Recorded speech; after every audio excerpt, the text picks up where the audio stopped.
Yo, I'm still dying. Got a cough, but chat, we are back. So let's just start off with simple. This is going to be a drama retrospective, people. We're going to be going over an old drama because honestly, there's not a lot that's really interesting me at the moment. I know there's like the second commentary civil war erupting right now, which, by the way, I've not covered mainly because I have just like the most boring middle of the road take imaginable, and I can't be bothered to enter into it. So no, we're gonna go for the first commentary civil war today. Let's do a retrospective, people. Firstly, let's get some music on.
I started looking for a new way out. Stranded on an island, there's nothing but the ocean now.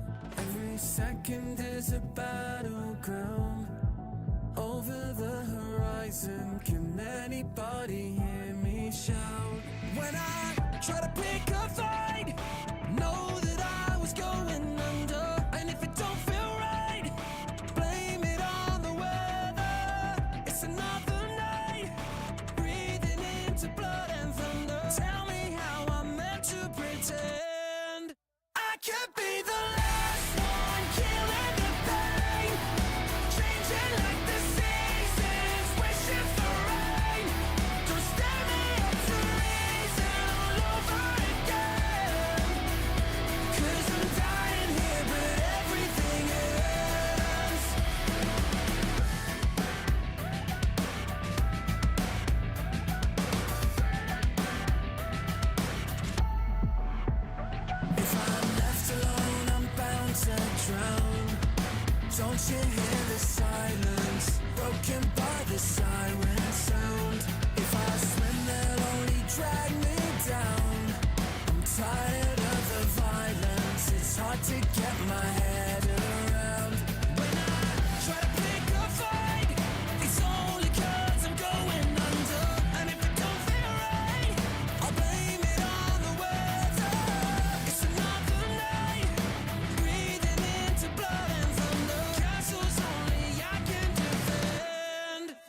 could be the last one killing the pain, changing like the seasons, wishing for rain.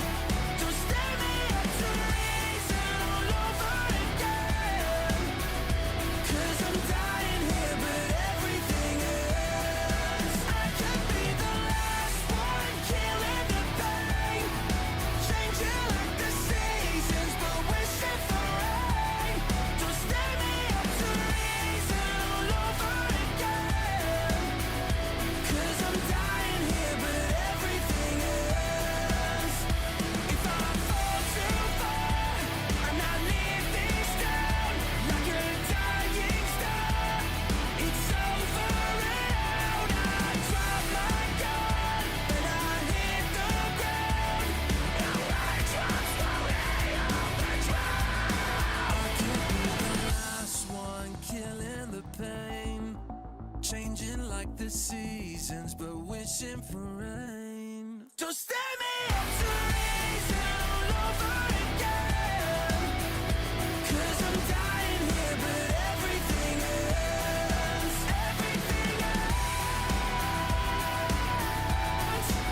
Everything ends.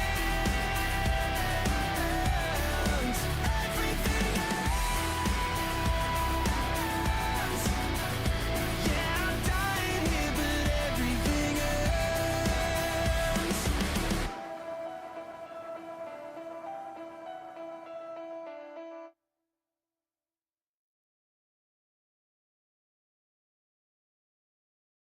Chat, we are back. Okay, there's literally no one here, but there we go. Chat, welcome. Um, I've only been up for like a few hours, but we're going well so far. Um, my local team obviously lost again yesterday. We're not going on a great stretch at the moment.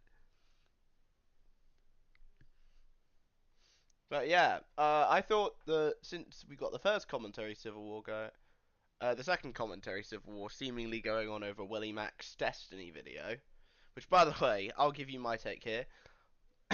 I don't think it's a bad video. There's definitely criticisms that can be made of it though. I don't think he should take it down. I think he should have probably looked into the Sherry stuff a little bit more. Not like the amount that like people like J Stalk are saying, but like just a little bit more. Actually, like gone through her allegation, then gone. But you guys just remember this is only an allegation, but she has apparently gone to the police. There's also I can't remember any of my other criticisms. The structuring's a bit weird. I don't think he needed to focus that as much as you can criticize people like President Sunday and Beckett, who I do like, by the way. I do like Beckett. As much as you can criticize those people, I think that realistically, there's more. I think he should have put more of the focus on Destiny than he then did. But I've got two videos.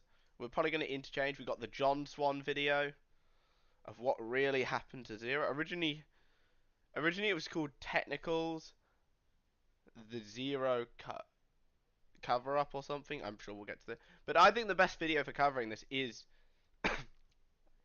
the Unseen's video, which is titled The Great Trial of ZeRo.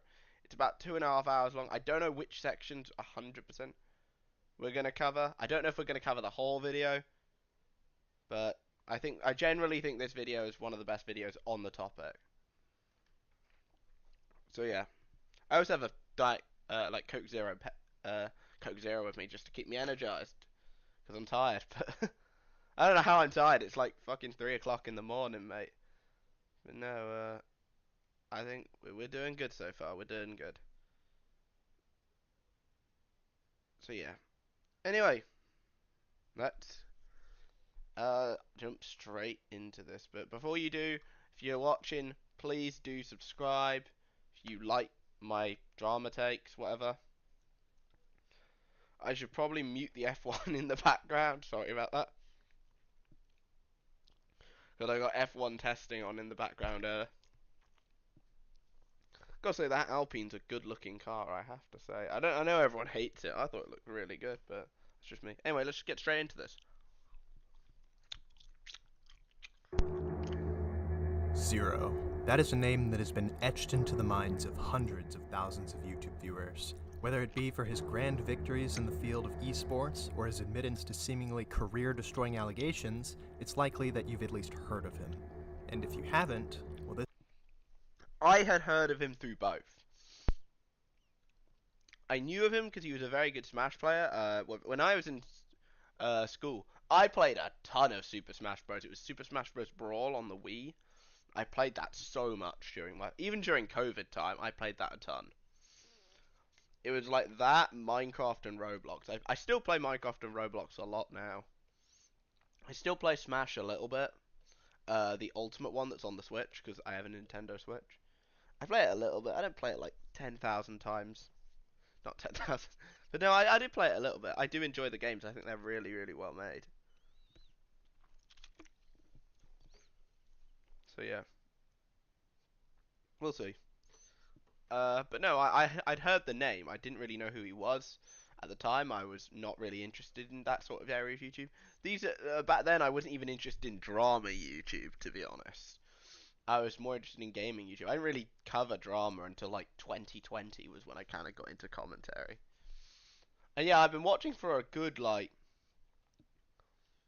few years now, so I kind of know about this story. But I thought I'd educate everyone watching. video is going to be a wild ride. In this video, I seek to go over the entire controversy surrounding ZeRo, from its very beginning all the way to the bitter end. I will be throwing criticism towards all sides of this situation, as no side handled it perfectly, but as you'll soon see, there's one side I tend to agree with more. My goal is to at least I have actually. I think I've watched the technicals is commentary double standard video that he made. We'll go over it later, but overall, I thought it was a funny video, but I didn't think it was particularly great.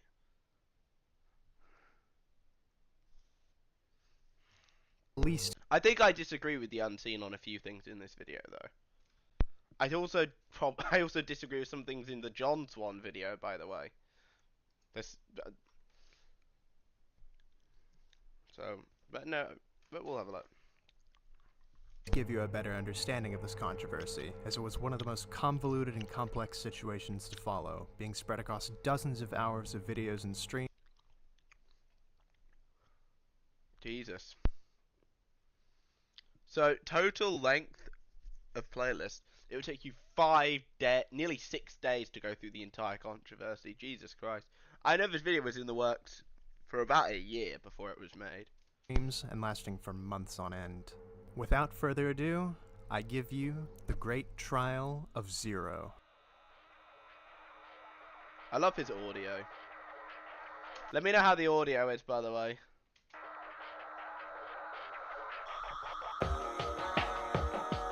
I'm going to skip the intro because it's got tons of music in there.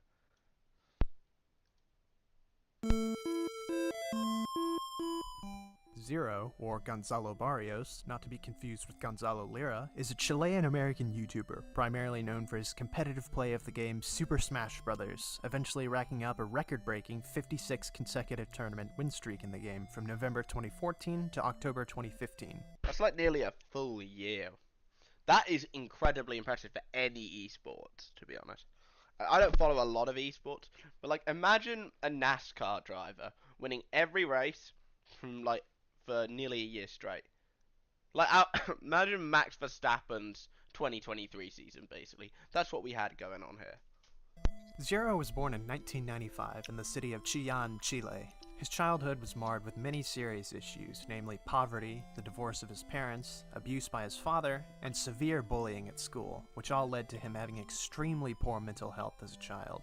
Since ZeRo's family suffered from poverty, there was a time in his life where he couldn't attend school. In this time, he became a shut-in and was diagnosed with ADHD and extreme depression. Despite all this adversity, ZeRo found solace in a game called Super Smash Bros. Melee for the Nintendo GameCube, and eventually, he felt the calling to compete in the game. ZeRo would compete at more and more Smash tournaments over time, picking blueberries with his mother to financially support his ventures. And that's very impressive, actually. Like,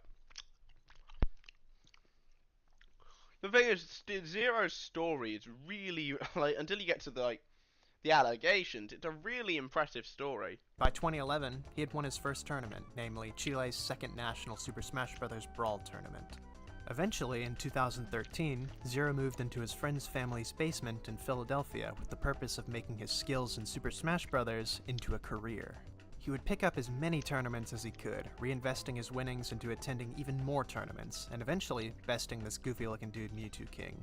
The animatronic characters here Oh my god, okay. do get a bit quirky at night.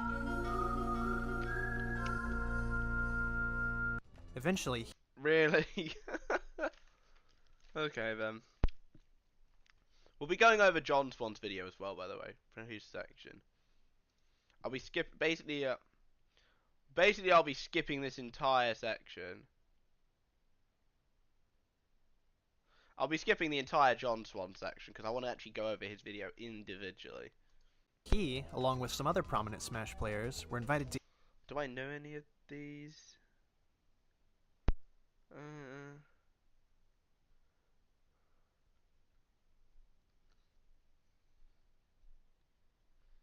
Not really. E3 2014 to compete in Nintendo's brand new game, Super Smash Bros. For Wii U, commonly known as Super Smash Bros. 4. I have never heard it called that, but I'm not really a Nintendo person.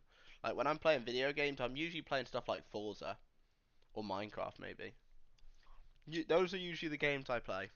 ZeRo would go on to beat Hungrybox and take first place in the competition, cementing himself as the winner of the first Smash 4 tournament.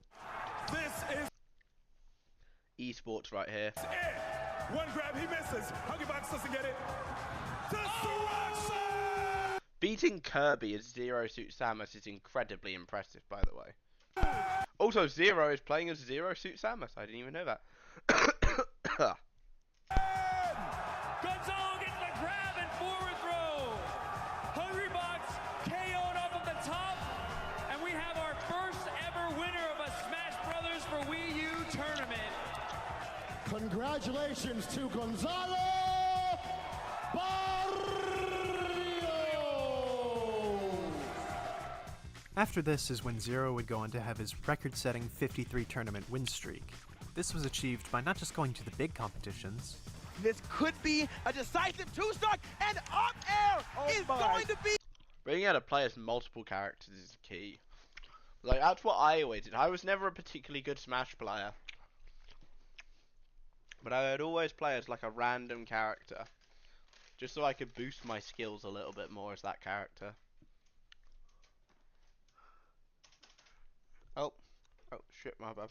The end of the tournament. ZeRo will take it standing on it, winning Apex 2015.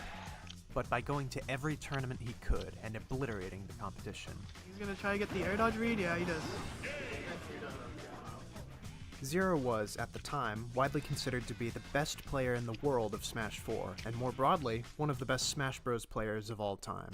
It was safe to say that, at this point, ZeRo was on top of the world.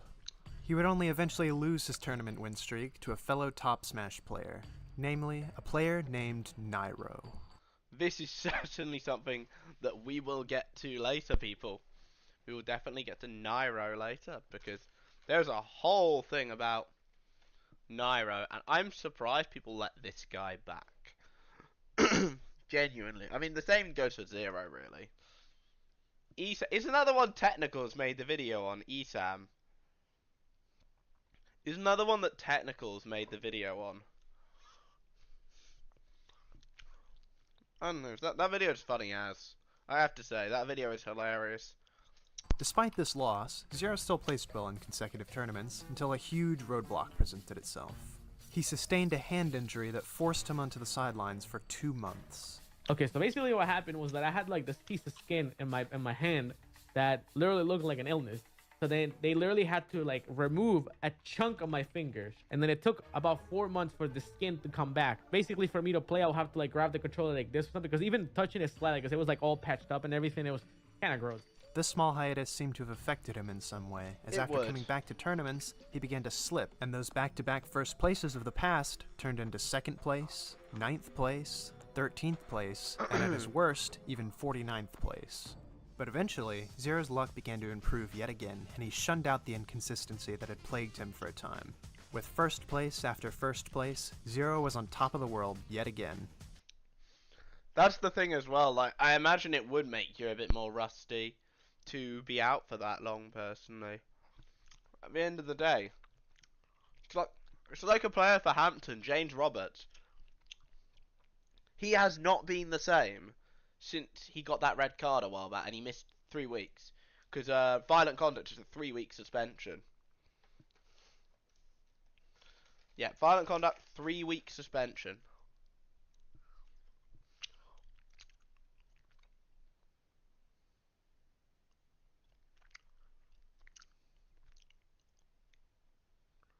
So, 3-game suspension, not 3 week, my bad. But yeah, no, that was frustrating. And he hasn't scored since. I don't know if he's got an assist. I think he's got 1 assist to be fair, but no goals. It's frustrating, it is, honestly, it is very frustrating. And in 2018, after a successful career of competition, ZeRo announced his retirement from Smash tournaments while he was still ranked at number 1. He retired due to a combination of disillusionment with Smash Brothers, as well as a general desire to focus on himself more as a person. He also took this time. That's fair. I can accept that. A lot of racing drivers retire to focus more on themselves and their family. Especially after long careers of success. Problem is, ZeRo had only been playing for like 7 years. To focus more on his streaming presence on Twitch. A few months later, in May, ZeRo would announce that more on his streaming presence. Ew. You might remember the last time we went live, we covered Twitch and Hassan. So I don't know. That was a good stream actually. I really enjoyed that stream. That was genuinely some of the most fun I've had. Presence on Twitch. A few months later, in May, ZeRo would announce that he had been invited to the 2018 E3 Smash Bros. Ultimate Invitational, of which he would go on to win, beating the Smash player MK Leo in the process. MK Leo getting back on the stage. ZeRo. Sonic's a good character. I like Sonic. Trying to close this thing out. I'm autistic and I like Sonic. We are not beating the stereotypes today, ladies and gentlemen. Side throw against MK Leo. Still not enough. But here it is. And that is it. Your champion, ZeRo, able to get the victory over MK Leo.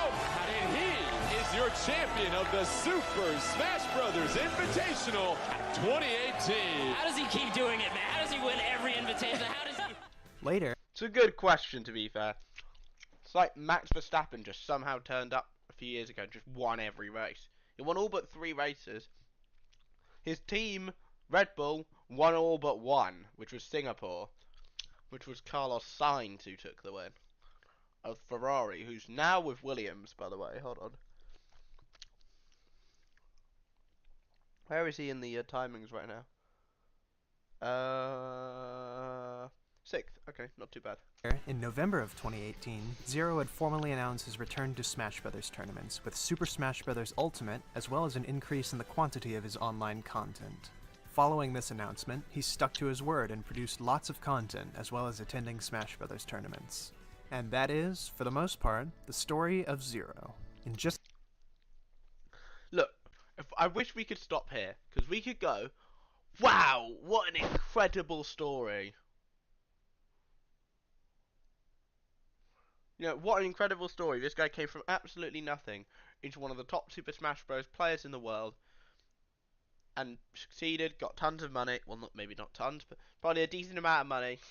And he made it in life from absolutely nothing. What a legend.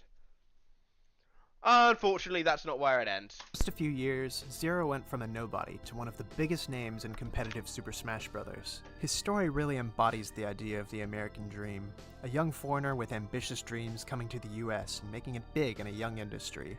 Hearing his story makes it hard not to root for the guy. After all, what's not to love about ZeRo?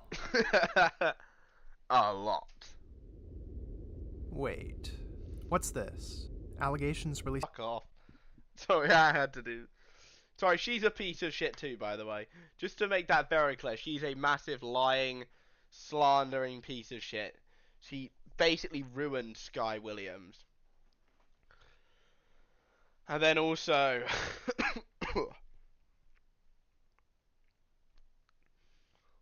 and then also... I mean, don't get me wrong, and she lied a ton about ZeRo too, by the way. ZeRo? Wait a second, what are they? ZeRo started dating his girlfriend when she was just 15? Well, that's just not true. This isn't true. This is verifiably untrue.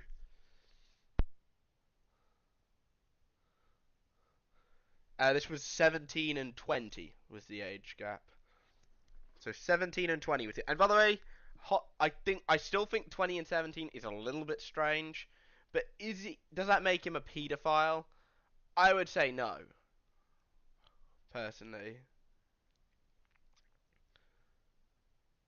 As far as I'm aware, absolutely no. That doesn't make him a pedo. It's a bit weird though, that's for sure. But if you don't have a problem with that age gap, that's totally fair. I understand that. ZeRo ghosted a girl after her not wanting to get sexual? Okay, not that serious of an Another person also can recently validate ZeRo regularly exhibited the behavior not underage at the time. This year wanted a relationship and not sexual. ZeRo to talk to. It's kind of shitty. It's shitty, but it's not like that serious. Allegation? Who gives a shit? ZeRo sent one of his mods hentai because he assumed. This, by the way, 100%. The mod, he didn't know their age. This is irresponsible. This isn't predatory. It's like Pyrocynical's argument against the fact that he didn't groom Ivory. Like, he just didn't know Ivory's age. And I've said before, by the way, that I do think he did know Ivory's age and just forgot. But I don't support the argument that Pyro is like a predator. Personally. You could make that argument though with the French girl stuff. I don't think he is, but you could make that argument. Assumed they were over 18? That's not that bad. ZeRo showed hentai to players at tournaments? Well, it wasn't like that. The girls in the pictures were probably fully clothed. He showed it. I don't even remember what the argument for this one was.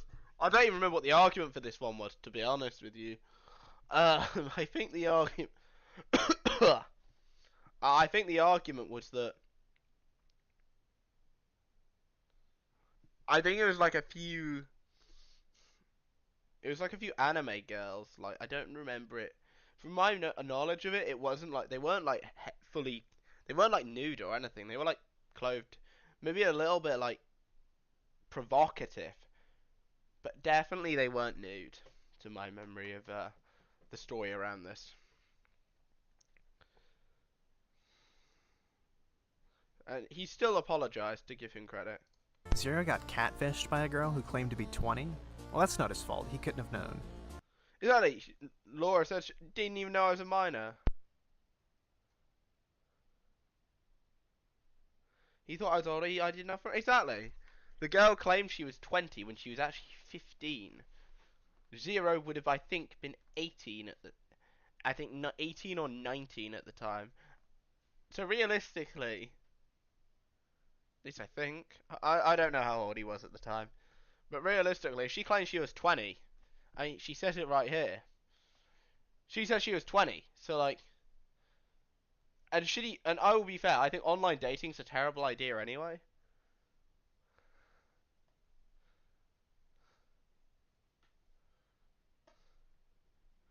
He didn't even know. Yeah, he didn't know.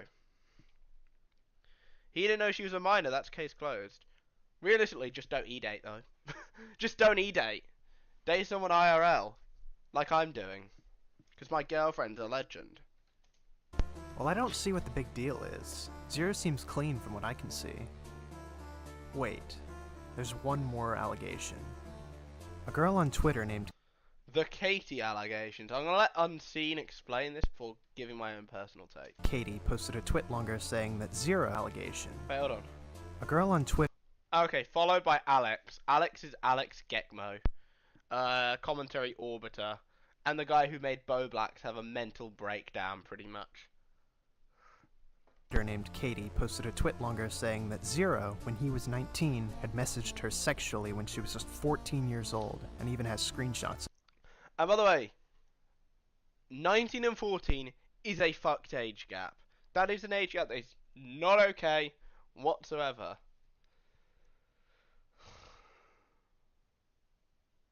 Oh, they've extended F1 testing to by an hour and a half. That's nice. That's cool. But yeah, no, 19 and 14. That is a terrible age gap and cannot be justified whatsoever. There's no way you can justify what this is, and I would happily disavow ZeRo. Let's get to the messages though. Most of it. She even claims that ZeRo asked her to masturbate with an ice cube and send pictures, although she didn't follow through with it. Well, this can't be real. She has no real evidence. Screenshots can be faked, and she doesn't even have screenshots of the ice cube thing. There's no way that this could possibly be proven true.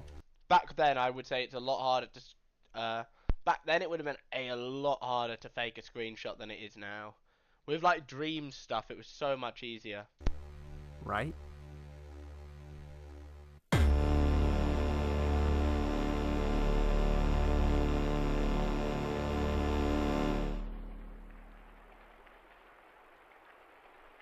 In a move that no one could have expected, ZeRo admitted to the allegations.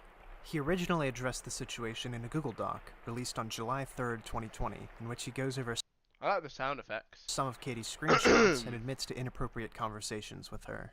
Point blank, the last comment here is very inappropriate and disgusting. I regret it tremendously, and it just shows I have a lot to learn and strive to be better.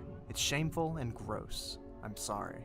ZeRo also makes a disclaimer before talking about Katie, stating, "To begin with, for context, He never met Katie. Yeah, this isn't part of the claim.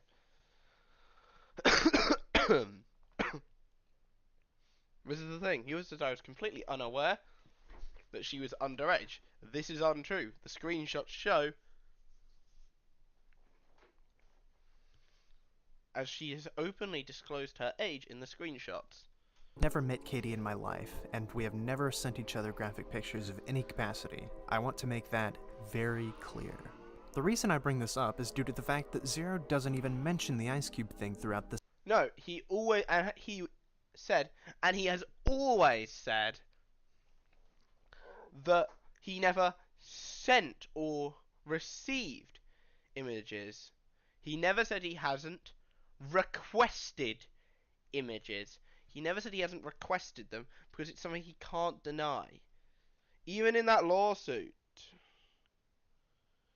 Even in the lawsuit or whatever.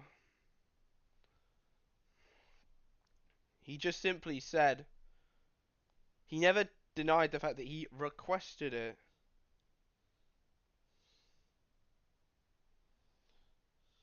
You're covering Smash Bros. Champion and Pedophile ZeRo? Yes, I am. There's no drama that's interesting to me at the moment. Hello, Mr. Gamer, though. Welcome to the chat, man. I'm covering that because I thought, well, we've got one commentary civil war going on right now. Why don't we cover the first one, shall we? It's not the first like, at the end of the day, a decent amount of people who watch me don't know a lot of commentary law, so I like to bring up these old scenarios to educate people like on commentary law. Because there is a fuck ton of shit here. Use 19 while exchanging creepy ass convos with a 14-year-old minor. Yeah, no, I'm very aware of this situation. I know 100% like of the situation. I'd just like to go over it. The Skype DMs say it all. Yeah, the Skype DMs are gross. Like, even without the Ice Cube thing, the DMs are fucking gross. And we'll go over John Swan's video as well, because I think this video overall is fairly good. Overall, I think there's some criticisms that can be made of it, though, that's for sure. This entire Google Doc. ZeRo full stop denies ever sending or being sent graphic pictures, but you'll notice the one thing ZeRo doesn't deny is requesting graphic pictures. Keep this kind of Exactly. He never denies requesting them. He only denies receiving them. That's the problem. He only ever denied receiving them. He never denies requesting them. it's very legalese like the way he addresses this stuff. Then again, he could have just claimed the messages were fake. if he claimed the messages were fake, like, jeez, the voice crack, fucking hell. If he claimed the messages were fake, he might be fine. It's like you know, like Doctor Disrespect, the way he's saying like he admitted it and then he walked back his confession. The thing is with him, if he originally, I think the thing is with Doctor Disrespect, if he never put out that first statement and he just said what he said on stream, even then the stream response isn't great. If he just said what he said on the stream, I might still defend the guy, because the problem is he fucking admitted to it. I posted that Twitter response to somebody, and they said, "Well, why would you assume that the messages were sexual? Why would I assume they weren't? Because Dr. Disrespect was being accused of, like, sexting a minor. Surely he would clarify that the messages were not sexual in nature. And if they also weren't sexual, why would he have to clarify intent? There's no real intent." No, I know, he admitted it, and you got people going, "Oh, he's not in. If they was real, if they were real, he'd be in prison right now." Mini Lad never went to fucking prison, and that guy sexted 2 minors. He beat Doctor. He beat the Doc. He sexted 1. Doc sexted 1. Mini Lad sexted 2 of them. Bro, he went, "Nah, bro, I'm gonna go for the double kill. I'm gonna sex 2 minors, not 1." And Mini Lad never went to prison, albeit his YouTube career is in absolute tatters. But he never went to prison. He admitted it, then he unadmitted it. It's fucking insane, man. But then, but no, the person literally just went to me and was like, "Why would you assume that the inappropriate messages were sexual?" Well, I'm like, because that's what he's being accused of. Surely he would deny that. It's like there's the slam dunks. Doc has it in the bag. He slam dunks on all the. Yeah, he downplayed it by stating their messages were sometimes leaning into the direction of being inappropriate. So you inappropriately messaged a minor. That's what you did, my guy. That's what you did. You inappropriately messaged a minor. Great job. And there's no, and even with, I think it's like, there's no close in-age exception here. He sexted, I thought it was only 2, but as far as I'm aware, it was only 2. Or at least 2 that he definitely knew the age of. That's all I know, is it was 2 he definitely knew the age of. The third one, I'm not sure he knew the age of the person. And I'm gonna have to be charitable there. But no, Doc literally, and by the way, any time where I personally think Doc is guilty, like the slam dunks, he has that in the bag. It's pinpoint precision. He slam dunks on those. But any time I personally think Doc is guilty, he goes, "Nah, guys, I'm not going to show you any more evidence. Sorry." No. Do you know what the legal definition is, champs? Do you know what the legal definition of sexting is, champs? Fucking ridiculous. I'm trying to do my Doc voice and failing really badly.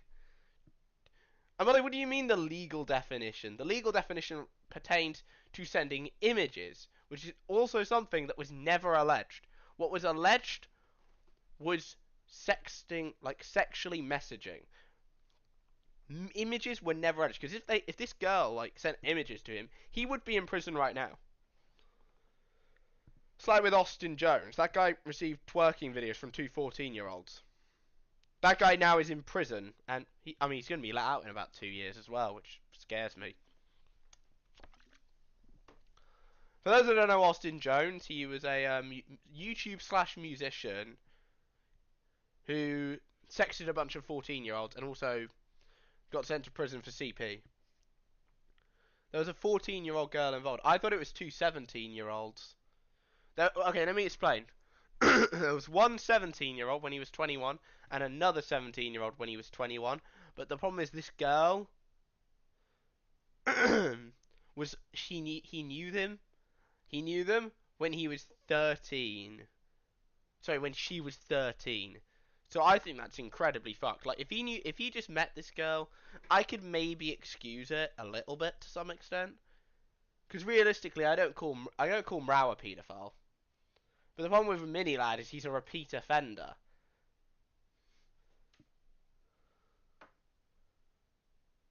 The Beak unearthed this.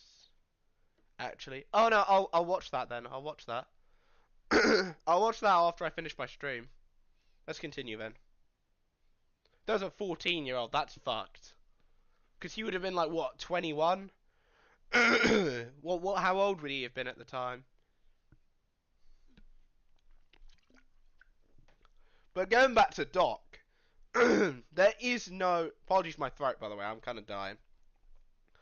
But with the problem with Doc, there's no close. Even if the girl was 17, which I still think she isn't, because I think he would have mentioned it. The first thing he would have mentioned is, "Oh, she was 17."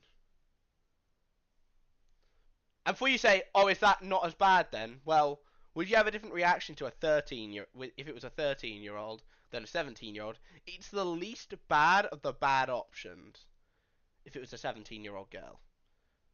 And I think he would have mentioned it if she was 17. I think she was 16, personally. And there's no close in-age exception, because I did the maths. Around 20, fucking hell. But no, the thing is, I did the maths of how old Doc would have been when he sexted this minor. He would have been 35.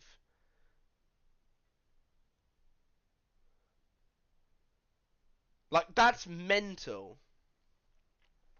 There is no close in-age exception. That is unacceptable. You should lose your career over it. The problem is, and I'm mad at Twitch as well for protecting us from that freak. Sneaky language in the back of your head moving forward. Another notable aspect of this response is that ZeRo implies he only found out Katie's age a ways into their conversation, and was disgusted when she revealed that she was 14. This is just not true. This isn't true, though. Doc's alleged victim was apparently 16. He was 30. I think she was... We don't know for sure how old the girl was. I think she was 16 personally. Based on the information that both he has provided, I think she was 16. Because he brings up age of consent in state, which doesn't really make sense, considering to me that if they were to travel states and then have sex, not saying that this was an allegation against him, not saying that's what he was doing, but the age of consent, realistically, I'm not actually going to bring up, like, the fact, but age of consent, it would have been federal, which is 18, for you to meet up and have sex with this girl. Am I comfortable calling him a paedophile? Maybe. I don't know. I'm kind of careful with the way, because realistically to me, it doesn't matter.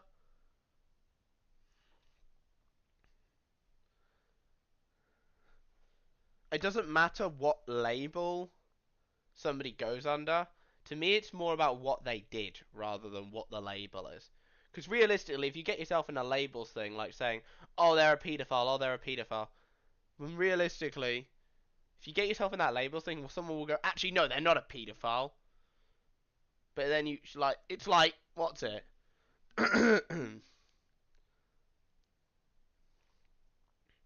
Oh no, I've lost my train of thought. Like, because some people would label a paedophile, others wouldn't. Realistically, it should matter about the actions they committed and what your moral opinion is on that. Now, I'm no psychologist, but from the messages that ZeRo provides, does this really sound like he's disgusted from learning Katie's age? Exactly. How is he disgusted here?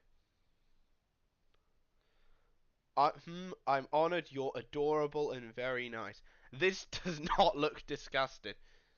If anything, it looks like he just doesn't give a shit.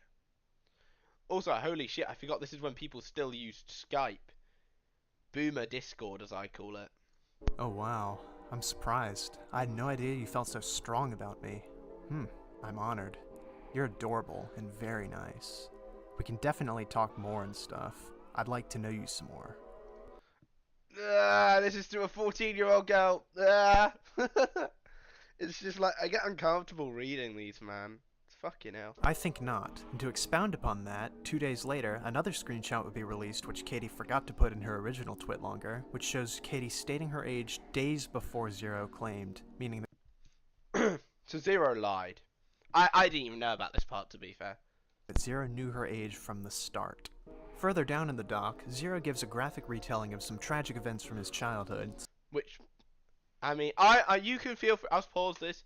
Feel free to pause and read. I'm not going through it because I don't really give two shits. Because quite frankly, to me, this is just trauma dumping. Such as abuse from his father and him being molested at school, supposedly to explain why he is the way that he is.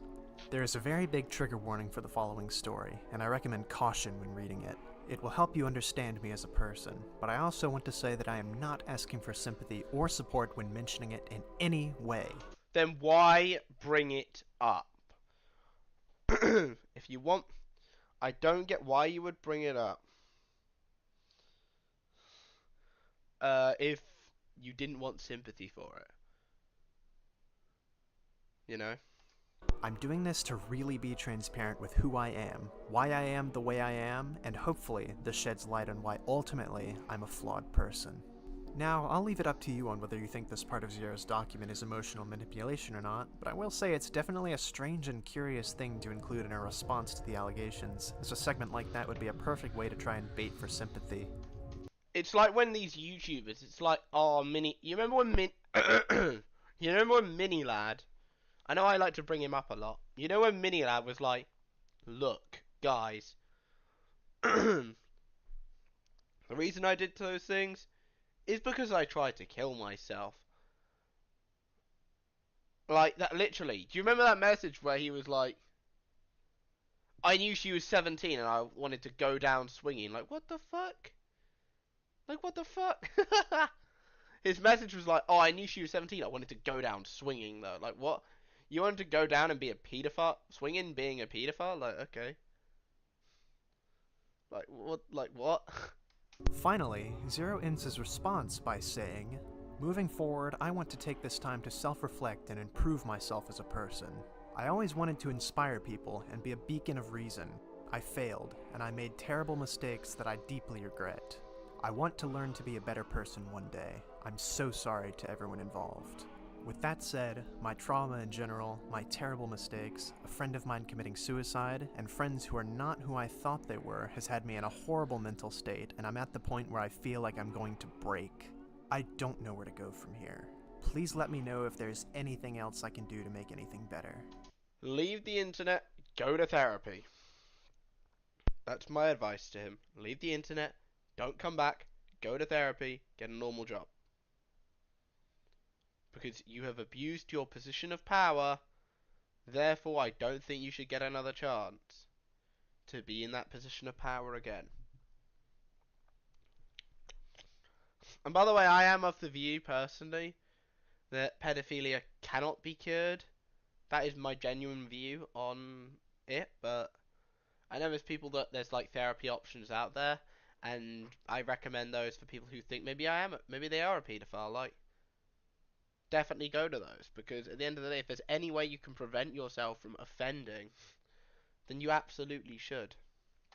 He also posted a reply to this on Twitter saying, I want to mention that I'll also be permanently banning myself from Smash Bros. Events in any capacity. I don't want to make anyone uncomfortable, and I don't deserve to. I think he got officially banned too, due to the Katie allegations. Be there ever again after all this.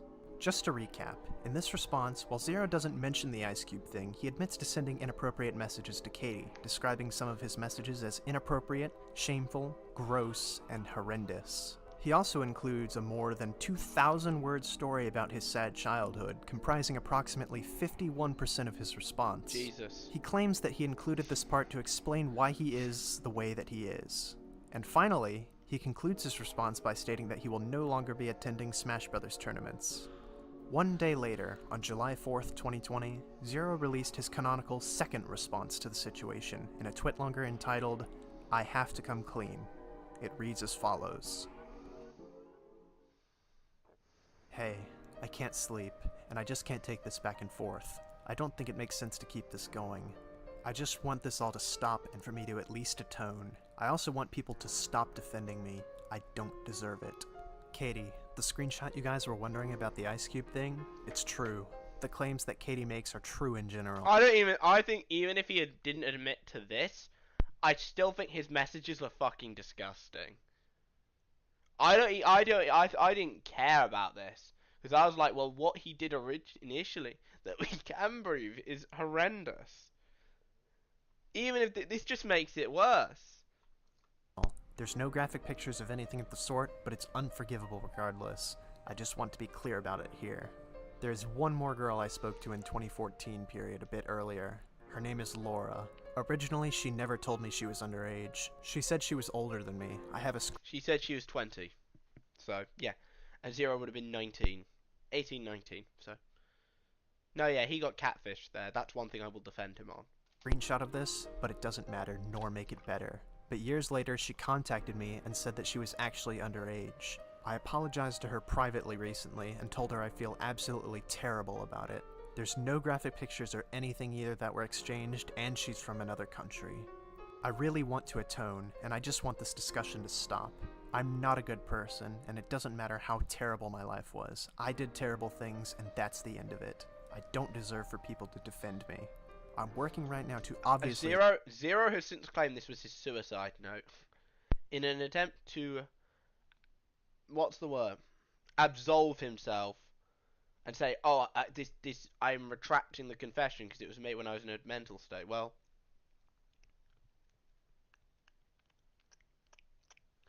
The thing is, ZeRo...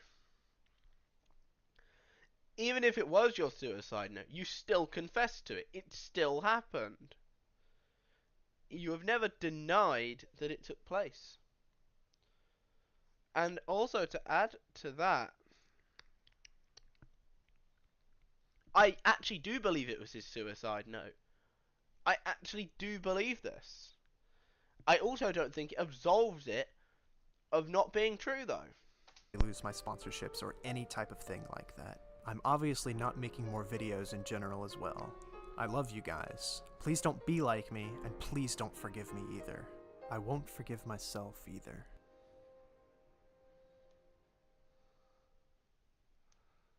Now, there's a lot to unpack here, so I'll try and do my best to go over everything. Right off the bat, ZeRo admits fully to Katie's claims against him, even admitting to the Ice Cube thing despite ignoring it in his previous response. This was groundbreaking at the time because that was one of the only things that Katie had no screenshots of. This response was the smoking gun for the ZeRo situation. While in his previous response he had already admitted partial guilt, this one went all the way. Make no mistake, this is all that is needed to condemn ZeRo. As well, he admitted to the worst allegations made against him. Another part of this twitlonger that is extremely noteworthy is that ZeRo also goes on to preemptively respond to a situation that also occurred in 2014 with a girl named Laura. This is the catfishing situation that I mentioned earlier, as ZeRo claims Laura never told him that she was underage, and in fact told him that she was even older than him. He also adds that they never exchanged graphic pictures and she was from a different country, presumably referencing that they couldn't have met up in real life. Keep this situation in the back of your head. ZeRo also states that it doesn't matter how terrible his life was, as he himself did terrible things. This is presumably referencing the story of his childhood that he had included in his previous response, and how ultimately, it doesn't really matter. Notably, this response has a definite tone of finality to it, as we would see by ZeRo disappearing from the internet. Probably because he was institutionalized, to be honest. Because obviously he was put on like is it a psych ward? I don't know what they call these things in America. Where when you attempt to commit suicide and like. And by the way, I do think he did attempt suicide. I'm not denying that. I think most people believe that he did.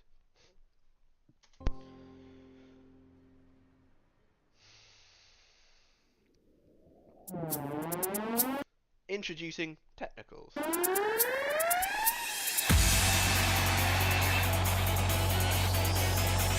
The thing is, okay, no, I'm gonna defend technicals for a second. This video is funny as shit. That video is funny as shit. A lot of these old videos by technicals are hilarious. I am sorry, they are genuinely really funny. It sucks that technicals ended up the way he did, because these videos are incredibly funny. And that is what technicals always, in my opinion, specialized in, was his humor. He was very funny. It's like, I don't know, who else is quite funny? Nick Diorio is generally quite a funny guy. Lyrics can be quite funny. But people like that, that's the thing. That's the thing with, when you're a commentary YouTuber, you have to be entertaining. I get making an exposed video, but I'm not probably going to watch it unless it's like a decent bit entertaining. Or unless I'm just like in a really like dark mood and I'm like, okay, let's watch some exposed video. Like how Beckett does his. Beckett being Beckett of Crabs. Cope and Seal on YouTube. Check him out. I love him. He's great. Makes really good videos. I would like to sidetrack for a bit here to talk about someone that is very important to understand the rest of this video, that person being Technicals. Technicals is a commentary YouTuber primarily known for his coverage of the Super Smash Bros. Community and his offensive iDubbbz-like style of humor. His big break happened on July 16th, 2020, 12 days after ZeRo's departure, with the release of his video, ESAM, the biggest hypocrite in the Smash community. This is a great video. I recommend this video to anybody watching. I think it's hilarious.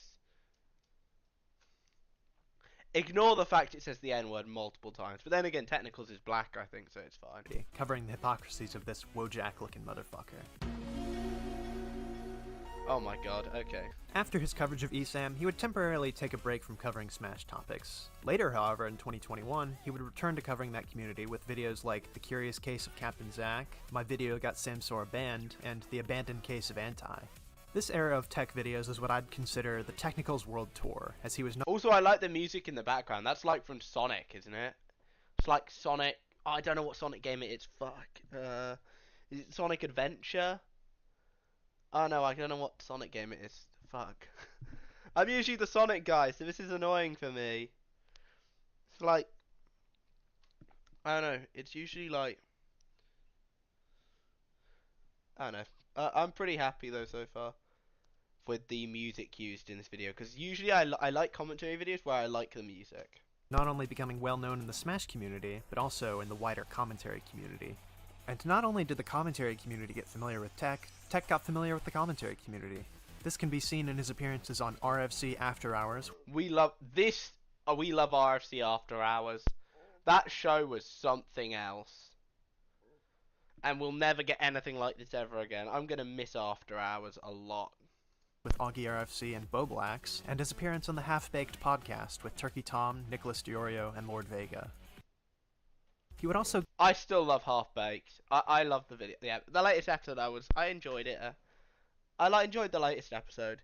But my favourite episode of Half-Baked is probably the Mama Max one was definitely an interesting episode. I enjoyed that one a lot. But another one that I really enjoy is the Dr. Disrespect one they did last year. That was a really good one. Also, speaking of Doc, can we talk about the fact he called Nick Merckx a pussy for cutting him off? Who wouldn't cut off somebody who admitted to inappropriately messaging minors? Like, come on. He would go on to become friends with some of these creators, most notably with Nick Diorio, who he would go on to collaborate with in the future. He has actually removed that collab now from the video. Things seemed like it was going well for Tech, and he would never ever get into an extremely messy, multiple-month-long controversy with an entire community. Oh wait, I'm getting ahead of myself. Let's get back to ZeRo. FNAF music. Okay, sound effect. Like, I like that. And by the way, I like FNAF a lot. For those who know, I'm a massive Five Nights at Freddy's fan. I watched the movie when it came out with my best mate. I never critic shit all over it. I thought it was a very good film. There's definitely criticisms I can make of it being a little generic, but I think you can tell that the Five Nights at Freddy's creator actually did work on it.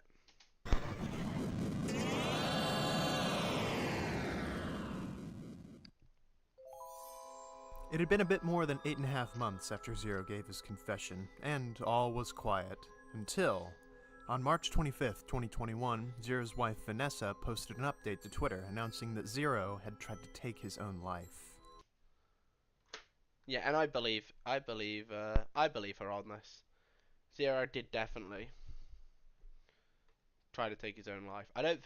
I think he attempted more than once. In response to this development, the Smash Brothers commentator EE reached out to ZeRo for an interview, and an interview he got.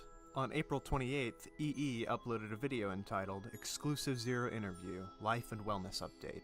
This was accompanied by a post from ZeRo on Instagram stating, "Just released an interview where I talk about my life leading up to this moment. I talk about a bunch of topics and it should answer most questions. Please watch all of it if you're interested. It's in EE's YouTube channel. Thank you." The interview consisted of ZeRo talking about a few things, notably how he had spent his time away from the internet riding dirt bikes, his inability to find a dirt bikes is based. I like dirt bikes. I can't ride one for shit, but I do love watching motocross. Job after his confession to soliciting nudes from a minor, his new anxieties after said confession, and how he planned on committing suicide after posting the confession twit longer. Yeah, so when I posted the very last thing I posted, which I know a lot of people criticize EE for this interview. I'm not that bothered by it. If he wants to interview the guy, he can interview the guy. I think it was like that thing on Twitter, or I forget, but it was like the very last thing I posted on Twitter. Actually, I was gonna kill myself right there. And like I had it all ready. It was like late at night. I forget when it was exactly, but it was like an awkward time. Yeah. But yeah, like I was gonna commit suicide there. And then like Vanessa like stayed up for like 3 days to make sure I didn't kill myself. Cause like I was literally like actively like I'm gonna do it right now. Yeah. Like there was like a period for like 2 days where like if Vanessa goes to the bathroom, I'll kill myself. While ZeRo's and EE's fans might have liked the interview, Twitter did not. The main criticism being that an interview of this nature, regardless of EE's intent, could have the effect of people feeling sympathy for ZeRo. I can get that criticism. I can get that criticism, but those are like fucking morons though who would, so I don't give a shit. And being more inclined to welcome him back. In response, EE tweeted, "Can't tweet back at you all, so here's a video about the interview. Definitely considering taking it down since it seems the intention is not hitting with a lot of folks." In response to this tweet, Twitter artist and Smash Bros. Orbiter Jisoo replied with, "Take it down. It's a slap in the face to not just me, but to Katie, to the other girls, and to the entire movement. You should know better than this." For context, Jisoo is ZeRo's former roommate and is the author of a 64-page Google document compiling together Katie's testimony along with a bunch of questionable and in some cases verifiably false allegations. If there ever was a slap in the face to Katie, it was from her, not EE. Exactly, Jisoo made some like completely wrong. Like this shit isn't even true. This shit isn't even true. Like, come on. And Jisoo's a piece of shit as well, so realistically, I don't care what happens. Regardless, She EE can responded kick to her rocks. reply with, "Well, that definitely wasn't the intent, but I'm not here to tell you how to feel. I was serious about hearing feedback. Give me a few minutes, Jisoo." Soon after this, EE's ZeRo interview was privated on his YouTube channel, and a community tab response was posted. Took the interview down because the intent versus reaction just wasn't where I wanted it to be. That's not right to any parties involved. Appreciate the feedback and stuff nonetheless though, guys. We'll continue to access things best I can. I don't apologize for wanting to make sure he didn't hurt himself, but I didn't take everything into account despite what my goal was when I put this together. Again, thanks for understanding. At the time of all this going down, Technicals covered this situation and spoke about it on RFC After Hours episode 277. Hold on, let me... Covered the No, there was effective use of emotional manipulation to create and enjoyed proving in great detail among other things. I mean, she is to be. Oh, there's Bo Blacks. Hey, mate. this situation and spoke about it on RFC After Hours episode 277. So ZeRo's come back now, is that what I'm hearing? Well, ZeRo wanted to make a statement because people were worried about his like well-being and like his mental state because he attempted suicide a little bit ago. So what EE did was basically catch people up on how his life has been since, and people saw that as like a slap to the face of victims or like the people that he harmed. Like he or was the trying to do a community. redemption arc? Yeah, they thought EE was just trying to redeem him, even though it just kind of humanized him because it shows you what happens after this shit. I don't think EE was trying to do a redemption arc thing.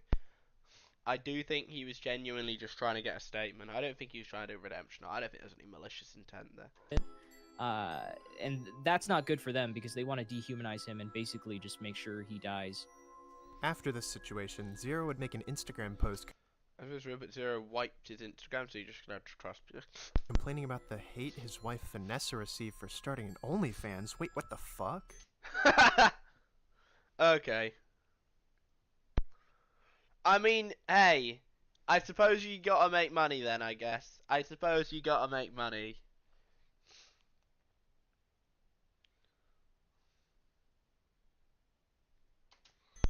Jesus Christ. Okay, let's move on. iDubbbz moment, yeah. Oh, fucking hell. Who remembers when iDubbbz responded, like, to, what's it? When his wife Anissa was, like, an OnlyFans person, and he, like, made a massive fucking vent video about all of it. He's become such a loser, iDubbbz, in recent years. It's really disappointing to see, because I love the Content Cop stuff, but he became such a loser. I like Technicals' Sky House video. On July 25th, 2021, Technicals uploaded a video titled The Truth Behind the Sky House, featuring Sky and ZeRo. Since this video covers a plethora of topics particularly related to the Sky Williams controversy, a portion of them aren't pertinent to the situation at hand, so I'll just stick to the relevant ones. For this video, Technicals goes over and debunks the false allegations made against ZeRo in Jisoo's Google document and the fallout from EE's interview. Accompanying him in the video is none other than ZeRo himself, who goes over the allegations with Tech in a Discord call which is interspersed throughout the video. The ZeRo-related topics that are discussed and pretty thoroughly debunked or at least somewhat discredited in the video are Jisoo's allegations surrounding ZeRo's wife's age, Jisoo's allegation of ZeRo showing her porn, Leffen's allegation of ZeRo showing Japanese Smash players porn, and ZeRo's mod's allegation of ZeRo sending them porn without confirming their age. Now, don't get me wrong, Tech did a pretty good job with these allegations, and I think the reason he didn't go over anything related to the Katie allegations was likely just because he was sticking to things more related to the Sky House itself. I agree with that. I definitely agree with that assertion. He was sticking to the Sky House. He was sticking specifically to the Sky House because that was the video, that was the story.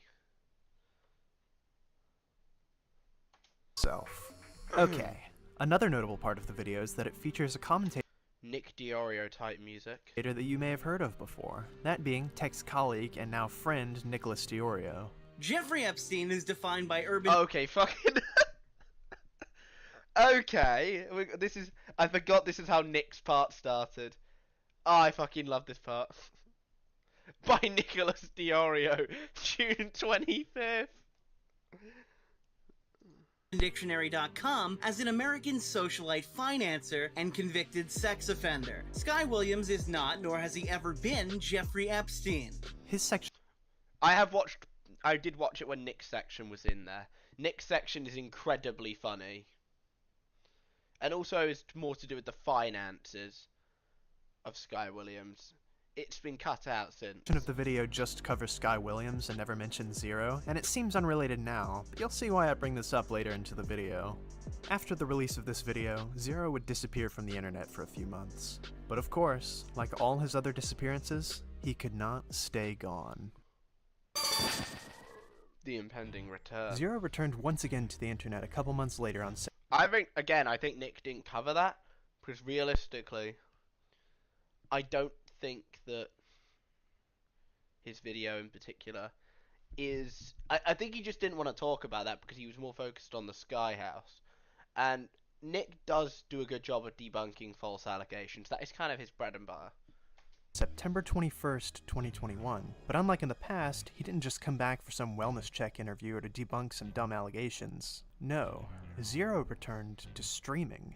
Albeit this was on Instagram, not his main platform, but regardless, this was a curious move. At least in my humble opinion, this was likely spurred on by him testing the waters with his collaboration with Technicals, which was much more well received than his interview with EE. ZeRo would stream twice on Instagram before releasing an even bigger bombshell. On October 6th, ZeRo released a short clip to Instagram with the caption, "Here's a sneak peek to my reaction video of Sora getting in Smash Ultimate. Dude, I'm so hyped," essentially teasing his return to content creation in the near future. Finally, on November 12th, I'm surprised how positive the reception was. 2021, ZeRo released this message on his Instagram and YouTube community tab. Releasing a video statement Tuesday, November 16th on my YouTube channel. Please look forward to it as it will answer everything. Thank you. This, of course, raised a ton of questions. Had some smoking gun evidence been found behind the scenes that completely vindicated ZeRo of the worst allegations made against him? If so, then how? Wouldn't his confession nullify anything like that? Yep. The only way to find out was to wait for that fateful day of Tuesday, November 16th. What really happened to ZeRo? November 16th. That's the technicals video.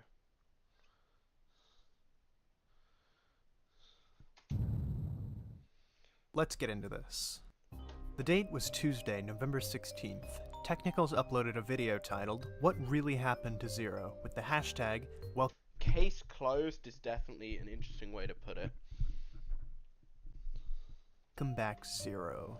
Right off the bat, Tech starts off the video by retreading many of the allegations already covered in his Skyhouse video. These, again, include, as Tech puts it, explicit ads of sex workers on Craigslist, hentai with Japanese players at Apex, minors, hentai, and Discord, everyone's three favorite words. This is the most 3 common words in Discord, guys. I use Discord though, and like, nah. I've never seen, well, I have seen hentai on there, just not at my own free will. Got spammed in a server I was an admin in, so I banned the person and deleted everything. And finally, 020, Vanessa 15, and physical abuse. He also presents 2 more allegations from Jisoo's Google document that he previously hadn't discussed, mainly the allegations of ZeRo flying a minor out to a hotel, literally untrue, and ZeRo sexually exploiting women. Not the true flying again. out a minor allegations referred to the story of Laura, who I'll remind you is the girl who catfished ZeRo and confessed to doing it. Moving on, regarding the ZeRo... Yeah, no, she was 15, but she claims she's 20. Like, ZeRo's not at fault there. Sexually exploiting women allegations, even being the least charitable to ZeRo as possible, these allegations boil down to ZeRo being horny on Discord, and as a result acting rude to some people. Exactly. No, these allegations are a nothing burger. Like, being a bit shitty is not being a sexual predator in that regard. We're obviously ignoring the Katie stuff. Realistically, other than that, ZeRo was in the clear. By the way, there's no substantial evidence for it, and even if there was, it's weird at most, and I don't really care about it when we're discussing allegations of an extremely serious nature like this. Moving on.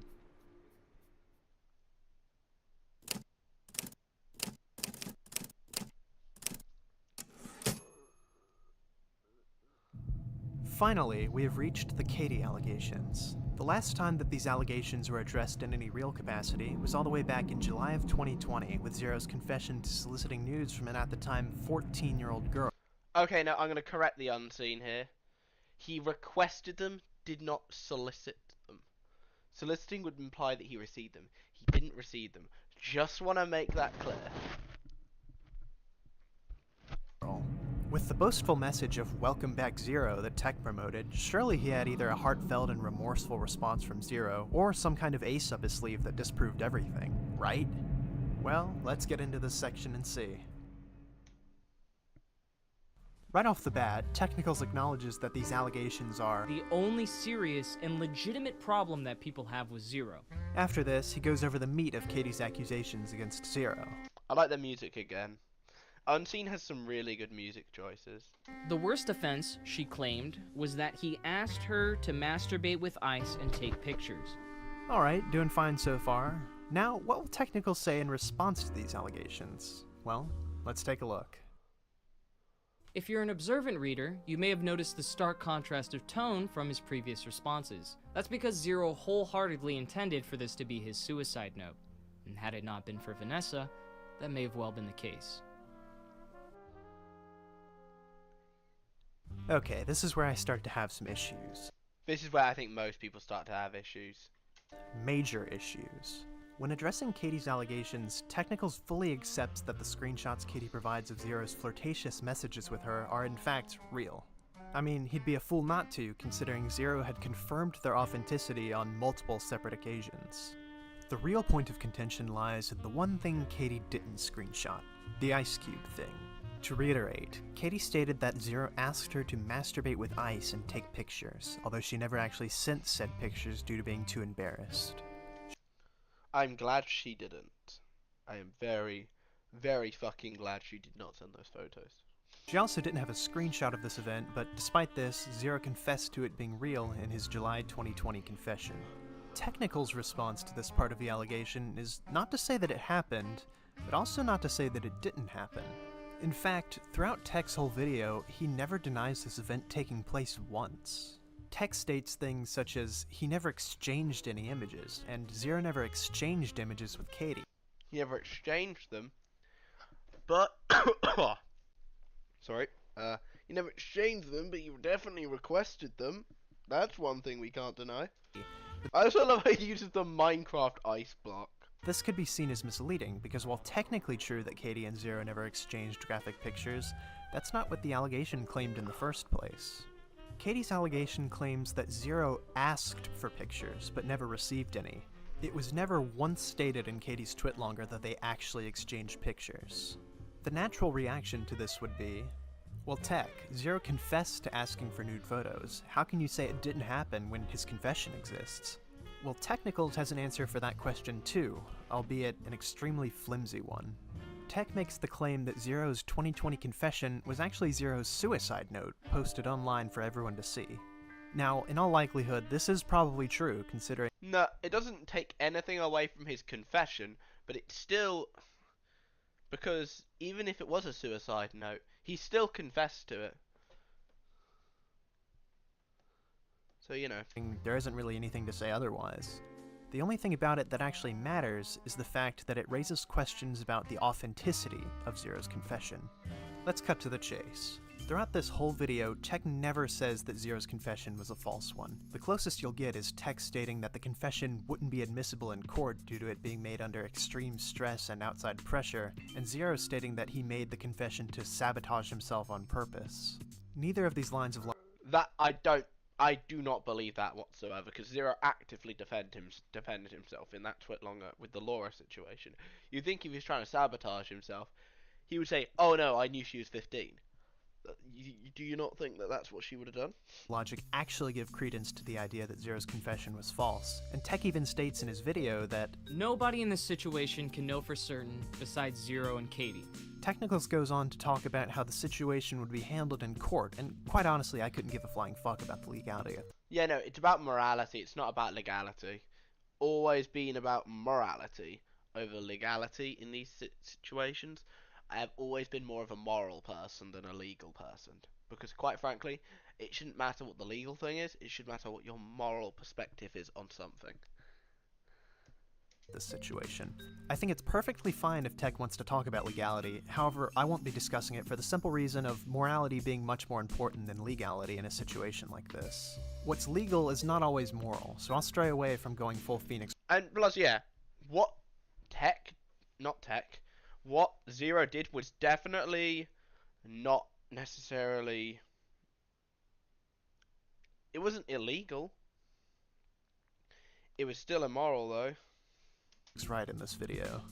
After discussing legality, Technicals poses the question of whether or not ZeRo's actions would classify him as a pedophile.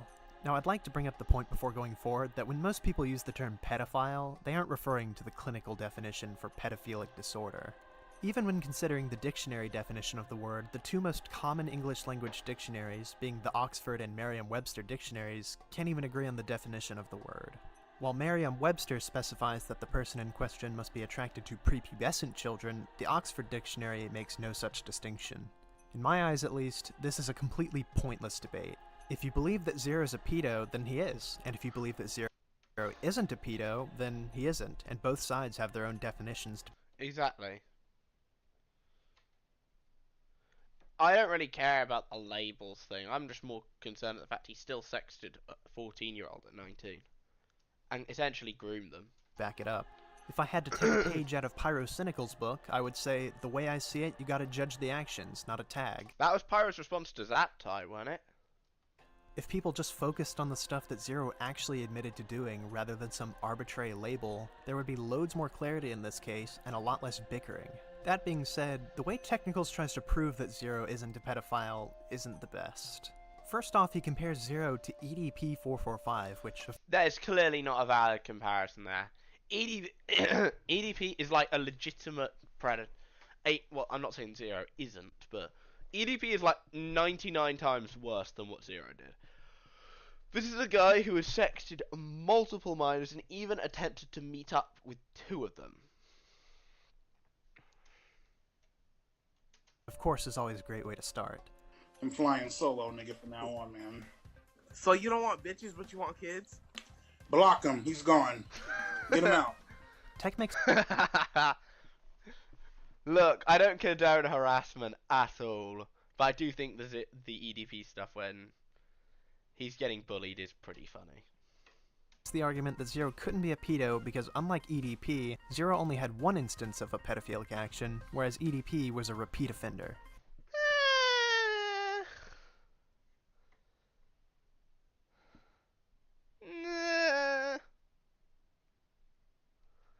I don't know if that's a strong argument. I will say that ZeRo not being a known repeat offender does lend credence to the idea that he isn't a pedophile, but ultimately it doesn't prove anything definitively. His other defense for ZeRo in this section... That's Lion Maker. But ultimately it doesn't prove anything definitively. His other defense for ZeRo in this section is to interview 2 former members of ZeRo's Smash team to disprove it. They were both boys, I'm pretty sure. Tweet made by Leffen saying that if ZeRo wasn't caught, he would still be manipulating children in the Smash community. This is a fair thing to do, to be fair. If you're going to dispute this tweet, then fair. But realistically, does it prove that he's not a paedophile? I would say no. Because both the people are boys. This just tells you ZeRo has a preference for girls. ZeRo's straight. Like, why would he go for boys? It makes no fucking sense. While ultimately Leffen's tweet was pretty hyperbolic, Technical's way of trying to debunk it is kind of dumb. Before he was canceled, he even ran an entire team of children. This would be the perfect case study if I've ever seen one. So I reached out to some of Team ZeRo to see what they had to say on the matter. While it's nice to know that ZeRo didn't do anything creepy to the members of his team, this line of reasoning ultimately proves nothing, as, well, he just interviewed 2 people. There's also a second flaw with this line of reasoning. The members of Team ZeRo were all guys, and from what we've seen from ZeRo at the time, his sexual preference was for women, not men. Tech even brings up this Why did he put low tier god there? Why, of all people? conundrum, but only jokes about it and never actually gives a proper answer. So what? His whole team was full of dudes. That only proves he isn't a gay Smash pedophile, Technicals. Who cares? To which I'd respond, I guess that means you can cross off 90% of his options. You'd think he'd diversify his profile a little bit. After this section, he moves on to discussing ZeRo's childhood and how awkward and socially unaware he was, and while I think that none of that ultimately matters in the grand scheme of things and probably shouldn't have been included in the video, giving full charitability to Technicals, it probably wasn't included to be an excuse or emotional manipulation or anything like that, although I can completely understand why someone would think that. Finally, in the last portion, it probably was, but you know, I can't prove it. Of Technical's video, he discusses another case of alleged predatory behavior in the Smash community, namely about the player Nyro. Overall, in my opinion, this section doesn't serve to embolden ZeRo or serve as a whataboutism. It serves to compare the Smash community's reactions to ZeRo's and Nyro's situations, which, as was shown, were vastly different. When looking at this video as a whole, it clearly the Smash community welcoming back Nyro was definitely weird. Hold on, let me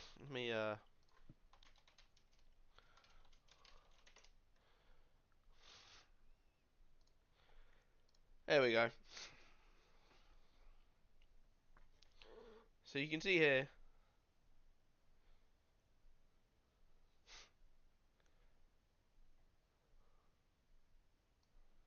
you got all of this.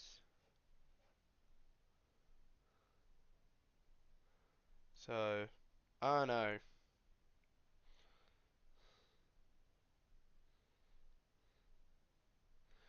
I don't know why people were a lot harder on ZeRo than they did on Nairo, considering the situations are actually quite similar. But you know.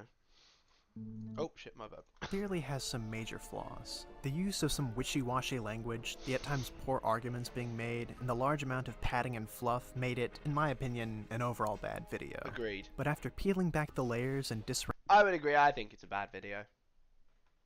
Regarding all of the unnecessary aspects, this video's purpose is to pose one question.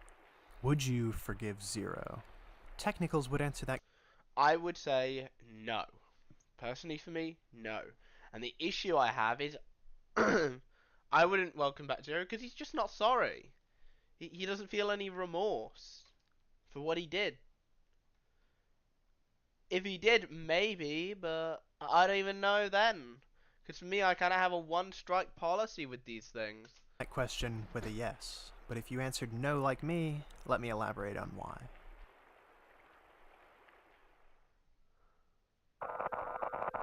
ZeRo's response.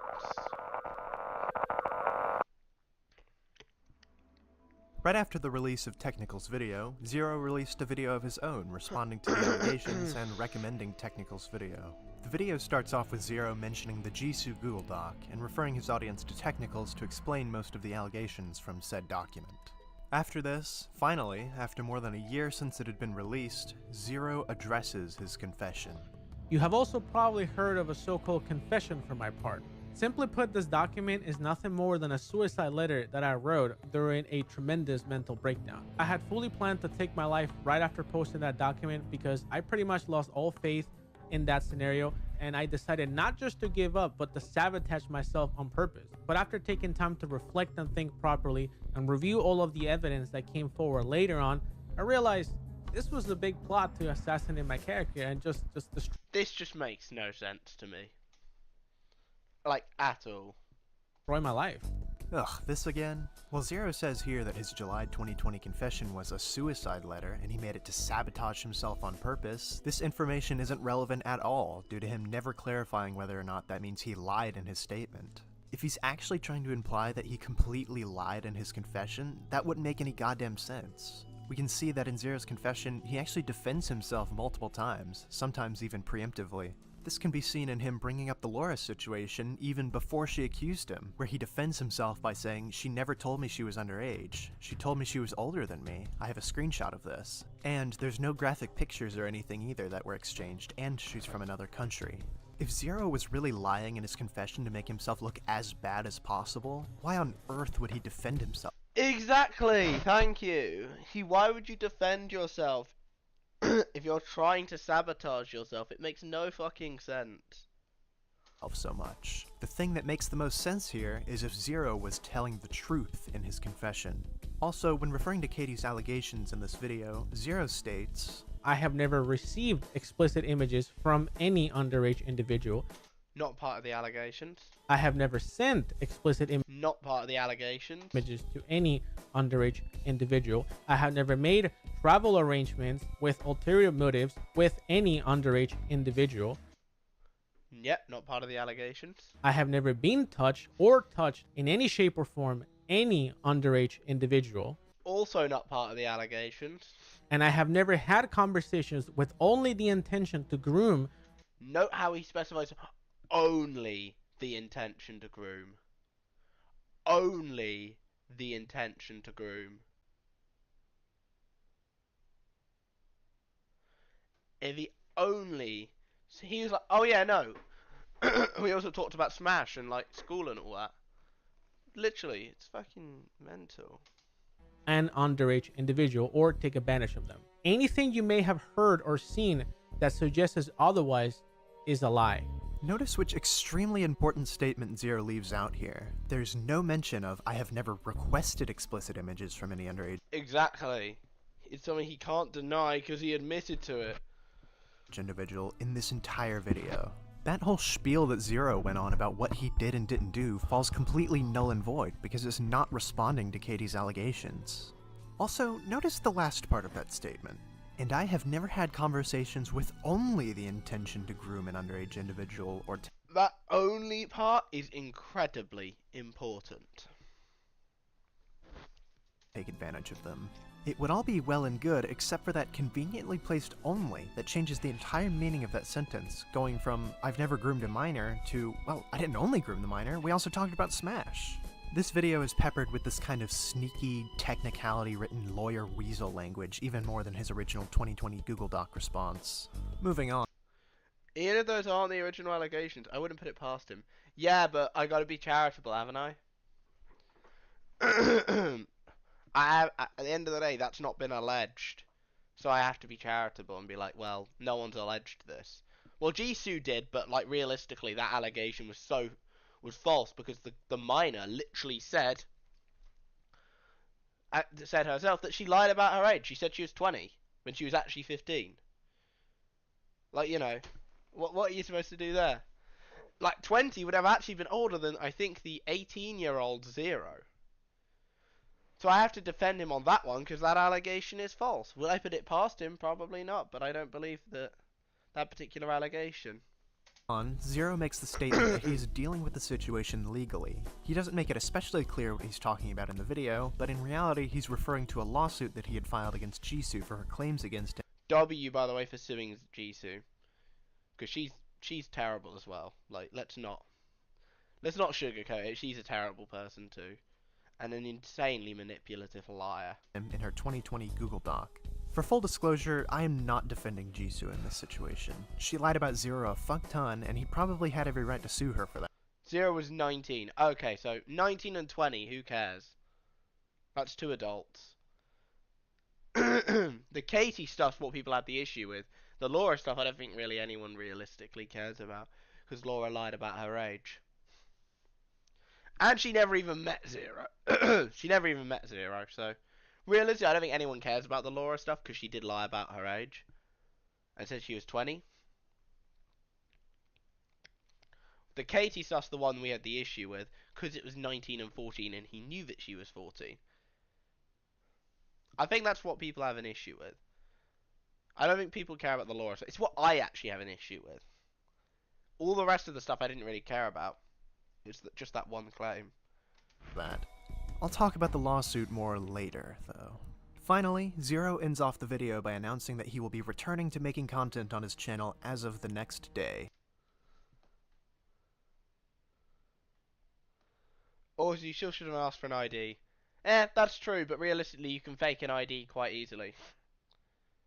You can fake an ID very easily, though, you gotta remember.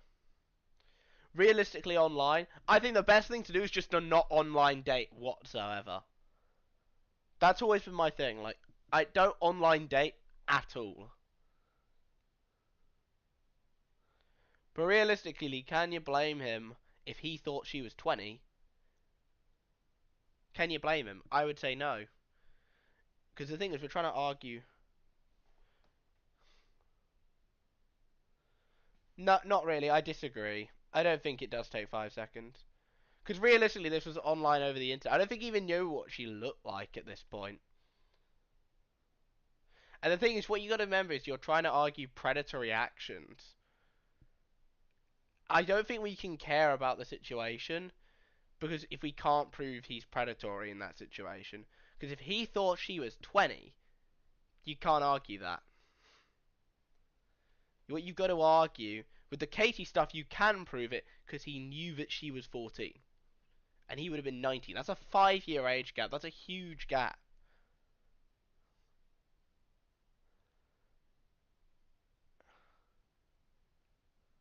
To me, it would matter if someone lied about their age.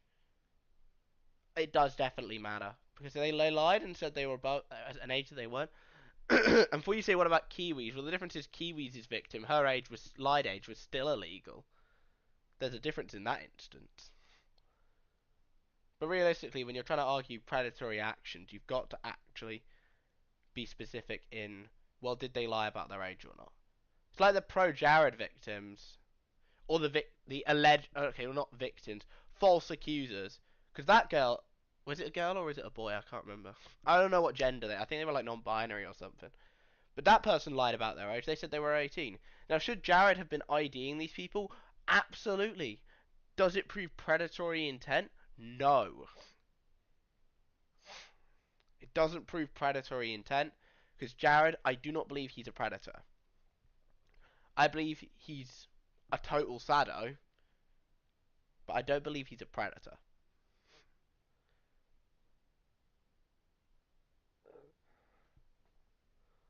Don't know, just checking to see if the person... Checking to see the person was of age. I mean, realistically though, does it put him at fault? Maybe a little bit, but the difference is you gotta argue like you're arguing predatory intent. Realistically, I personally just think online dating in general is a terrible idea though. I think online dating in general is just an awful idea.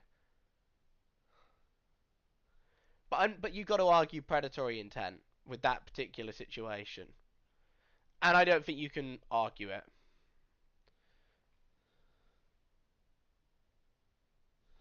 But no, no, I would agree with you. Okay, I'll agree that these situations could be avoided. These situations 100% could be avoided, but the problem is, again, you got to argue, because the thing is, I've got to argue intent in these messages. If he thought she was 20, we can't really argue the fact he's a predator. We can argue that he probably should have asked for an ID. Yeah, that 100%. That's irresponsible. It's not predatory though. That's the question. Because with Katie, he did know her age.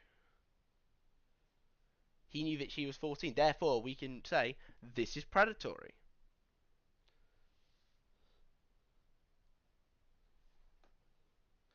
YouTubers sexually involving themselves with underage fans in general shouldn't happen. YouTubers involving themselves sexually, especially when you've got a child audience, just sexually involving yourself with random nobodies in general is a terrible, terrible idea. He's a predator towards Katie. We can agree on that. We agree that he's clearly a predator in that situation. And he groomed her for like 3 months. That is something we definitely agree on. Like, there's one situation, that's the one situation I will agree that he 100% is in the wrong. Everything else you can kind of reasonably defend him on. That's the one situation where you cannot defend him, and unfortunately it is the biggest claim of the bunch. And I will defend anybody who I think is being falsely accused. I initially defended Dr. Disrespect when he hadn't confessed yet. When he hadn't confessed, Technicals ran defense for him. We can agree. I agree with that. Well, we agree on that too. But that's the thing. I defended Dr. Disrespect before his confession because I simply said, well, there's no evidence that this allegation is even true. And before you say, what about when he confessed? Well, immediately I condemned. Because, like, once again, he's confessed to it. So what else? So what am I supposed to take from that? What am I supposed to take from someone confessing? I'll defend. In all honesty, doesn't surprise me when his own brother's a paedophile. I think you can draw that conclusion. Yes. I don't do the labels thing though. I think you should just focus on what they did. I definitely think that his brother is a total degen. Because realistically, you're just having a group chat filled with mice. Yeah, I think you can draw that conclusion.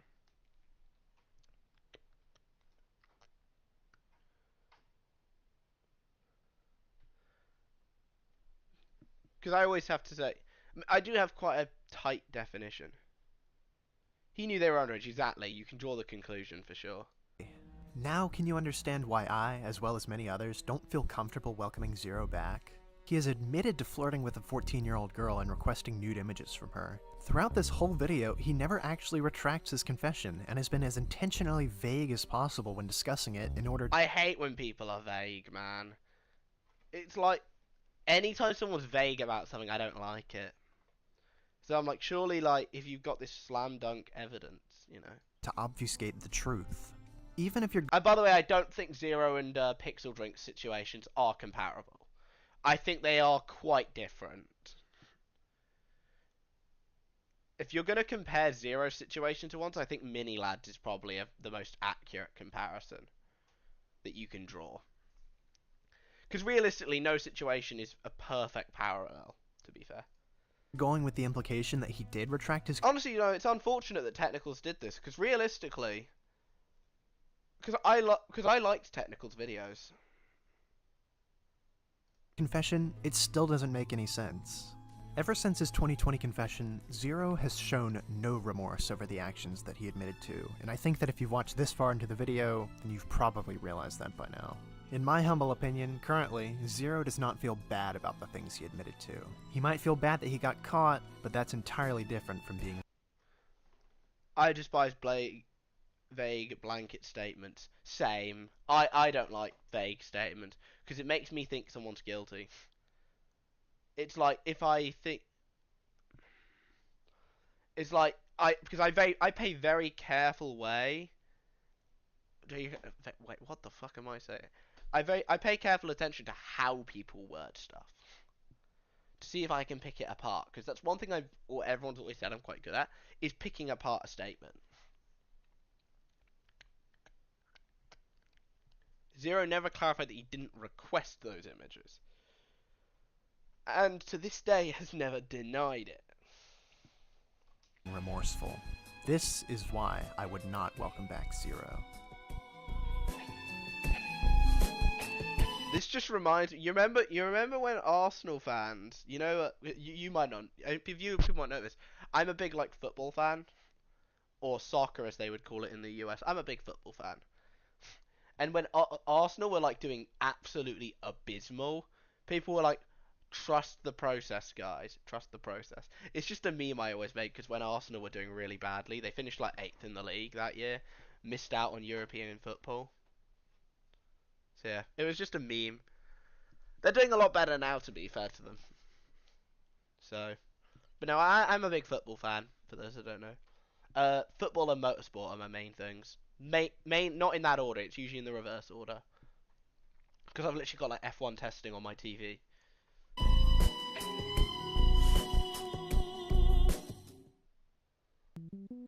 Before moving along, I would like to discuss some DMs that got leaked on one of Technical's live. So we'll read this.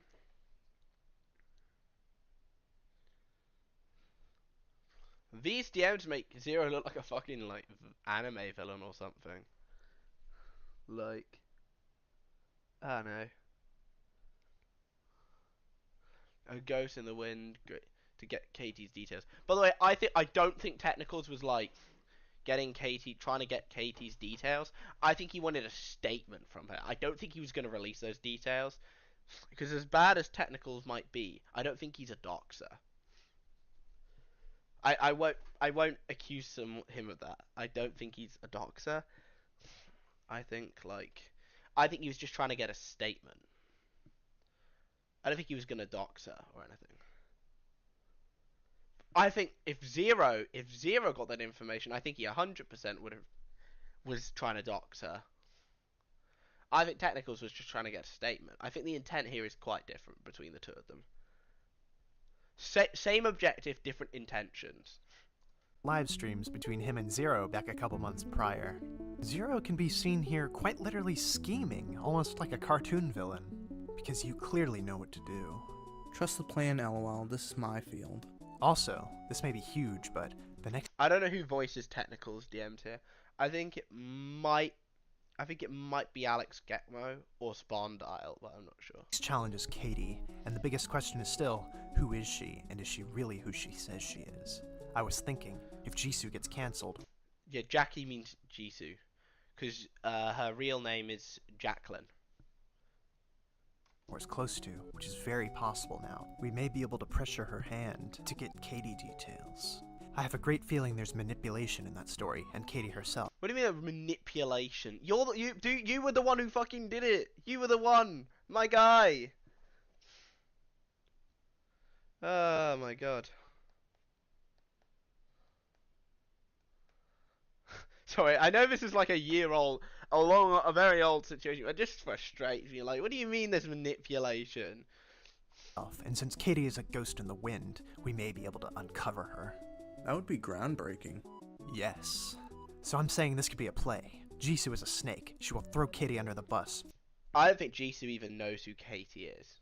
Gonna be real. For self-preservation, if she has to. So we could use that?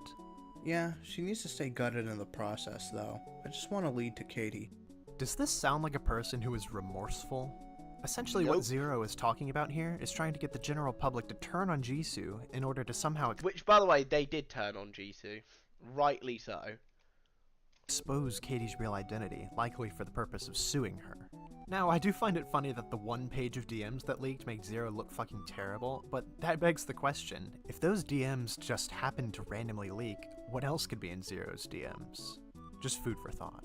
Now, I'd like to clarify here that ZeRo's and Technical's intentions may not be the same here. I agree with... okay, no, I agree with this. I don't think the intention was the same. I think Technical's intention was to get a statement. I think ZeRo's intention was to sue. I think they both had different intentions here. And I think only ZeRo was necessarily malicious in this. Technicals, I fully believe, was just trying to get a statement from her or an interview of some sort to include in the video. I don't think he was going to release her identity. And I don't even like Technicals, but I'm just being fair to him here. As Technicals likely just wanted a statement from Katie, not to dox her. Technicals and ZeRo's videos both saw overwhelming support, with both of them maintaining pretty positive like to dislike ratios at the time. However, they were not without their detractors. Let's talk about Nick and Augie. The goats. the two remaining of the old guard. Not the old guard, but the old guard.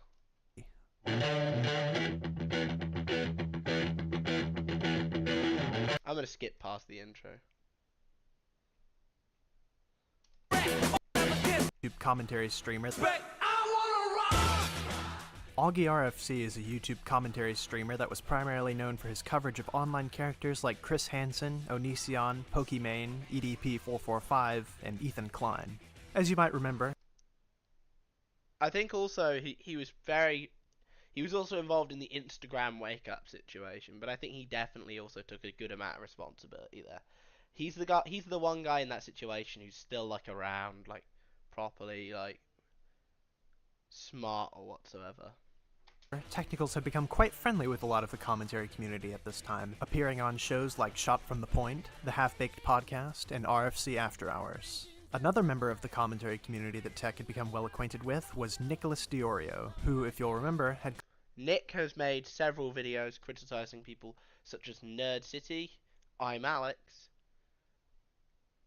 and Keemstar at this point. Had he made... No, he had... And H3H, he had made that video at that point. Collaborated with Tech with his Skyhouse video. If you're wondering what they have to do with the whole ZeRo situation, well, we'll get into that right now. On November 16th at around 7 PM Eastern Time, Augie RFC started up a stream with the purpose of going over and criticizing Technical's ZeRo video. He was joined by YouTubers Nicholas Diorio and Bo Blacks. To summarize Augie's thoughts on Tech's video, let's look to the comment that Augie left on the stream. Bo Blacks is an interesting character now, to say the least. Hey guys, so throughout this video, myself and Nick really disagreed with Technical's main point about ZeRo and Katie, a 15-year-old girl 14 who ZeRo flirted with and requested nude pictures of, which ZeRo himself admitted to. ZeRo claims that him admitting to this was done out of distress, as he planned to kill himself and felt that his only way to justify it would be to ruin his reputation online, and while the flirting did exist, the requesting nude pictures thing never happened. I still find this to be highly questionable from his point of view, and I disagree with him being redeemed as some good guy now. I think he's absolutely still sketchy, and while he is allowed to continue making YouTube videos, I don't think he should be seen as redeemed, like how Sky Williams was, for example. That was my main This is probably something I'm going to fully agree with Augie on. point, and I just wanted to be clear before people assume my position on this highly delicate topic. Technicals made a lot of really good points, especially at the beginning of the video. I agreed with the first 6 points Technicals brought up, as you can see in the timestamps, but the 7th point I don't agree with, and unfortunately, it's the biggest point made by far. Essentially, the Katie section of the video is the only point of contention with Nick and Augie. Whenever they reach that section of Tech's video, Technicals asks to call into the stream and talk to Nick, and here we are provided with our very first debate of the whole saga. Here we go. To not risk retreading everything 1,000 times, I'm only going to be discussing parts of this debate that I find notable, not every single point made. Nick's initial criticism of Technical's video was how Tech's emotional interview about ZeRo's suicide attempt was sandwiched in the middle of discussing Katie. I think the interview should have moved near the end of the segment. Whether it should have been I can't speak. Whether it should have been included at all is still a valid question. But I think if you're going to include it, put it near the end of the video. Katie's allegations. He states that Tech did this to poison the well around Katie's story and emotionally manipulate the audience. Sup, dude? Nick, you're a fucking dumbass. I swear to God. I think you're a dumbass. Why are you leveraging so much on this fucking story? I'm not saying he didn't attempt to commit suicide. I'm saying you just outlined a huge fucking allegation, and then you transition to, well, the reason why that he said that he did it is. I love RFC debates. I always love those debates. I think they're hilarious. Because he was gonna fucking kill himself. And then the next segment of this video. Blood sports, yeah. Commentary blood sports is incredibly entertaining to watch. Is you like having a really fucking like serious encounter talking about how he was suicidal. Why didn't you finish talking about the allegation before you jumped into he was suicidal? I'm gonna finish it after that. What do you mean? You watched the whole thing, didn't you? Yeah, it feels like a weird emotional blackmail right off the beginning. Technical's response to this was to say that the placement of this interview was to provide never-before-seen context. I don't know if I agree with never-before-seen context, because he mentioned this in the EE video. About ZeRo's confession. And then you're like, okay, now that we've properly poisoned the well, let's start talking about those allegations of that 14-year-old. The well? Well, what do you call a fucking huge emotional outburst in the middle of the fucking video that's going over the receipts? This is fucking context that didn't exist prior to this video. Nobody knew he killed himself prior to your video? Nobody knew that he was going to attempt to kill himself after posting this. Didn't he do a whole interview about suicidal thoughts already? Yeah, but that was the relapse in March. I'm talking about the initial. Yeah, so... No, he definitely did mention this. And I'm pretty certain Technicals had seen the EE video, although he might not have remembered it. When I posted the very last thing I posted, which was I think it was like that thing on Twitter, or I forget, but it was like the very last thing I posted on Twitter. Actually, I was gonna kill myself right there. If you can find this context anywhere else, go for it. To be fully charitable to Tech here, I would have to say that while the interview was poorly placed in the video and definitely should have come after the discussion of the allegations, there's no way to prove that Tech was trying to emotionally manipulate the audience. Even though I think he probably was. There is no way to prove it, but I definitely think he was. No matter how fishy it may seem. Oh my god. That's internet edgy, for God's sake. An accusation of manipulation like watch this him. is heavily reliant on knowing the person's intent. And for Technicals, there's no smoking gun proof of that, meaning that the talk of Tech emotionally manipulating the audience can be safely put in the category of speculation. That being said, Tech does say to Augie that he gets where Augie is coming from when he says that the interview should have been moved to the end. I don't have an issue. Really manipulative. My thing is, I don't have an issue with the segment. I just think like the pacing of it is the problem here. So you're going from huge allegation, terrible thing, to emotional segment, to then the DMs. I think it should have been here's the allegation, this guy's your friend. here's the DMs, I absolutely and then the interview at understand the it. end. That's what I'm just saying. I get where you're coming from. Okay, like that. This It's is valid more that you think personal that, for but I you. think it's still. The next... I agree. I mean, yeah. At least Tech acknowledged that. That's one thing. Point of contention on this stream is that Nick disagreed with Tech marketing his video as a case closed type deal.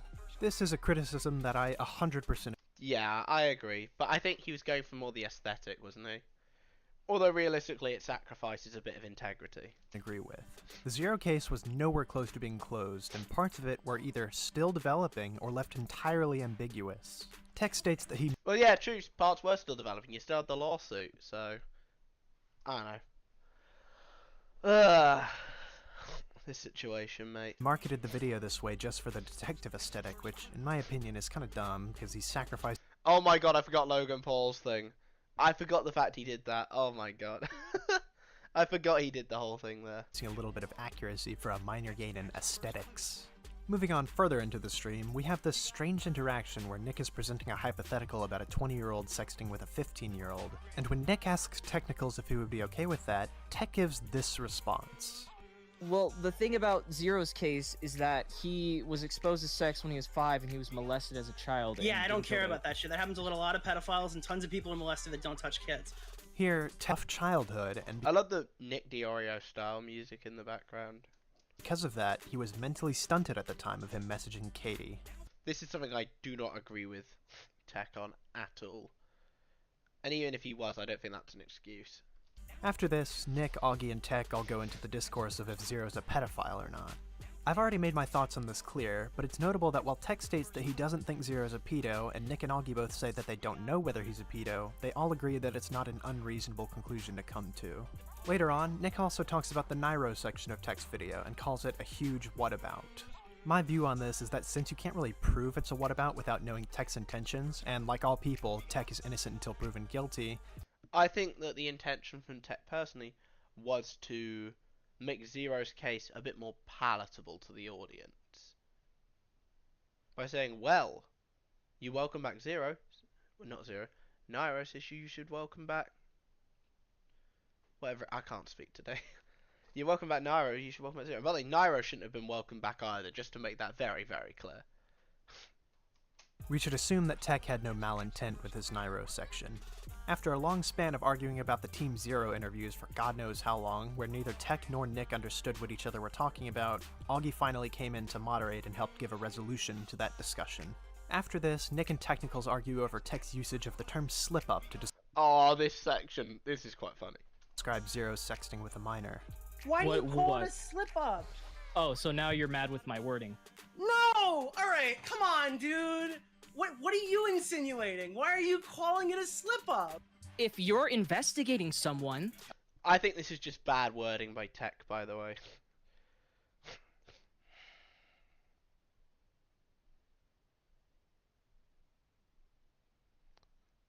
I think it's just bad wording. I don't think it was like anything malicious on his end from that particular point. Okay, Nicholas DiOrio? What is he slipping up from? Slipping up means getting caught in the act. Slipping up. Getting caught in what act? What do you think he is? Red-handed. Red-handed This is doing just what, verbiage. Technicals? Nick, you're just arguing about verbiage. Actually, go kill yourself. Oh my god, bro. Dude, you're calling it a slip-up. What do you want it from would me, be it would be a slip-up if someone caught him fucking a kid. Yeah, I do think that's true. Full disclosure, I think this was... I agree with what Unseen's probably about to say. I think this was just bad wording. I don't think there's anything malicious here. Just bad wording, in my opinion. I don't think there's like anything malicious on Tech's end here. I just think this is just him putting in bad verbiage. I think that this was just poor wording on Tech's part. I think there's a way to say it better is, oh, but there's been no instance of him doing this in the past 5 years. I think that's probably a better way to word it, personally. And I don't think that he intended for it to be some kind of loaded term considering his other arguments. He would clarify this later in the call. So, like, do you see why slip up is a really weird choice of words? This is not included in the clip of the to YouTube. Yeah, I can see why, but is it doesn't, slip up like, the implication that he's previously done something like that you would consider? No. At that point, it's semantics, because when I'm saying he hasn't slipped up in 7 years, I'm saying there's no, like, slip up would be, oh, he fucked up, and yeah, he kind of showed his tendencies that he likes children, and we can now point to this. That would be a slip up in. So like, if I reworded that in probably an optically better tone, and I said something along the lines of, regardless of whether this had or hadn't let Flam speak. True. Occurred initially, we know for a fact that there's no example of this happening in the last 7 years. A little later on, Tech makes a point that completely bewilders me. When Augie tells Tech that he wouldn't go to bat for ZeRo nearly as hard as Tech did, Tech responds by saying, if he sent his cock to that minor, me neither. This is a very strange point to get hung up on, as when talking about stuff like he still requested it though, didn't he? Like ZeRo's Ice Cube incident, the fact that Katie never actually sent ZeRo any naked pictures doesn't make ZeRo any less bad. The action of him asking for them in the first place shows clearly that he wanted them. His intent was still there. It doesn't matter in the slightest if Katie didn't send the pictures that ZeRo wanted. He would still be just as fucked up for wanting them. Agreed with the Unseen here. I think me and him generally have a good similar worldview. After this, Augie questions Tech about the leaked DMs with ZeRo that I've previously talked about in this video, and Tech clarifies that he was not trying to dox Katie, but was just trying to get a statement from her. I agree with that. I don't think that he was trying to dox her. I think he was just trying to get a statement. Is the objective there to, like, remove the anonymity to the victim of... No, it was not to dox, it was to simply get a statement from her, so it could be a more objective piece, but everyone was ducking me, and yeah. I believe you, because I know you're not like a piece of shit. Like, you're not... If you got her information, you wouldn't name her in the video with her legitimate name, right? Mm-hmm. Later in the stream, Nick goes on to have a debate with a small YouTuber named Jessica Pizzle, where she tries to compare Nick's arguments to another completely unrelated situation, to the point where even I don't think the Repzilla situation is remotely comparable here. Technicals ends up siding with Nick. The only salvageable thing said in this whole debate is Technicals agreeing that if someone does a pedophilic action, there's always a danger that they will reoffend. A bit after this, Technicals announces that he's gonna leave the call, and Nick and Tech give their final closing statements. I don't know. No. I think we just disagree on the psychology of it, like how much it contributes. Just gone.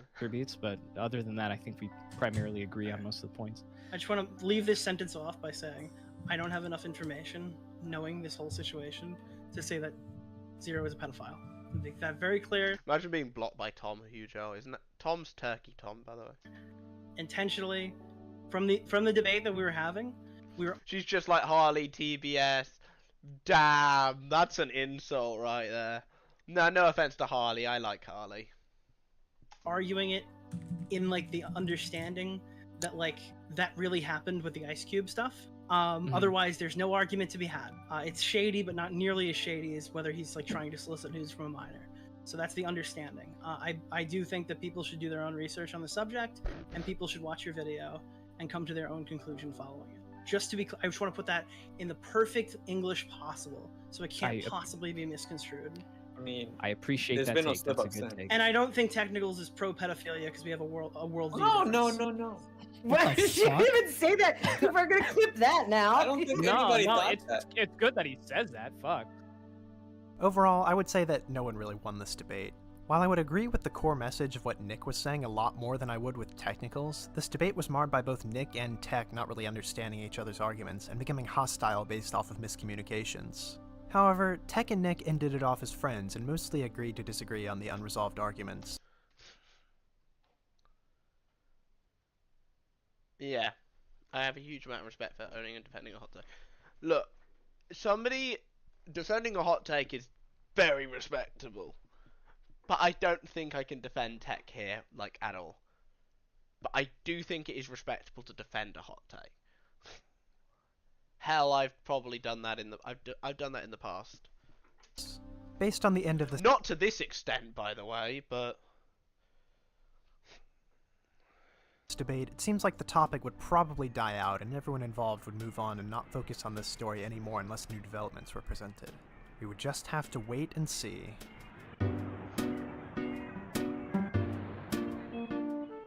2 days later, on November 18th, Augie RFC gave a small addendum to the situation on his livestream, which was later uploaded as a clip to his YouTube titled, "ZeRo probably lied in Technical's video, and here's why."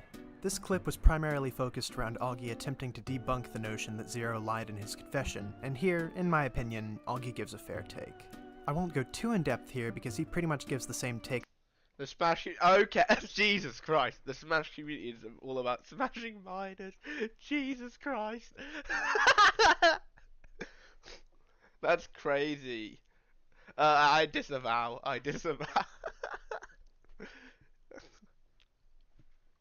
No, I'm not really involved in that community as much as some of my mates are.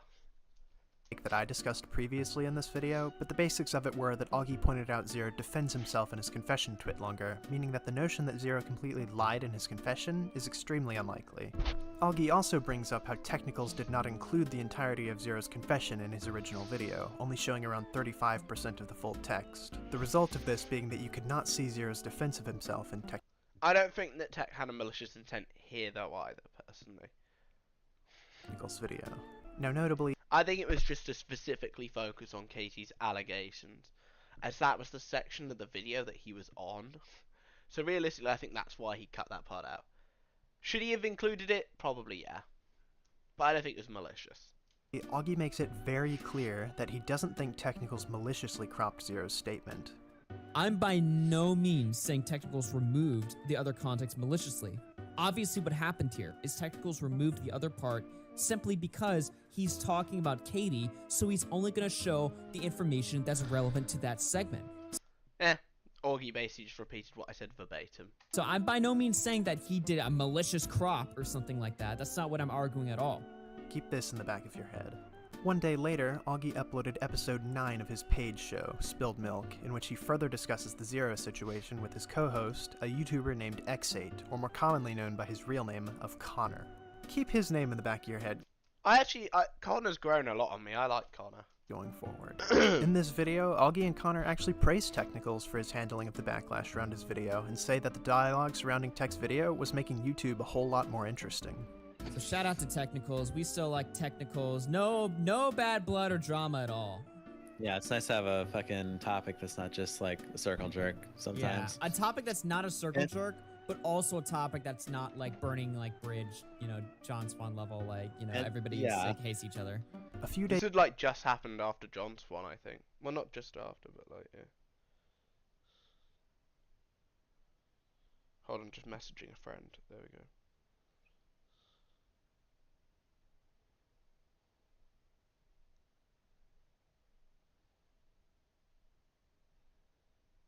Okay, there we go. Right, we're back. Days later, on November 22nd, Nicholas Diorio uploaded clips from a Twitch stream that he did about the quartering to YouTube, in which he made a comment about the ZeRo situation, saying that while he doesn't like that ZeRo is coming back, he doesn't think that everyone who's welcoming him back condones his actions. Later that same day, the Hooked podcast, which consisted of the YouTubers Augie RFC, Dumpy, Aiden Projects, and Cyrus, uploaded a new podcast guest starring up-and-coming commentator and at the time potential Drama Alert host, Willie Mack's show. The guy who started the second commentary civil war. In this video, Willie laments that the community's biggest video, being Technical's ZeRo video, has to be about such a dark subject matter. Augie ends up pushing back. I don't agree with that.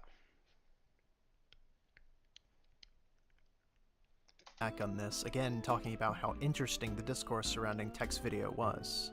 There's so much nuance to the whole discussion with ZeRo, right? Like, it's not just one or the other. Like, you have to, like, you have to really think about, like, what's all going on. You have to gather all the details, collect the story. Pedo shit is fun, Willie. I think you need to embrace pedo. Okay. Finally, to cap off this segment, 2 days later on November 24th, the day before Thanksgiving, Technicals uploaded a video titled Ban Nairo. While this video is mostly about Nairo, Technicals does clarify some things from his ZeRo video at the start of this one, namely what he was welcoming ZeRo back to, and why he included the section about Nairo in his original ZeRo video. This whole period of about 8 days between ZeRo's return and the day before Thanksgiving consisted of agreeing to disagree mostly, and discussing the situation while staying friendly and keeping the peace. But soon enough, that would all be turned right on its head, and the community would not stay peaceful for much longer. Sorry was that as a paedophile. Yes, he was. Yep, yes, he was. I remember that. Because I woke up to those allegations being dropped. Oh, God.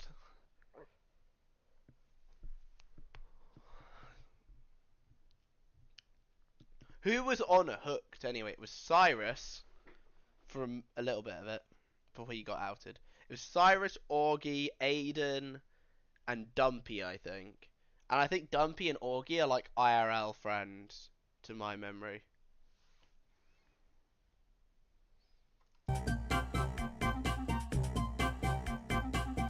That same day at around 5:30 p.m., Willie Mack's show uploaded a video to Twitter with the title, The Most Obvious Problems with Technical's Video for Me. This video is a short splicing together of clips from Technical's ZeRo and Nairo videos, along with some commentary from Willie. Willie makes the arguments that it doesn't matter how long ago ZeRo did what he did, and it doesn't matter that ZeRo's married. He also questions why, if Technicals thinks that ZeRo fair argument there. is not a current danger to children, he should still be banned from Smash events. Now, that's all well and good, but after this, Willie kinda drops the ball. Yeah, those are three pretty good arguments. He tries to say that Technicals was trying to welcome ZeRo back to Smash events. First off, just to clarify, when I say welcome back ZeRo, I mean welcome back to uploading content, not to Smash events. Despite me never making that argument, I think it's worth clearing up. Dude, that was you making the argument. That wasn't his argument. That wasn't his argument. I think he specifically... I don't think he specifically... When he said welcome back ZeRo... Because realistically, he never said, oh, he should come back to Smash events. I don't think he ever specifically said that. So... Realistically, you can't make that argument. Sorry, Willie. That literally was you making the argument. You're walking it back. That is a complete walk back. You're trying to sound smart, but you literally walked it back right there. You shouldn't be allowed to upload content, period. Fair take. Realistically, though, YouTube doesn't do shit about this kind of stuff, so... Admit it. Oh, dude, this video makes this video so much worse. Technical's whole welcome back ZeRo thing was to welcome ZeRo back to the online community and to uploading YouTube videos again. I have to agree with Tech. Dude's a pedo sick of semantics. I just don't really... I just don't use labels. Because I think it's more important to focus on actions, because you can dispute a label, you can't... You can dispute a tag, you can't dispute actions. That's always been my take. Back here, he quite literally never made that argument. Now, ultimately, this critique doesn't seem like anything super special until you see what it started. A Twitter user responded to Willie's video essentially reiterating what I just said.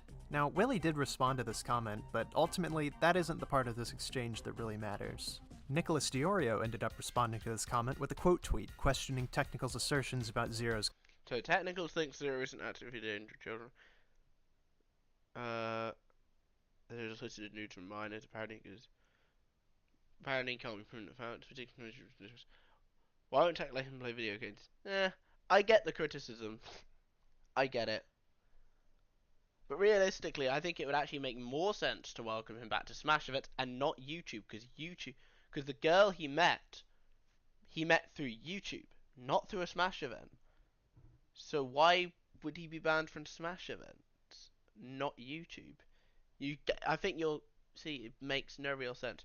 Realistically, YouTube should have terminated his channel necessarily, but they're not going to do that. I mean, they've not terminated Mini Lad's channel, so you know, it is what it is. Confession. Technicals ended up responding to Nick with a quote tweet of his own, saying that if ZeRo's confession was ever proven true, he can be the first person that Nick cancels. Nick responded in a comment saying, "Tech, if it ever happens again, your channel's gonna be a crater. That's not really my point." Nick attached to this reply a screenshot of Tech agreeing with Willie Mac that ZeRo was a threat to children during the time that he messaged Katie. Technicals replied to this by saying, "You're so obtuse, and don't get me started on your weight. I'm not arguing psychology with someone who openly declares they don't give a shit about it. Go cry about Ethan Klein or something." Nick would respond to Tech's reply by saying, "I mean, you're running around playing defense super hard for this guy and crying about Augie's videos nobody watches. I'll keep—" Damn, that's harsh on Augie, man. That's harsh on Augie. Ah. making videos on H3, and you keep explaining 15...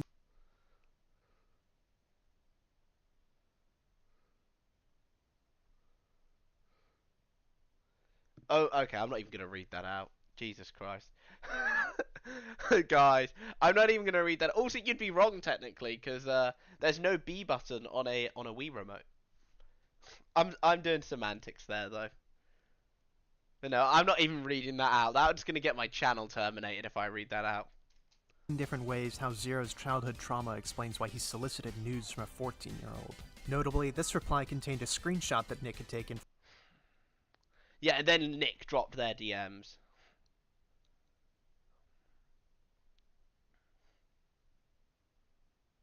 From his DMs with Technicals. These DMs pretty much boil down to Nick asking for Tech's interpretation on ZeRo saying that he sabotaged himself, with Tech's interpretation being that ZeRo might not have actually remembered the conversations themselves, but just confessed based on the screenshots that Katie had provided.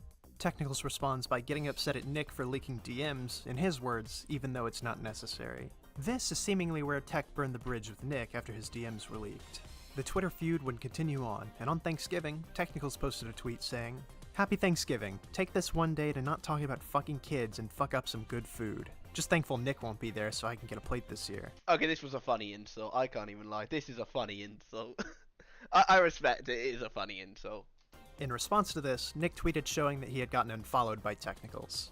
This leads into the day after Thanksgiving, where, as the Twitter war was still going on, Technicals posted this legendary tweet, quote-tweeting Nick's aforementioned tweet saying, "I tweeted that and immediately had sex. Can't say the same for you." Again, we may not like Technicals, but base tweet. I do respect that Tech is actually quite funny. I don't know what happened, but after his commentary double standard video, he just stopped being funny, which sucks. I'll take this opportunity to stop reading tweets and go into the next section Yeah, I of was gonna say, Unseen, you're not Bo Black, so you don't need to read tweets the whole time. the video.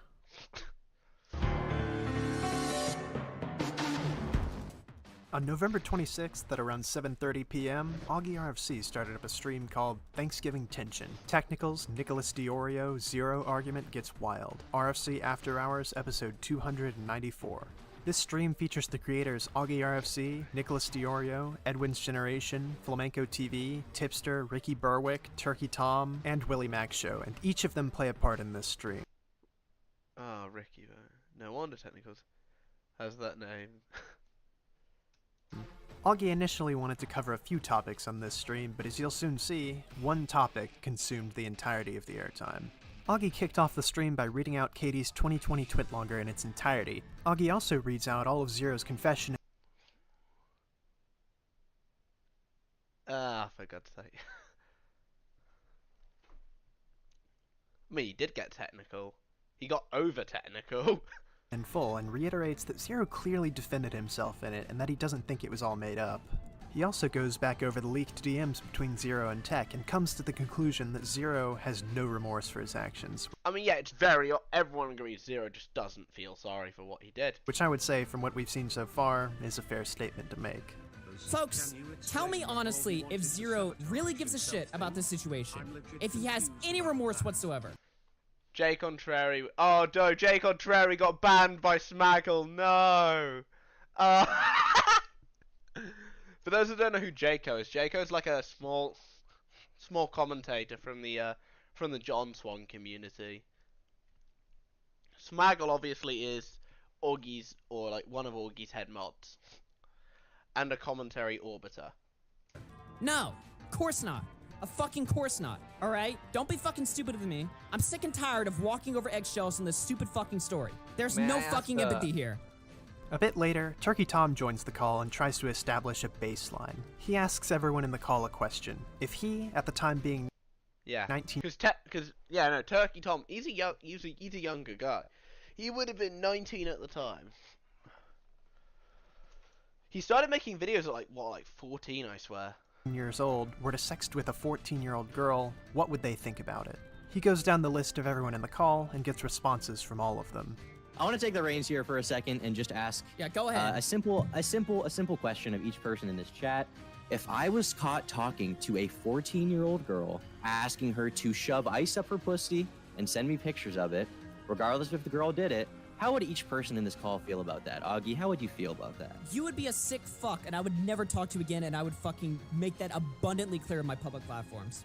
Boblax, how would you feel about that?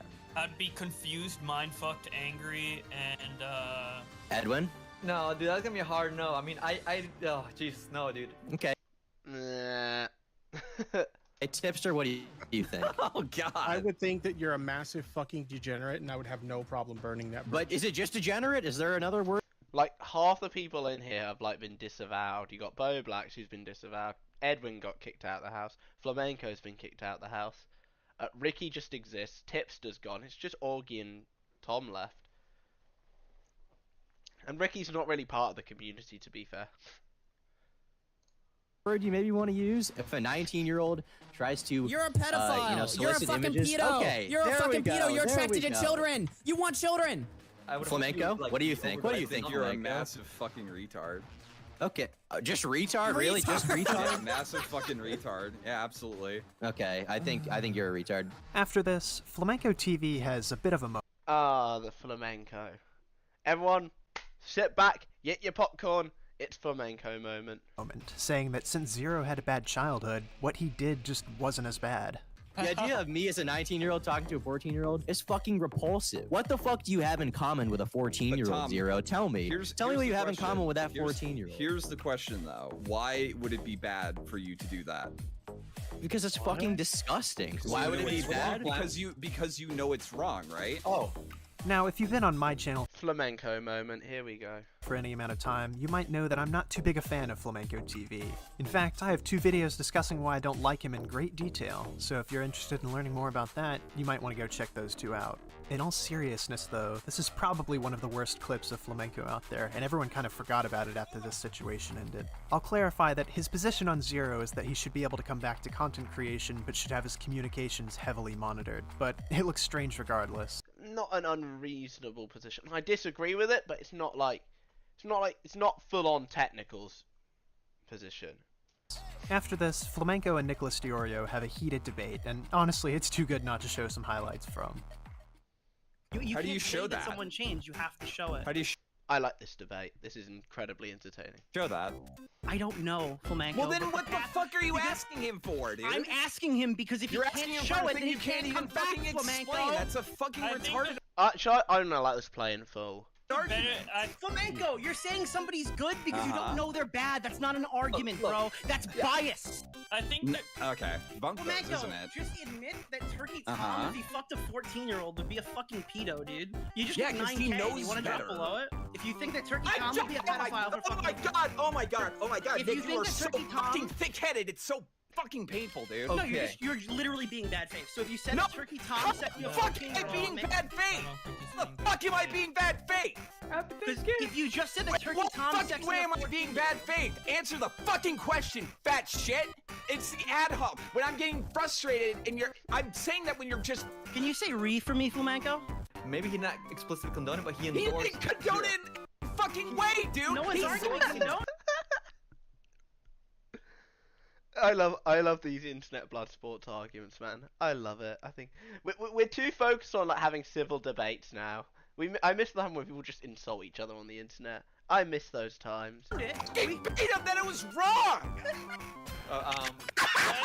Yeah, I'm laughing, so I'm right. Like, holy shit, Nick. Are you? I can't fucking engage with him. He's I'm just not gonna like interrupting you. tackle and. Oh my god. I mean, he did interrupt in there. Can you answer the question?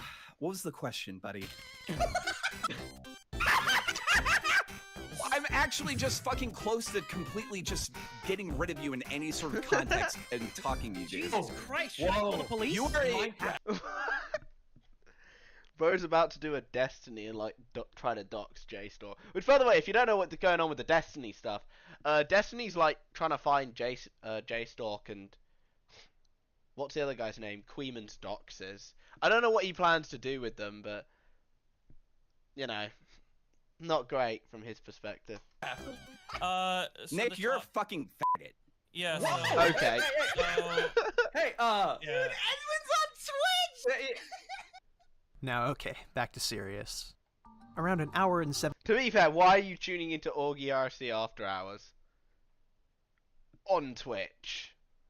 Not a good move. 17 minutes into the stream, Turkey Tom rejoins the call and starts alleging that Technicals said he was going to sue Jisoo for promoting underage drinking. This is something that is untrue.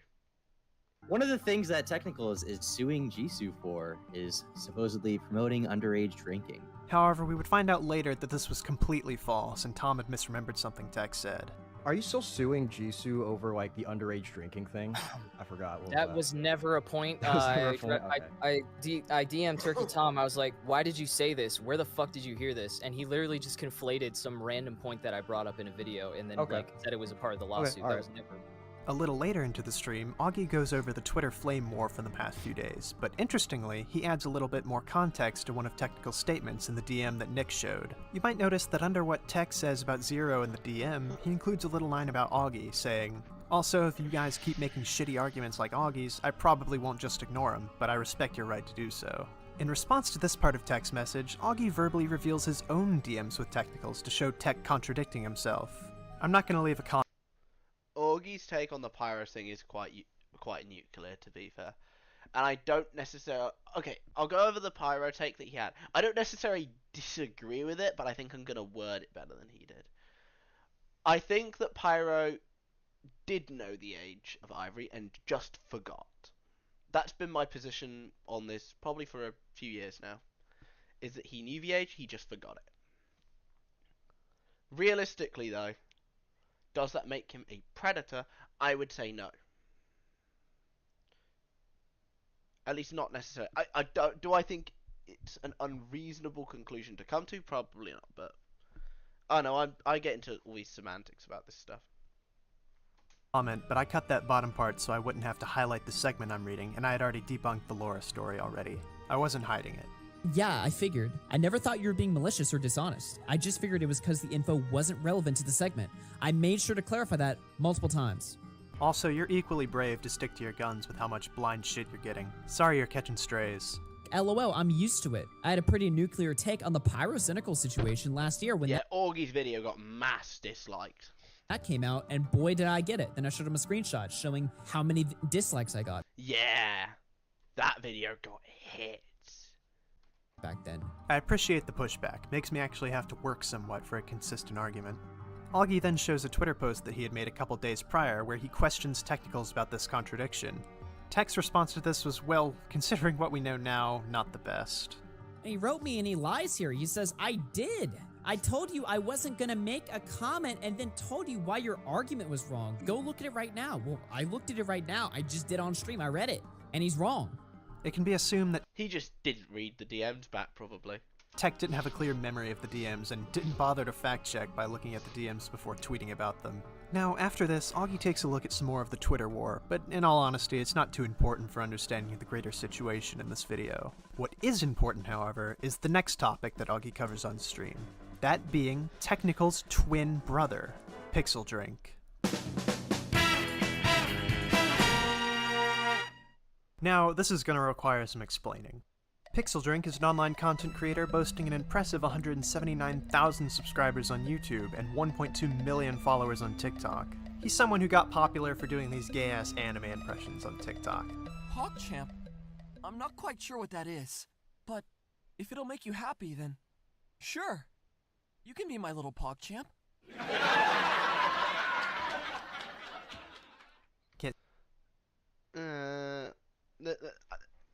Can someone please explain to you like how this kind of stuff gets popular?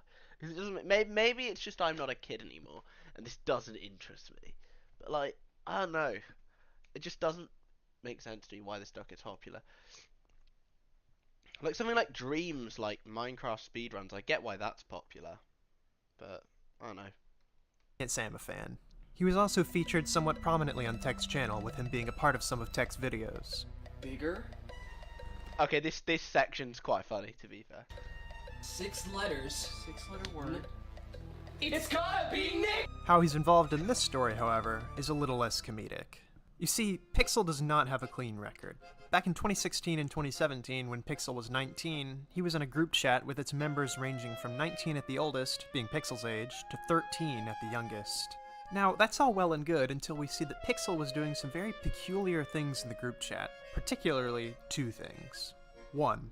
Pixel was drawing hentai of underage members of the group chat. Now, of course, this is bad for obvious reasons, but let's move on to the next thing. 2. Pixel flashed the group chat with his dick out. Again, something that is bad for obvious reasons. The way these allegations would first be This is wild. This is what I'll say. This is wild. Brought to public attention was by I don't think this is comparable to the ZeRo situation. At least not in the same way. I see the comparison, but I don't think it's a fair one you can make.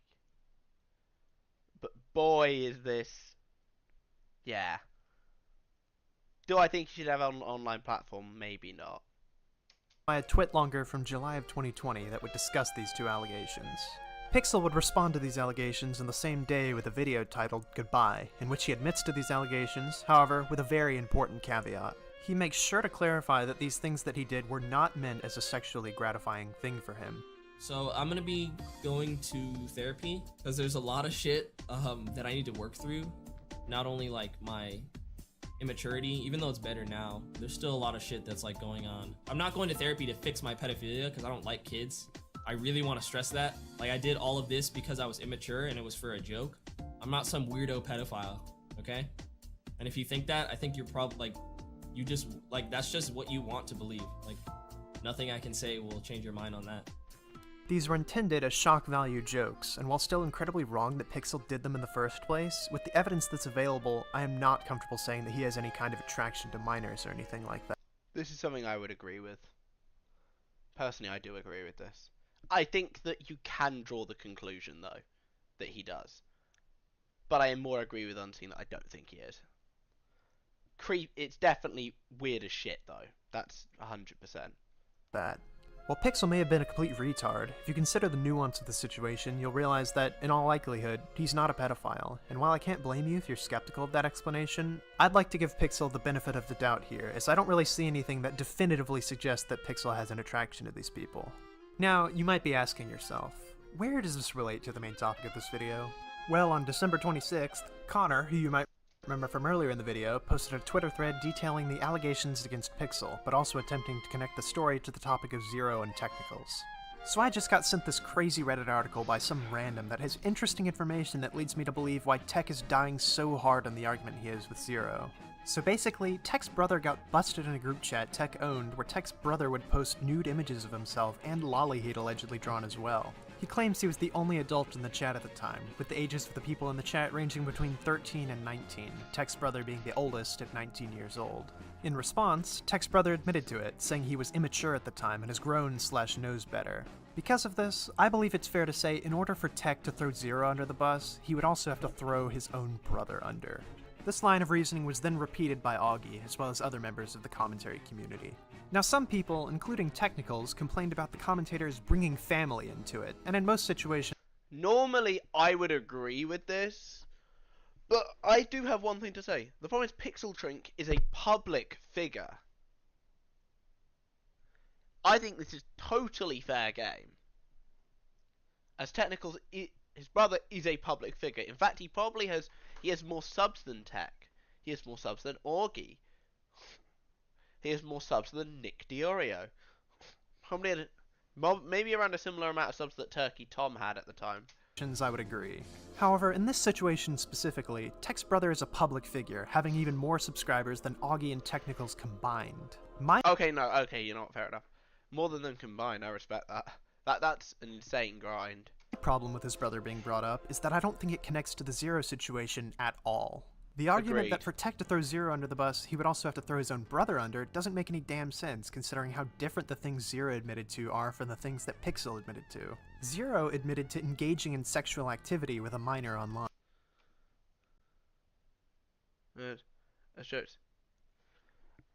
You could. Not necessarily. In this situation, I think in the nuance, you could. Do I think that he is a paedophile? No. I personally do not. I think it's definitely weird as shit, and I don't think he should probably have a platform, but realistically, there's nuance there. You gotta understand that. If you think he's a paedophile, I think that's a fair conclusion to come to, though. I think that's a reasonable conclusion to come to. I wouldn't argue with that. Using the criticizing EDP excuse. But I'm not making that excuse for those two. I ain't making that excuse for those two. Because I think those two are paedophiles. So. Something that would absolutely be sexually gratifying. Pixel admitted to sending inappropriate images to a group chat that had minors in it for shock humor, something that, if we are to believe Pixel, was not intended to be sexually gratifying. These two situations are not comparable, and to try to say that the situation with his brother influenced technicals when covering ZeRo, is just speculation with... I don't think that Pixel Drink was predatory in that particular situation, personally. That's my view. You're free to disagree, but I don't think that there was anything predatory. With ZeRo, I think there is. But with Pixel, I don't think there was. Because, like, you can't prove it, necessarily. I've got to be charitable, mate. You got to understand that. If you want to believe that, though, feel free. Like, it's a reasonable conclusion to come to. No evidence, which ultimately proves nothing, and B, doesn't make all too much sense to begin with. Now, even though I disagree with Augie and Connor when it comes to Tech's brother, I will say that Tech's handling of it was not very good. No, it wasn't. Now, Tech's actual response to Connor was fair enough. He quote-tweeted Connor's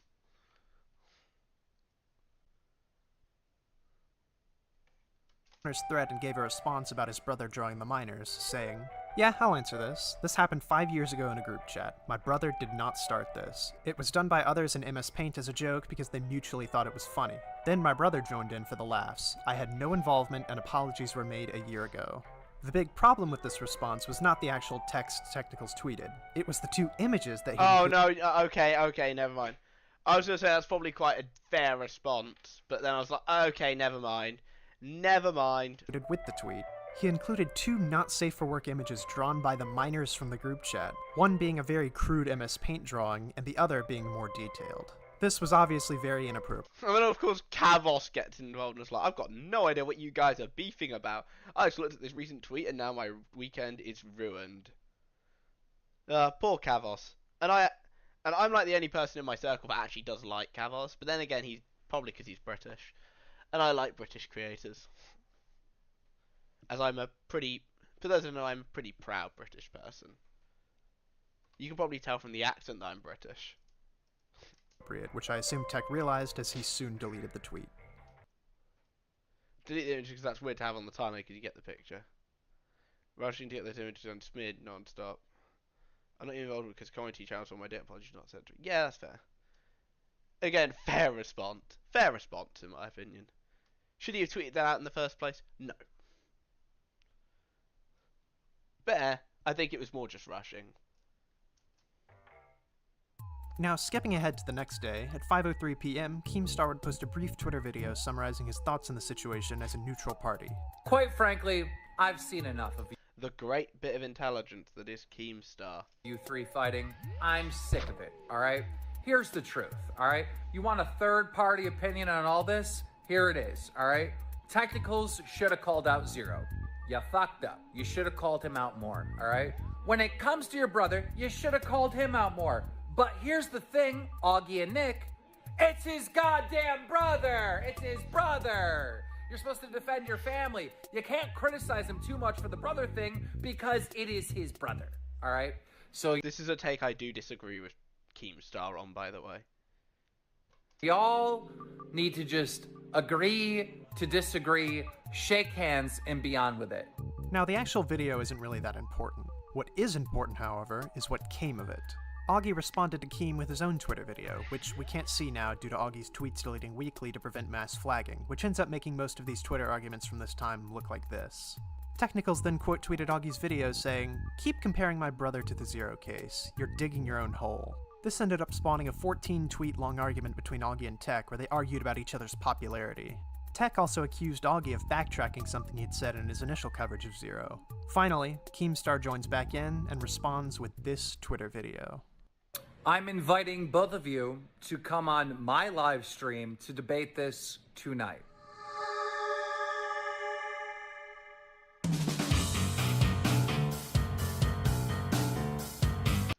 I will say that I don't think Augie's performance in this debate is particularly great.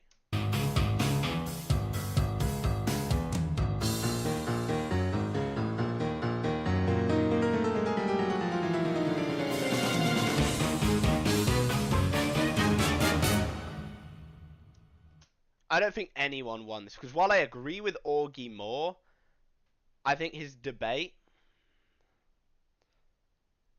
I don't think he debated it very well. I agree with him more, but I don't think he did very well in this, so I don't think anybody really won this. Now, for the first 5 minutes of the debate, Augie and Tech pretty much just go over the basics of the situation. However, around 5 minutes in, Technicals brings up something that we're going to talk about just a little bit later. Skipping forward a little bit, in an attempt to try and discredit Augie, Technicals brings up a tweet Augie had made a few months prior, which states, "You only think 2 high schoolers dating is a crime because you're afraid of Twitter. Very few people in real life think about this. 18 to 15 is fine. That's This is something I do disagree with Augie on. Literally my only point." Tech then takes that and this is something, by the way, I do disagree with Augie on. The whole high school context argument I don't agree with. I think 18 and 16's fine, don't get me wrong. Like, for me, that's a 2-year age gap I'm not that bothered by. But, like, 18 and 15's a bit much, in my opinion. Boils it down to Augie's defending adults being with minors. In the context of a high school relationship, yes, 18 to 15 is fine. So an adult with a minor is fine, is I think Augie doesn't agree with this take now. what you're saying. No, I'm That's talking literally about high what you're schoolers. Well, I mean, legally, Is yes, an an 18-year-old would be an 18-year-old adult, but I'm saying in a high school context, then yeah, I agree with that. No matter what you think about Augie's... I love Keemstar's expressions he always makes in his things. It's so funny. His opinion, boiling it down this much is dumb. Yeah. Because all you're saying, oh, you're defending adults being with minors. Well, if let's say I'm an adult, like let's say I'm 18 and I date a 17-year-old, is that predatory? No, obviously not. Hell, I am somebody who literally like. Be right back. Well, there's a difference though, and I didn't ever condone what Pixel did. To be fair, I've never condoned it. Well, yes, an 18 to 15 relationship is an adult with a minor, and I personally find it weird. If you were to boil down Augie's argument as much as Tech did, you would have to say that it's bad for someone who turns 18 in one day to date someone who's already 18. Exactly. They're not the comparison. It's not to boil down the adults with minors bad argument to that degree is kind of bad, because realistically with me, like if I'm an 18-year-old dating a 17-year-old, who cares? Since clearly Pixel and ZeRo can get away with this shit. Unfortunately, they did. Unfortunately. After this, Technicals tries another dig at Augie. This time he brings up a tweet that Augie had liked that defended someone engaged in a 19... Didn't this person... To be fair, this was a... I think this is one of those tweets where you just like people who reply to you. I know a lot of people that do that. I don't personally, but I know a lot of people who do that. 1914 relationship. However, Augie does bring up the good point that liking a tweet doesn't automatically mean you endorse or even agree with it. How about a It was just a 5-year age reply. gap? Let's go to my next one. That's terrible. Here's the, it's terrible? Okay, that's weird. Here's this tweet right here. If you go to the likes, the one like on this tweet... 52k views, by the way, on a video a year old on a 195k channel. That is poor. It's from Red Fox Comms. So I liked the tweet in 2020, and that's indicative of my values. You don't think I just fucking No, what do you casually think didn't about it? think too shit about it? I disagree. What do you think about that tweet? 19-year-old and a 14-year-old? No, that's absolutely wrong and pedophilic. Tech also fails to mention in the debate that this tweet was a reply to one of Augie's own tweets. Exactly. It's a reply. You probably liked... Also, this is a situation I have actually covered in a past stream. I don't know where it might be. It's in my drama streams playlist probably. I think it might have been my second to last stream that I did. Meaning that he probably just liked one of his replies without reading too much into it. Next, Augie goes on the offense and starts criticizing Tech's brother Pixel.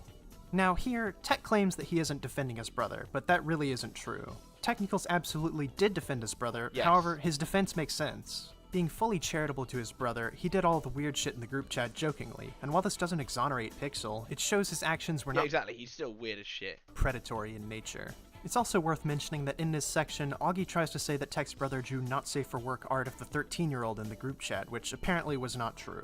The art that As far as I'm aware, that's not true. Pixel made, as far as we know, didn't depict the 13-year-old, but instead a different minor in the group chat. Still weird as shit. Let's break that down. Like, there's so much here that I think you can definitely say, yeah, this guy could be a pedophile.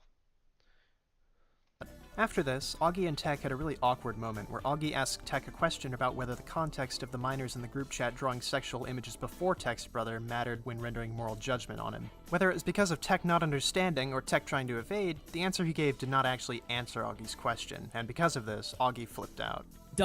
Yeah, Augie flipped out and made himself not look particularly great. The context, make what your brother... Right now, and you're fucking interrupting me. If the context is that someone is doing something like this for sexual gratification, obviously that would make it worse than it being a joke. Yeah. Do you not agree with that? We would agree with that, but I'm talking... Yeah, I'm not, so I didn't bring that context point matters. up. So No, context does fuck matter, off. doesn't it? Fuck off, you're being disingenuous. I didn't bring that point up. How is that? You just agreed with No, me. I wasn't Well, talking just about the agreed sexual with me. gratification. Time I was out, talking about boys. whether or not the You minors just agreed with participating me. in the fucking jokes made it any better or Now you're worse. spurging. You just Now you're completely spurging. changed the conversation. Now you're spurging. Now you're spurging. Notice how each bring Tech up is right. He is spurging here. completely different fucking points than what we were just talking about. He can't answer the question because he knows it makes him look bad as fuck. Something similar would happen again later in the debate, where Technical said that Augie tried to say that he was being deceptive by leaving out a portion of Katie's twit longer, which is something that Augie never said that. There clearly wasn't malicious intent in what Tech did. For me, I think Augie's argument there made sense. literally never said. Wait, ZeRo got catfished too? Yeah, there was the ZeRo Laura got catfished by Laura. But you did that's a try to different say case. that I was being deceptive by blocking that. It's like Keemstar hasn't really educated himself on anything. He's just hosting it. He probably like watched a short video on it and then, you know, part out when just reading What? the Katie allegation. Are in the you? confession. Wait! Yeah, this is the when I worst lie already you've ever addressed told it. yet. Wait, I'm it's in my not lying. DMs. Open up your fucking DMs. Watch my fucking video. If you'll remember back to the video that Technicals is referencing, Augie made it very clear that he didn't think Technicals was being malicious by cropping the twit longer. I'm by no means saying Technicals removed the other context maliciously. Obviously what happened here is Technicals removed the other part simply because he's talking about Katie, so he's only going to show the information that's relevant to that segment. and this is something I agree fully with Augie on. That makes logical sense to me. If you're gonna remove information from a certain section of the video, then I don't know. If you're gonna remove, well, not remove. Okay, let me rephrase that.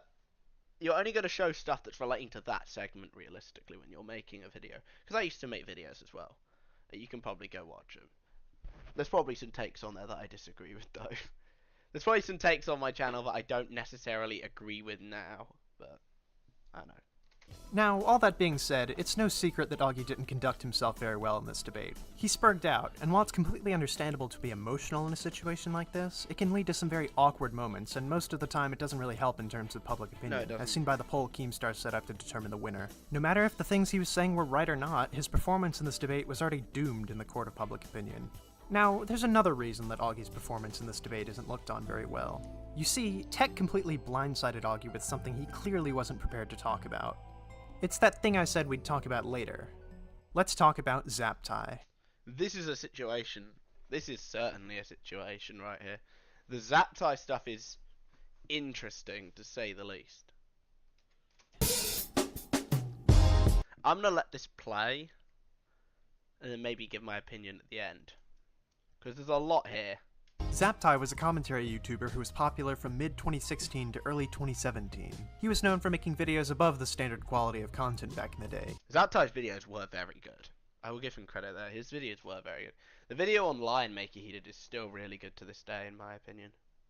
Taking clear inspiration from creators like Colossal is Crazy and I Hate Everything. He was also Colossal is based. We like Colossal. Part of a popular podcast at the time called Hot Wet Soup, which featured Elvis the Alien and Bionic Pig, which was seen as a more chill alternative to Keemstar's baited pod. And I've always preferred baited, by the way, because of how chaotic it gets. Because every episode usually devolved into an argument between Keem and Clown, and it was amazing. He would cover topics back in the day such as Lion Maker and Tana Mojo, with him even being featured on Pyrocynical's channel with a video called So Bad It's Good, which has accumulated more than 800,000 views as of 2023. Now, you might have noticed that when speaking about Zaptai, I used the past tense, and that's for a very good reason. You see, if you were to go back and look into Zaptai today, you would find that his Twitter's been privated and his YouTube channel's been deleted, with the only way to watch his videos being on archive channels. Now, what on earth his video on Kiwis was also very good. Caused this? Well, you see,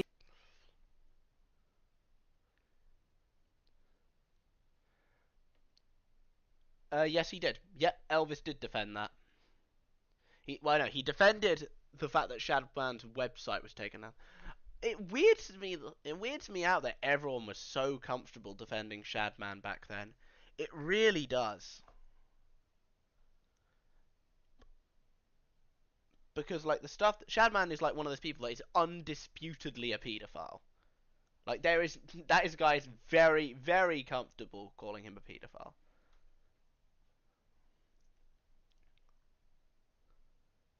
And Elvis is one of the... And Shadman got brought back up this year with the whole Chris Tyson stuff.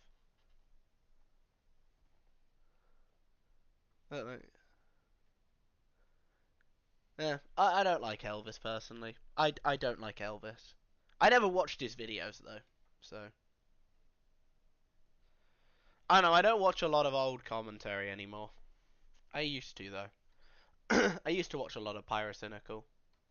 back in 2017, some very serious allegations were levied at Zaptai by a few individuals. Two YouTubers named I'm Alex and Deodor Anthony, and a not this guy. I've already got a stream going over the allegations against this guy. Twitter user named Heather. These allegations ranged widely from allegations of Zaptai being a sociopath, allegations of Zaptai being bad to his friends, and even allegations of pedophilia. While that sociopathy allegation, mainly coming from I'm Alex, the sociopathy thing was false, and even if it was true, who would care? Was somewhat flimsy to begin with and not super concrete, the allegation of Zaptai being snaky to his friends appears to be very real, and Zaptai has since apologized. With those two out of the way, that leaves only the pedophile allegations to discuss. You see, when Zaptai was 20 years old, he met a girl named Heather and became involved in a relationship with her. Originally, Heather's age was 17 years old. However, later down the line, Heather confessed to Zaptai that her real age was in fact 16 years old. After this, Zaptai was seemingly able to justify their relationship for a little bit longer, but then broke things off. The things that they are confirmed to have done when they were talking are sexting, Heather sending Zaptai a not nude but provocative image which Zaptai then saved to his phone, and Zaptai expressing that he wanted to meet up with and have sex with Heather. It's not clear if these things happened before or after the girl confessed that she was 16, but to be safe, we'll assume that they were still sexting when the age was 16. This puts Zaptai at 20 and Heather at 16 for a time when they were together. Now, all this being said, the public would only hear about these allegations when I'm Alex went on to commandeer the Hot Wet Soup podcast. As much as these allegations, like you can condemn Zaptai for, these were not handled well. Especially by Alex. And whether Alex was malicious in this, I don't know. I think he was. I think he only spoke out publicly when he realized he could be tied to Zaptai. And was like, oh shit, this could impact me. I've got to talk about it. That's my view on what happened, really. Along with Elvis and Pig, releasing a video called The End on February 2nd, 2017. In this video, Alex would go on to outline vague accusations against Zaptai, like the aforementioned sociopath allegation, as well as alleging that Zaptai was in relationships with 4 other girls who were 16 and 17 years old. To this day, only one girl has come forward. Zaptai in his interview has since claimed that one of the girls was 17 when he was 19, and the other 2 girls were above the age of 18. Realistically, since none of them have come out, we're gonna really have to take his word for that. And by the way, I don't have a problem with the 19-17 age gap. The fallout resulting from this podcast would lead to Zaptai leaving the internet completely after giving a few responses on Twitter and Reddit. After Zaptai had left the internet, rumors began circulating, now claiming Heather's real age to be 13. However, as far as we know, Zaptai had no way of knowing that she was 13, and Heather even clarified later on that she was actually 14 turning 15 at the time, not 13, and that Zaptai did not know her real age. Nevertheless, this, along with the poor handling of the situation by pretty much everyone involved, led to the popular narrative around Zaptai being that he was a sociopath pedophile, when, in all likelihood, he was not. This all led up to Zaptai being harassed and doxxed when he tried to come back to YouTube in 2018. This would lead to him deleting his own YouTube channel and leaving the internet yet again. Just to be 100% clear, Zaptai has admitted to the things that he did and apologized on multiple occasions, admitting that what he did was wrong. He has more remorse than ZeRo, but then again, it's not really like he... It's not like he actually... It's not really like... That's a hard bar to reach, is it?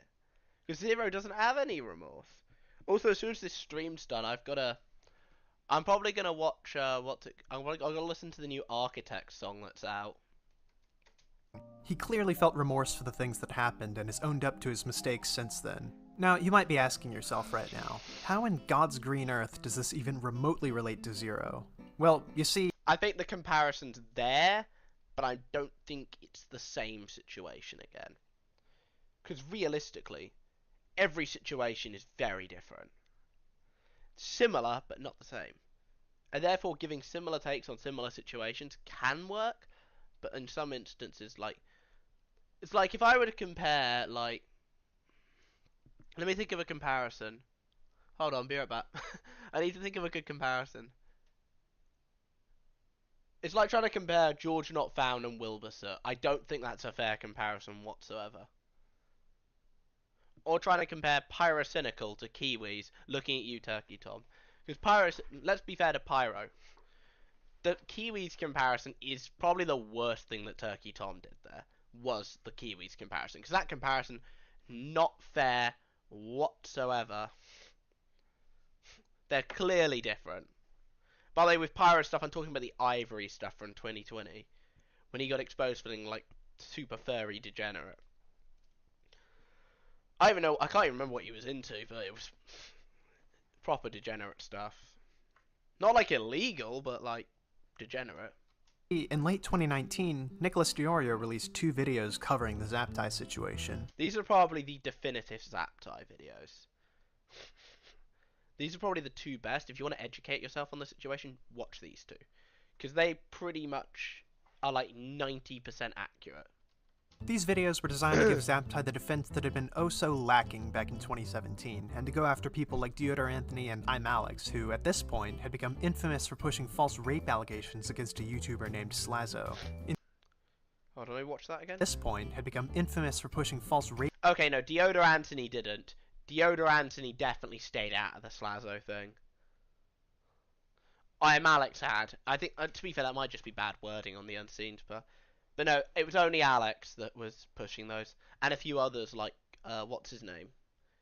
Quite Hyojin, those sort of. Quite's apologized at least since.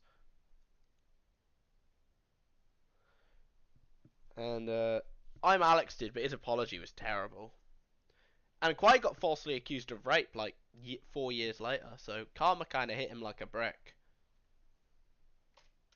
Rape allegations against a YouTuber named Slazo. In late 2020, Nick would go on to get in touch with Zaptai and do an hour-long interview with him discussing his allegations and how he's been since leaving the internet. Here, Zaptai discusses what happened back in 2016 and shows a deal of remorse for his actions. You thought she was 17, you find out that she's 16. Correct. And you continue the conversation at this. I'm gonna go off topic here. I still feel horrible for Slazo, man. That guy had his life effectively ruined. I still feel awful for him. Point you were 19, and I believe at some point you turned 20. Yes. Is that correct? Yeah. Now, do you in hindsight think this was inappropriate, or Oh, for like, sure. where are you today? So, I didn't mean to cut you off, but yes, definitely yes. That was just straight up fucking creepy and not all right. I have no qualm saying that. Yeah, see, I see it as a point to criticize you on. For sure. I don't know if it's entirely a get the fuck out of the community, get out of here, dude. That's fucked up, bro. At least not by. Notably, other creators such as Augie RFC and Turkey Tom also made content in support of Zaptai in the wake of Nick's videos. All these videos have issues, but get to that later. Yeah, all of the videos do have some problems, that's for sure. I do agree with that. All the videos have problems. Finally, this leads us back into the debate. I find it very difficult. I think it's very difficult to make a perfect video, to be honest. Technicals brings up the Zaptai situation, saying that Nick, Augie, and presumably Turkey Tom were being hypocrites for opposing welcoming ZeRo back, yet previously welcoming Zaptai back. Technicals, why did you I like the music in the background. feel like you needed to make the video for ZeRo?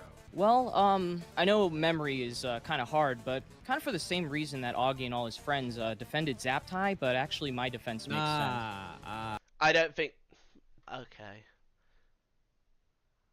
I don't think the 2 are comparable. Like, I can see why you would, but I don't think it's a fair comparison. They're not one-to-one situations. Yeah, you memory hold that one, didn't you, pal? I got some timestamps. Not really. Yeah, Do we want except to I didn't remind the hand chat wave. what the most egregious allegation was? Just Yeah, just so that having we're clear what we're provocative talking about? images of a. But like, Keemstar was like the one person who defended Zaptai back in 2017.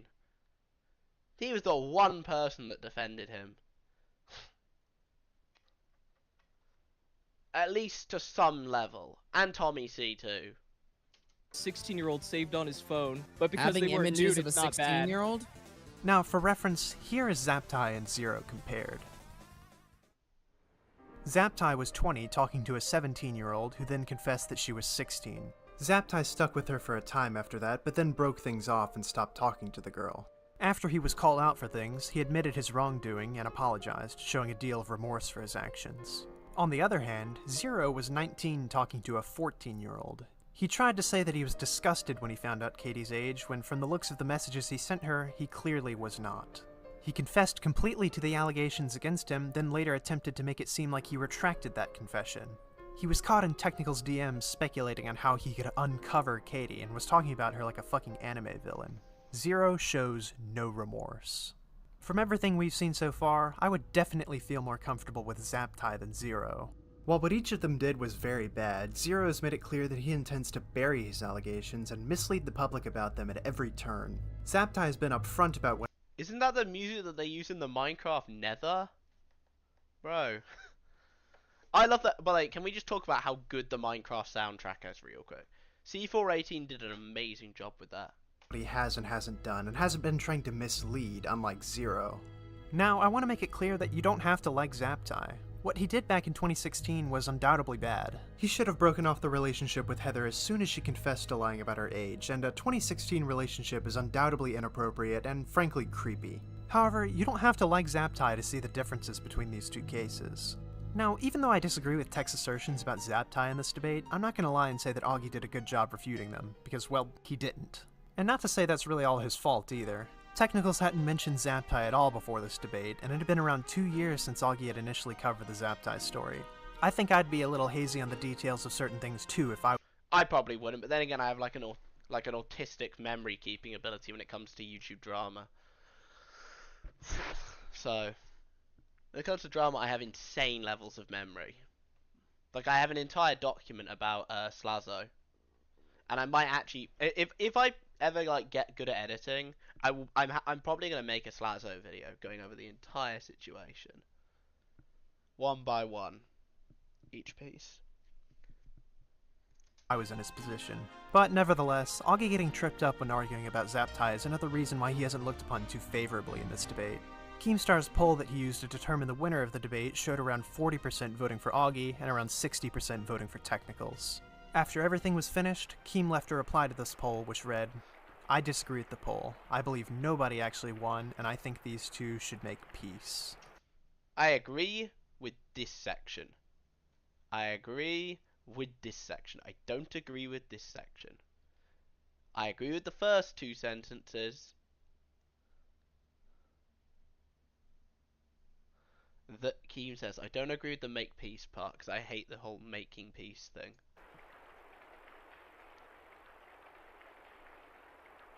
Oh, hi Sky Williams.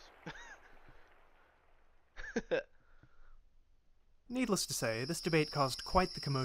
The day we went to war. Who's in the thumbnail? Why is the guy from Ratatouille in the thumbnail, bro? On Twitter, and I'd like to take this opportunity. Oh, you got Smaggle as well. Okay. Need to go over some of it. First off, we have Elvis the Alien, who, if you'll remember, was good friends with Zaptai back in 2016. He tweeted, "Augie is a sad little man. He was insufferable to listen to during that debate." Augie responded to this by pointing out an instance in 2017. Yeah, this was quite funny at least. There we go. Augie responded quite well here. Where Elvis had defended the artist Shadman's website staying up. Augie and Elvis later had a more calm discussion about this over Twitch chat, where Elvis agreed that he didn't like how Tech brought up Zaptai. Zaptai was brought up completely out of nowhere and arguably, I would say arguably slandered by Technicals, because Tech was making the argument that Zaptai was just as bad as ZeRo, so that's pretty bad. In fairness to Elvis, he did say that he didn't like that, or he didn't like what Tech did there. The next YouTuber I'd like to mention is Bookie2988, who tweeted, "Oh my God. Don't know about you, but watching the commentary community cannibalize itself has been one of my highlights of November 2021. It's been wild." He followed this up with a Twitter video, where he pretty much says that he thinks the community is blowing up because of Keemstar announcing his retirement. Oh my, who remembers that Keemstar announced he was retiring from YouTube? And then he just didn't because he was like, I don't think anybody can replace him. Because I know the guy who he wanted to replace him on Drama Alert was Willie Mac Show, who arguably would have been a good replacement. That guy's entertaining. I personally think that there is really no one that can replace Keem, though. Because while I disagree with Keem and openly have disliked him for a while, I can't deny the guy is incredibly entertaining.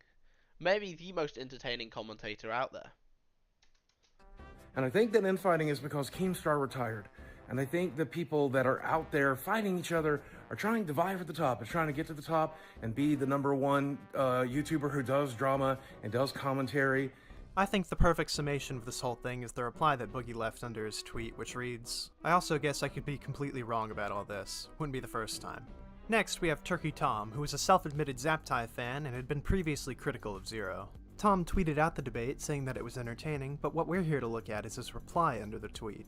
He said, "Honestly, I think Technicals made a point I don't know how to respond to. I still don't like ZeRo, but the comparison is there." Overall, this situation has had its moments in terms of content, but at the same time, people who I get along really well with and consider friends are at each other's throats, and it feels weird. Willie Max Show then replied, defending Zaptai and pointing out differences between Zaptai and ZeRo. Tom then replied saying, "It's different, but as far as the emotional manipulation thing, I don't know. The point seems weird to me now." Clarifying that he was talking about the videos made about Zaptai and ZeRo rather than the actual people themselves. After the debate, Tom would go on to stay pretty neutral on this subject, although he would go on to cover the aforementioned Boogie tweet on his second channel, Tom Dark. Another person I'd like to bring up is Ethan Ralph. Ethan Ralph is a controversial streamer known for his show, The Kill Stream, and being the one to record The Kill Streams where people like Augie, Nick, and others they came from. Chris Chen getting arrested. How he wormed his way into this situation is quite funny. After the debate, Ralph made multiple tweets in support of Technicals, saying that Augie lost the debate. Later, as revealed by Augie, Ralph would start texting him in the middle of the night. As for the content of those messages, well, "You fucking disingenuous you know damn well why we fell out. It's cause you took up for that fat and nasty—" I have no idea about this situation, by the way. I don't know a whole lot about Ethan Ralph other than that he had a doxing server. That's all I really know about him. Sorry, I'm just texting one of my mates. Bitch T-Clips where she stole my shit. You're the biggest on YouTube and I'm gonna be there for the fall, bitch. Tweet it out like my bitch. That's what you are. Send me some more money. Acting like you don't know about it to the people. You know good and well, fucking snake. After this, Ralph then responded by posting Augie's phone number publicly on Telegram. That was an interesting move. The last person who I'd like to specifically talk about is Oki's Weird Stories. Now, Oki is someone I had only known about previously because he got destroyed in a copyright debate by Nicholas Diorio, but he's a YouTuber with around 550,000 subscribers who makes videos about, well, weird things. Oki might have had the most incendiary comments of all, writing in the Drama Alert debate chat, "Nick and Augie traded up friendship for content," which is of course something that has no basis in reality. When Asian Andy was surprised about the hostility in the community, commenting on how everyone was friends just a few weeks ago, Oki replied, "Vultures don't make friends." This all sort of culminated when Oki went onto the YouTuber Tipster's livestream. Oki claims that he's mad at the commentary community because they apparently have a repeated history of throwing their own under the bus, and don't ask me— The only other one, he doesn't provide an example. I mean, I don't think it's throwing under the bus. I think it's just generally... like, just... and when you're in this community, you gotta hold yourself to a high standard. Like, John Swan didn't hold himself to that standard, he got chucked out. Me what he's referring to because he doesn't elaborate. Later in the stream, Tipster brings up the fact that Oki had spread misinformation about him, showing a tweet that Oki had made where he claims that Tipster had a Google Drive of the YouTuber Susie Lou's nudes. This, of course, was fake, and to Oki's credit, he did delete the tweet soon after he posted it. It's just kind of funny he even posted this in the first place. After this, Tipster brings— Wouldn't surprise me about Tipster, let's be honest. up a tweet that Oki had made where he calls Tipster a lame bottom feeder. He then brings up how Oki had been praising him in his DMs. Here though, Tipster seems to get very upset very quickly and throws Oki off the stream in a fit of rage, which I'll admit— Tipster moment here. It comes off a tad strange. Because Like, you're a for 2 seconds fucking so I can talk? dishonest fucking hack, and quite frankly, Okay. I'm not interested in even continuing this conversation with you anymore. Because you're over here talking shit like I regularly, throw shade at you or something when I've never even fucking interacted with you, at least since this engagement that I'm showing on the screen here. Are you done yet, or can I? Yeah. Can I? Oki is a bottom feeder if he likes Tipster, I'm out. We are done. Get the fuck out. Stupid bitch. Moving away from the Twitter stuff, Augie and Tech both uploaded their own heavily cut clips from the debate, Augie's being about Tech's brother, and Tech's being about the high school context, the tweet that Augie liked, and Zaptai. Notably around this time, Technicals would go on to the Toy Bounty Hunters livestream, and it provides a look into Tech's views at the time. Here, Tech doubles down on the liking tweets point that he had made during the debate, saying that Augie never disavowed the tweet that he had liked. And then I brought up the one where he liked the tweet about 1914 not being pedophilic, and then he's like, "Oh, I don't remember this. I like a lot of tweets. That doesn't mean anything." Like, okay.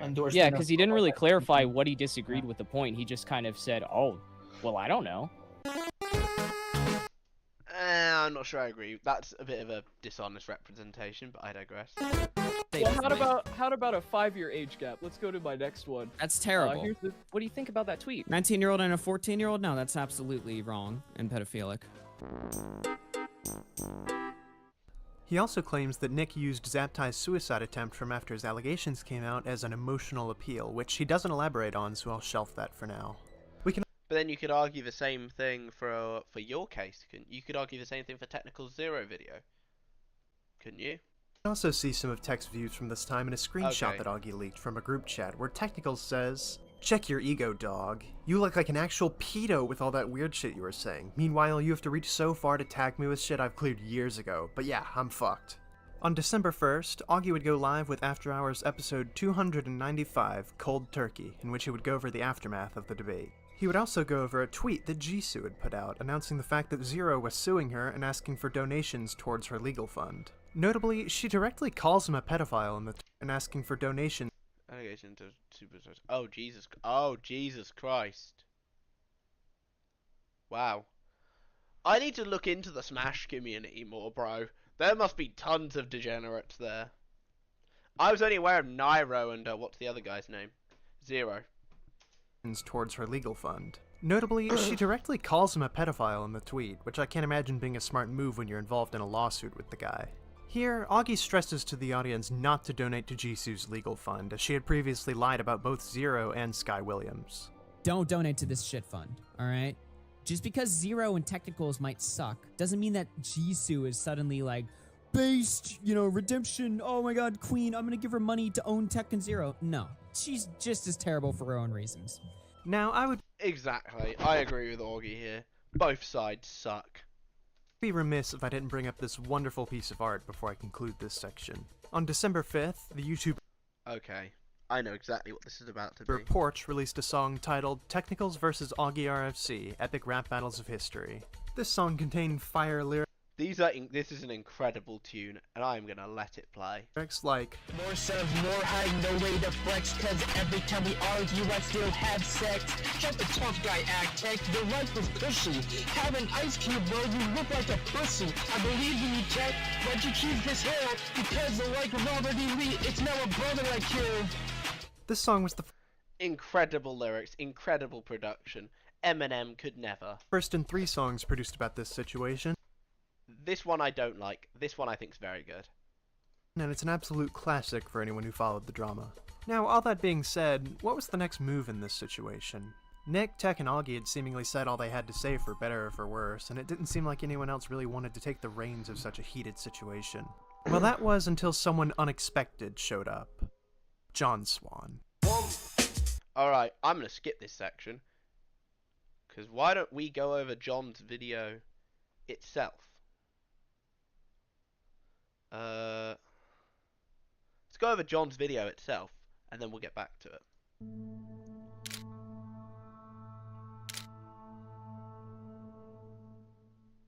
Technicals is a YouTuber who is known for doing the impossible, uncancelling the cancelled, and turning the community's And by the way, I don't really like John Swan that much, but this video, I thought we'd go over it. anger back towards the real perpetrators. For a channel with only 80,000 subscribers, he has a reputation and influence far beyond what his modestly sized fanbase would suggest. His work has been praised by many, and he single-handedly rebuilt the careers of some of the most publicly detested creators in Smash. But what if the person he was defending was actually guilty? What if Technicals was so blinded by his own ego that he vindicated someone who was rightfully shunned? What if he let his personal grievances I love John Swan's editing, man. impact his work to the point where it is devoid of common sense? And what if this wasn't the first time? Today, I'll be dissecting I Technical. won't be going over John Swan's brother section, I just want to focus on his ZeRo section. I'm going to go up to here. I'm only going to cover those sections because this part I'm really not that interested in. Work and the recent drama he's got himself into, exploring his Because I've already said all I have about the brother situation. I've really said all I can say. motivations and what made him this way, as well as rightfully exposing the Smash creator known as ZeRo, the one who got away. That's what I said about Kiwis before. This may be a little personal, but I like ZeRo, and if he decides to continue making content, I can't think of a single reason not to.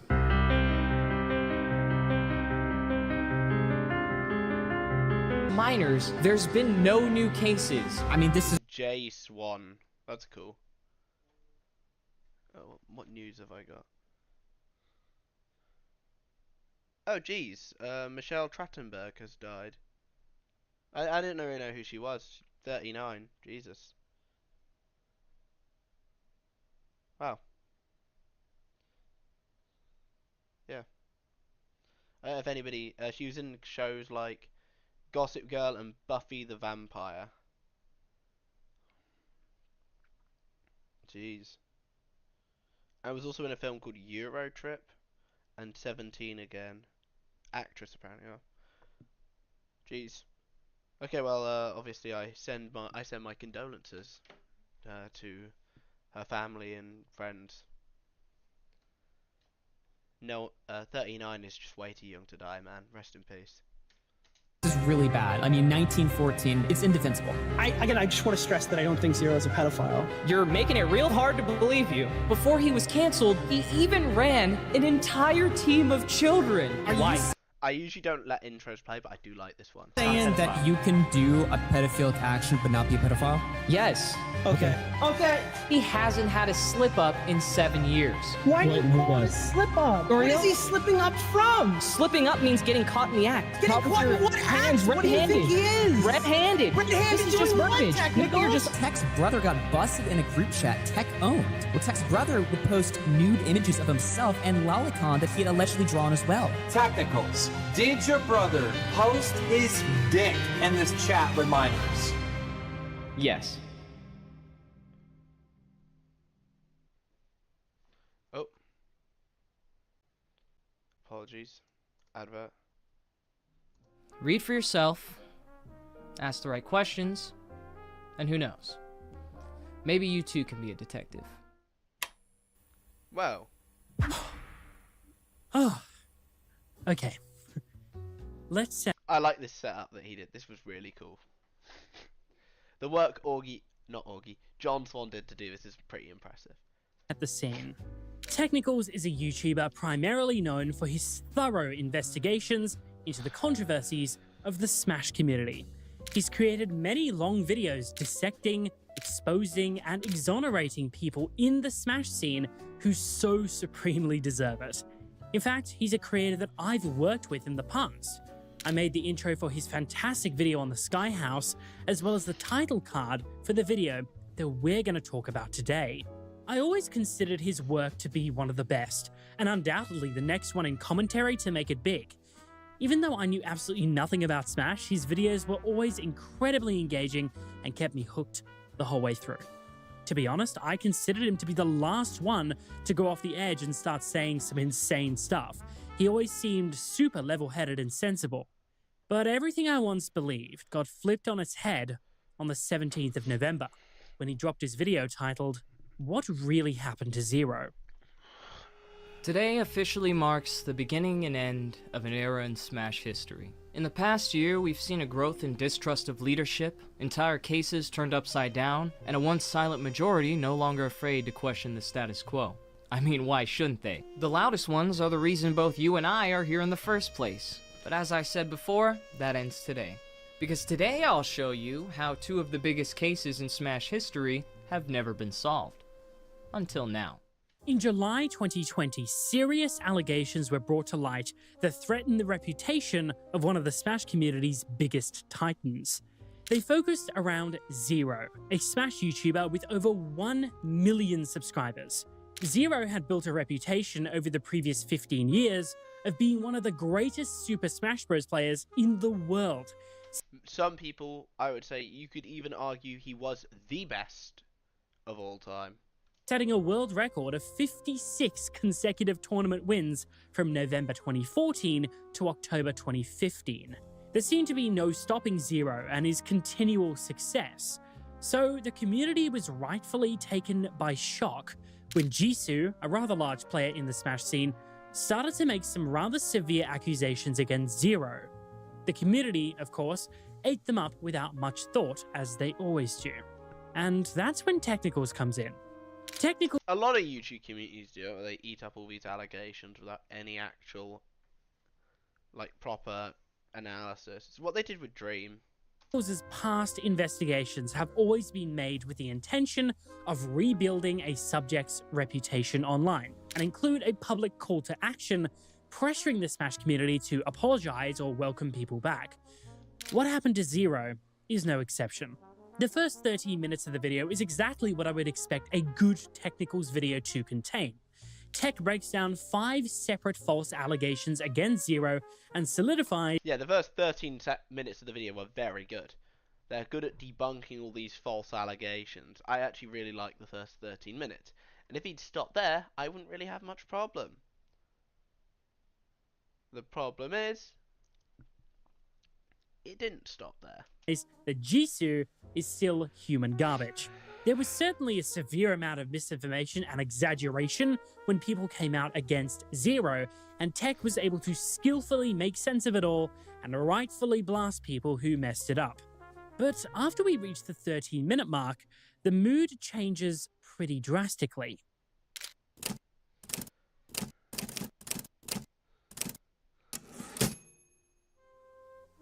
This, in my opinion, is probably the only serious and legitimate problem that people have with ZeRo. Everything else is either fabricated, as we've seen, or extremely, and I mean extremely, over-exaggerated, which is honestly a testament to just how clean ZeRo's record is if they have to lie this much. Spoiler alert. Yeah, he's about to say, ZeRo's record is far from clean. ZeRo's record is not clean at all. Not in the slightest, actually. Technicals begins to recount the allegation levied against ZeRo by Katie, an active viewer of ZeRo in 2014. They began chatting on Skype when ZeRo was 19 and Katie was 14. These messages consist of nothing short of ZeRo grooming this young viewer who looked up to him. Surprisingly, Technical's video does not include a reading of the messages or do Katie's story justice at all, highlighting only 10% of Katie's 1,300 word tweet longer, so 90% of the context is missing. It was at this point that I realized that Technicals was trying to build a narrative. Obviously, I'm talking about it because it's a narrative. Every video that talks about shit like this is a narrative, obviously. Since Tech omitted pretty much all of Katie's tweet longer, I say we explore some of the missing sections to gain a better understanding of the case at hand. Dear ZeRo, my name is... This is what I think changed a lot of people's mind, is the fact that it contained a full-on reading of the DMs, so why don't we go over them? Katie. I used to be in the Smash community. I was 14 years old during our conversations on Skype from September 2014 to January 2015. We met online when you were streaming on Twitch, and I messaged you over chat. You seemed to take an interest in me and gave me your Skype username. I, starstruck, made a Skype just for this and began chatting with you. I'll note that I was decently educated when it came to internet safety, but it mainly regarded things like don't message a stranger and whatnot. But you weren't a stranger, you were ZeRo, a top player. She speaks like a total fangirl. Flirt, manipulate. Let me get to the DMs. Oh, ignore. You're watching a... Hold on. Sorry, my bad. First from me. Honey, all mine. Well, I'm 14. I'm a girl. I'm smart, but I love Smash. Also, do you think that we could video chat one day? Sometime? Not now. You don't have to. Yeah, sure we could. Go, ZeRo, go! Imagine me with pom-poms and a cheerleader outfit or something. Lamau, adorable. Thanks. Wait, you, the legendary ZeRo, just called me adorable? Yeah, you're an adorable cutie. Thanks. So adorable. No, seriously, this is like a big deal for me. You're like one of my role models / favorite persons. I'm your official adorable cheerleader. Seriously, I'm blushing so hard right now. Adorable cutie. Oh, be quiet. But you loving it. Can't lie to me. Yeah, I am. Lol, you are so adorable. OMG, too much. Stop. Kitty cat Katie. Seizure. You're going crazy for me. These DMs are just... this isn't even the worst part. You just love it. You're loving it, girl. So loving. You manipulated me. For example, you called me a pervert and made me believe it when in reality I was being goaded to say things by you. Kate, you a perv though. It's okay. You growing up. It's gonna happen. This is wild to say. You are still a baby. You also told me I was your secret, and so I couldn't tell anyone That is also wild to say. about our conversations. Do your viewers know why you're probably falling off your seat right now? No, you're my secret. What? I'm your secret? The fuzz does that mean? You're such a cutie. Mad adorable girl. Yeah, no one knows what we're doing. Wait, what? I'm your adorable girl. That's really creepy, but also really cute. I mean, what? You call it creep. It is creepy. It is absolutely. Even she's acknowledged that. Creepy, but you love it. You're like, I hate you, but love this and this. No. Yes, I will never admit it. you're loving it. Predictable.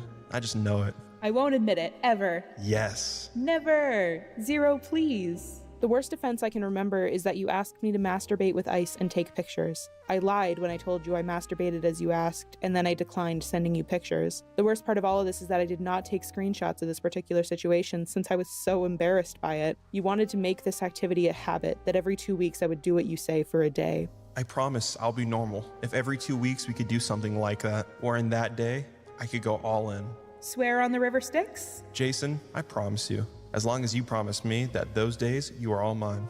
Fine. Here's why I never came out about this. I blamed myself. I admit that I was extremely enthusiastic in our conversations because I was just enamored with the fact that I was talking with the top player. This is why you've got to be. Realistically, people like this, if you're a YouTuber, you shouldn't even talk to. Like, big stands, and I'm gonna. Maybe not even a stand, but like big, obsessive fans like this, don't even talk to them. Is my advice. Genuinely, just don't even talk to them. Let alone do what ZeRo did. But realistically, you shouldn't be talking to them whatsoever, should you? I idolized you, and you used that to your advantage. But don't take it as, oh my god, ZeRo's so hot. No. Not that kind of love. Well, maybe a little. I mean, what? But I love you like I want to be like you. I mean, I'll be your little cute, adorable kitty that's also your personal cheerleader when you need it. I'd probably do anything for you. Not bad for a 14-year-old girl, huh? Oh, wow. I'm surprised. I had no idea you felt so strong about me. I'm honored. You're adorable and very nice. We could definitely talk more and stuff. I'd like to know you some more. But because I was so naive, as soon as she said she had some sort of crush on him, he should have cut the conversation off. I think even getting to this part is bad. But as soon as she said that, he should have cut it off. 100%. I considered myself responsible for years and thought that my experience would be invalid because of my actions. I didn't take screenshots of the worst situations. The screenshots I have were actually when I was so starstruck that what I thought was happening to me was special, so I kept them for posterity. Only later did I realize that the messages you sent weren't good for me at all. I love how you react so funny to things. Mad adorable. It's like when you rub a cat's belly, and then they just roll around. You will not rub my belly. Yeah, why only do that? Despite the wave of stories that have been told lately, I believe I will still receive immense backlash. She wants attention. She just doesn't like him. But trust me, I wish this never happened. And I wouldn't wish this amount of mental stress on anyone as well. These months of my life have haunted me for years. Ever since we stopped talking, it's been in the back of my mind. Whenever I saw a video of you, or saw you talking to other top players I admired, or saw a fan talk about how great of a person you were, I would feel sick to my stomach. And this feeling has been growing even stronger these past few days, telling me that I have to say something, that I have to speak up to end this conflict. All I want now is closure, a genuine apology. I was a kid back then. I was stupid. But you are an adult, and you should have taken responsibility and said no. You never should have encouraged any of it. What grade are you in? 9th, so I'm a freshman. OMG, you're a baby hand. Haha, adorable. Smash skills don't matter, kitty. You'll grow out of it eventually. I'm now an adult, as old as you were when we first talked, and I could not imagine ever talking to a minor the way you talked to me. You knew what we were doing was unacceptable, and you should have stopped it way earlier than we did. I realize that you have the power to reject everything I... She's right. She's absolutely right.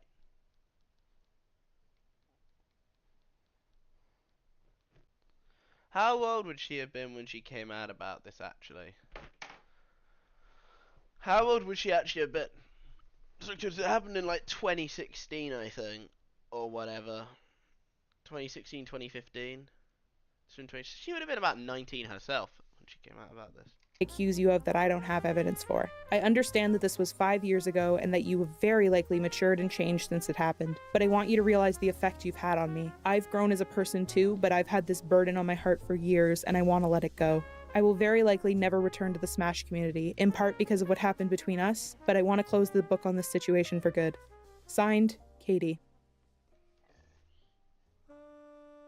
If we assume that all of what Katie says is true, this is disgusting. Remember, ZeRo is 19 and he is aware that the girl he is engaging with is 14. I think the word grooming has somewhat lost its meaning over the past year or two. Yeah, with the pyro stuff, the word grooming definitely lost its meaning. And to be fair, even Ivory stopped calling it grooming after the initial post, because it clearly wasn't. But this, what ZeRo did, is pretty much slam dunk grooming. I don't think you can put it any other way.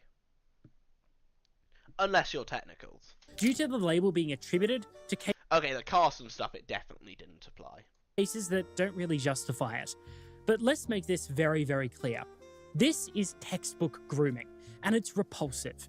In fact, I'm pretty comfortable saying that based on this, ZeRo should not be allowed back in any online setting where you would have the ability to interact with minors on a daily basis. This is pretty standard in nearly every other profession that involves children. If you're a teacher and you get caught grooming a student, you are removed from your position and not allowed to work as a teacher going forward. The same goes if you're a counselor, coach, or tutor.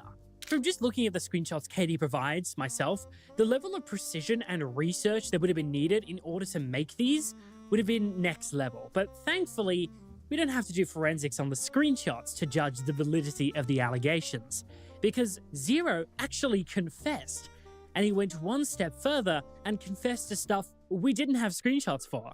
Hey, I can't sleep, and I just can't take this back and forth. I don't think it makes sense to keep this going. I just want this all to stop and for me to at least atone. I also want people to stop defending me. I don't deserve it.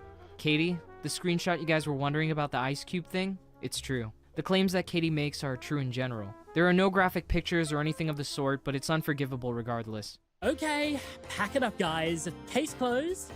We have a confession. This was probably the stance of most people prior to Technical's video. If you have a confession to inappropriate conversation with minors, that's game over for you in the online space. But what Technicals does next is completely out of left field. In fact, the first time I watched it, I admittedly couldn't contain my laughter. Just roll the clip. If you're in a... Yeah, this is... So far, generally, I agree with all of John Swan's points.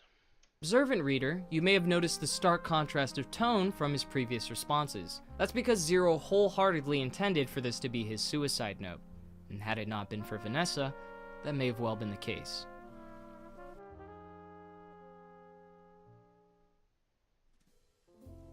If it's not too personal, what stopped you from committing suicide? Technical spends the straight into the interview.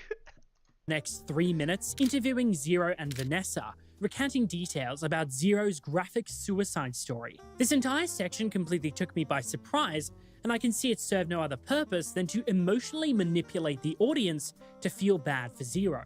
We've just spent the last 2.5 minutes going over claims that he asked a 14-year-old girl for nudes when he was 19, and then we spend an entire 3 minutes where he has the opportunity to speak about his darkest moment. The manipulation becomes even more blatant when after 3 minutes of pulling at your heartstrings with this part of the story, Technicals just jumps right back into the allegations. Here he glosses over the messages and broadly calls them 100% unacceptable, and then delves into the... I think what John Swan does that's good here, that a lot of other people don't, is he specifically reads out, or well, he didn't read them out, he got two people to read out the DMs. There's something about the way those DMs was the ZeRo's particular DMs were read out by Dr. Skipper that just made it even more disgusting. A legal argument that no one with any notable platform has ever made, at least not to my knowledge. I can only assume this because the tweets he shows to transition into this section have no likes and 3 likes, respectively. If any big names were making these arguments, or if this was even the consensus in general, don't you think he would have pulled some more popular tweets? I don't buy it. Everyone is aware that the police are notoriously terrible at prosecuting online crimes. Yep. I can understand why too. Especially when there isn't explicit material involved. Technicals knows this too.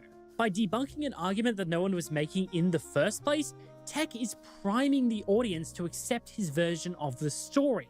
It's all about building a narrative. Obviously, I'm talking about it because it's a narrative. Every video that talks about shit like this is a narrative, obviously. And that becomes even more apparent in the next section of the video. Now, the million-dollar question is ZeRo a pedophile? Now, I know that this is a very emotionally charged subject, and some of you... I don't know if you can... This doesn't matter to me. It should matter more about what he did than what the label is. You've probably already made up your minds. But when it comes to a label that would suggest past, present, future, and potential harm of children, I think it's important to make sure that the shoe fits nice and snug. This definition is so specific and has such a high bar that it cannot be reasonably applied to most people that society would be pretty comfortable with calling pedophiles. You have to remember that most pedophiles never offend. Yep, a lot of pedophiles just do not offend. No maps, as they call them such. By the way, if you have a no map label, you should probably be in prison. The pedophilia is simply defined as sexual feelings directed towards children. Twitter pedophiles have even coined a phrase for this, NOMAP, which stands for non-offending minor attracted person. You would probably call these people pedophiles, and you would be completely justified in doing so. But under Technical's definition, they wouldn't qualify because they themselves have stated that they will not and have not harmed or abused children. When you arbitrarily raise the bar for definitions like this, it starts to have unintended side effects. For example, should a YouTuber with a child fan base that has admitted to being a non-offending pedophile be allowed to create content for children? No. Very obviously why. Because when you have an instinctive attraction to a certain demographic, why would you put... sorry, I lost my breath. Why would you put that person in charge of that demographic? It's like Austin Jones. Why was he on Warped or whatever when he's openly admitted to having twerking videos from 14-year-olds? Absolutely not. And the same goes for any other profession that involves children. But Tech's definition allows these people to weasel out on a technicality, and it becomes even more confusing as the video progresses. For instance, let's take someone who more than likely could be categorized as a pedophile, EDP445. EDP, the Cupcake Man himself, had messaged multiple underage girls, and despite almost getting caught one time, still ends up in a sting operation with a 13-year-old. People who are pedophiles like children. Repeat offenders literally cannot help themselves. It's classified in the DSM-5 as a paraphilic disorder, which means that they have persistent sexual urges or fantasies about children and act on them, or it causes them extreme distress or difficulty in their interpersonal relationships. In this part of the video, There's a clear difference between pedophilic disorder and a pedophile. Very clear difference. Completely misrepresents the DSM-5. I can't tell if this is due to pure ignorance or him trying to build a narrative, but I'll let you decide. Probably just him being an idiot. In response to the question of, is ZeRo a pedophile, he references pedophilic disorder and reads out the qualifiers. But the only problem with this is that pedophilia and pedophilic disorder are two very different things. In fact, the DSM-5 actually makes the distinction in 6 different places. In the new DSM-5, pedophilia is depathologized by differentiating between the sexual preference for prepubescent children and the disorder in case of additional factors. These factors include experiencing significant distress and impairment by fantasies and urges or the acting out on behavioral level, including CP consumption and or committing hands-on child sexual abuse offenses. Clinically, this is an important distinction, because a high percentage of pedophiles do not act on their sexual urges, and 40 to 50% of sex offenders that have engaged in sexual contact with children have equal or higher sexual arousal with adults. But of course, Technicals either admitted this information, or he just didn't read it. And you should probably do that if you're trying to make the argument that ZeRo is not a pedophile. Alright, your goal is to prove that ZeRo is not a pedophile, right? Yes. Pedophilic disorder has a much higher bar, and thus the qualifiers that he reads out cannot reasonably be applied to ZeRo. There is no clinically accepted definition for pedophilia, it just doesn't exist, So let's remove the DSM-5 for a minute and focus on the definition that is generally agreed upon. Sexual feelings directed towards children. Under this definition, would ZeRo be considered a pedophile? Just to remind you, when he was 19, ZeRo groomed a 14-year-old girl for months and pressured her to send him pictures of her performing sex acts. So, let me repeat myself. Is ZeRo a pedophile? I'm gonna let you come to the decision on your own, but needless to say, Technical's I would say yes, personally. complete misrepresentation of the DSM-5 is totally irresponsible and clinically incorrect. It plants seeds in the audience's mind that ZeRo cannot possibly be a pedophile because he doesn't fit the extremely strict qualifiers, when that definition is talking about something completely different. I want to take the reins here for a second and just ask. Yeah, go ahead. A simple question of each person in this clip. chat. I'm going to skip past it.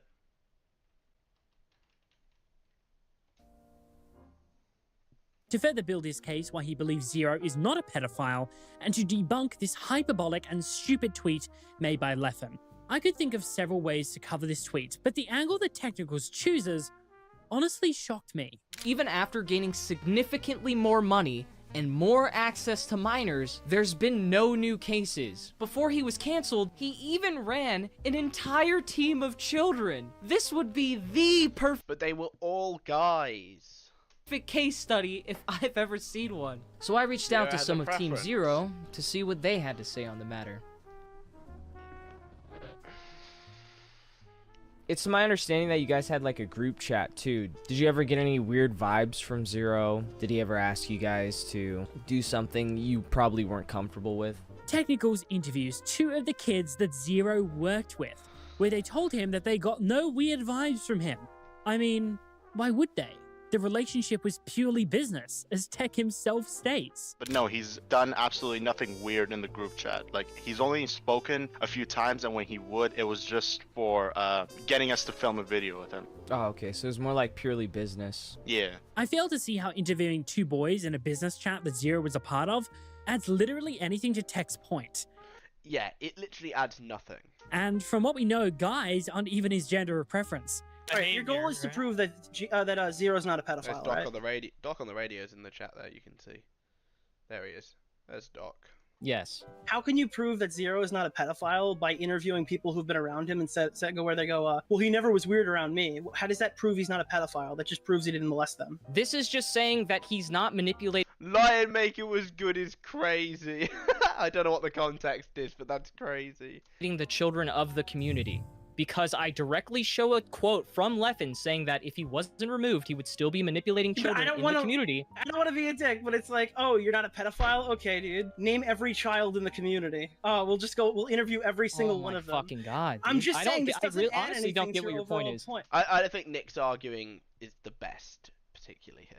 Because, alright, so your overall goal is to prove that ZeRo is not a pedophile. Yes. Right. How can you accomplish that further? By randomly interviewing people who have been, like, around him. He literally brought these kids into, like, the mainstream. He brought them out of fucking being just an average player to top players. So if the assumption is that ZeRo likes kids, ZeRo manipulates children, he takes advantage of them, why isn't he taking advantage of any of the children he was fucking directly working with? But does that mean he's not a pedophile and manipulating other Which he kids? obviously showed an interest in because he specifically said, I like them, I'm going to sponsor them to support them so they can grow in the community. I'm losing brain cells by just watching this.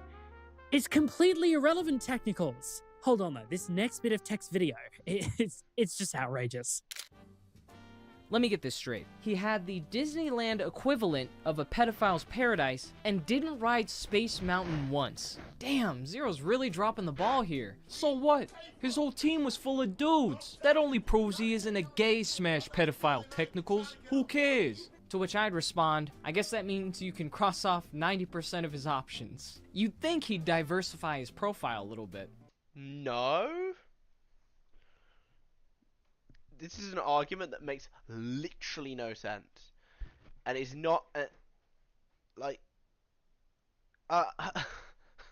it's more shocking to me that he made this argument.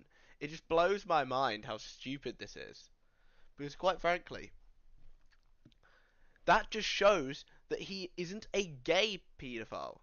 He just likes girls. That doesn't mean he's not a pedophile just because he doesn't like boys. So, instead of responding to a very legitimate point about sexual preference, Tech responds facetiously, saying that essentially there aren't that many girls for him to groom, so he should be fine, and that he doesn't understand why ZeRo wouldn't just groom some boys as well if he really was the vicious pedophile that he's claimed to be. Look, I get it, it's a joke, but I would expect that after this joke we actually would get a legitimate response to this very fair question, but we just don't. He moves right on to the next point. You heard the argument he had with Nick. He doesn't really have an answer to this question, which is why he deflected with jokes, hoping nobody would notice. Let's just recap. It would be impossible for ZeRo to go to jail over this. He never exchanged any images. Every other story involves an adult, and he hasn't had a slip-up in 7 years. Yeah, dude, he just kind of tripped and fell and groomed a minor for like 3 months and asked her to shove ice up her pussy. Not my idea of what a slip-up is. It's weird hearing John Swan use words like this, especially considering he's like a posh kid. And what exactly is he slipping up from? Slipping up from being attracted to minors? This explanation just makes no sense, man. And saying that no images were exchanged is just poisoning the well. He asked for them. It doesn't matter if the girl sent them or not. The intent was still there. Thank you. Thank you, John. We appreciate... John's right. Now, to Tech's credit here, he does clearly disavow the conversations in the following section. Do I condone the conversations that took place? No, and I hope I've made that very clear. But come on, let's not beat around the bush here. He did not make this clear.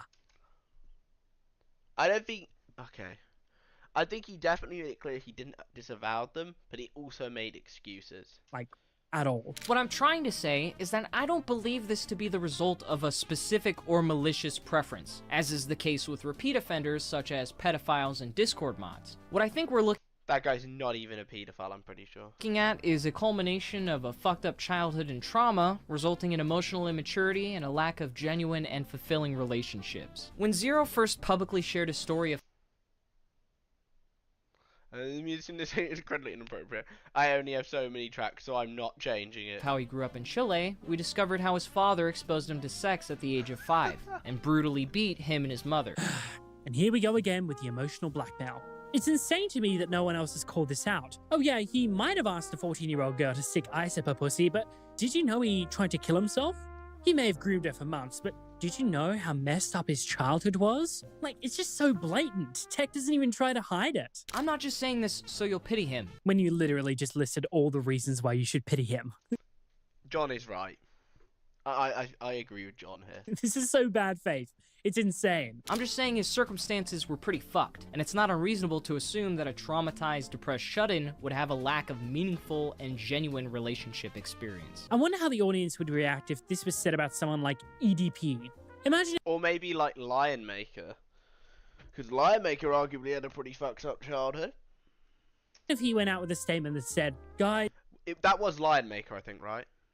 My father beat me, and I was bullied in school. I haven't had a genuine relationship, so that's why I messaged the 13-year-old for nudes and tried to meet up with her. He'd be laughed at, ridiculed, and told there's no excuse. And rightfully so. None of this excuses ZeRo's behavior.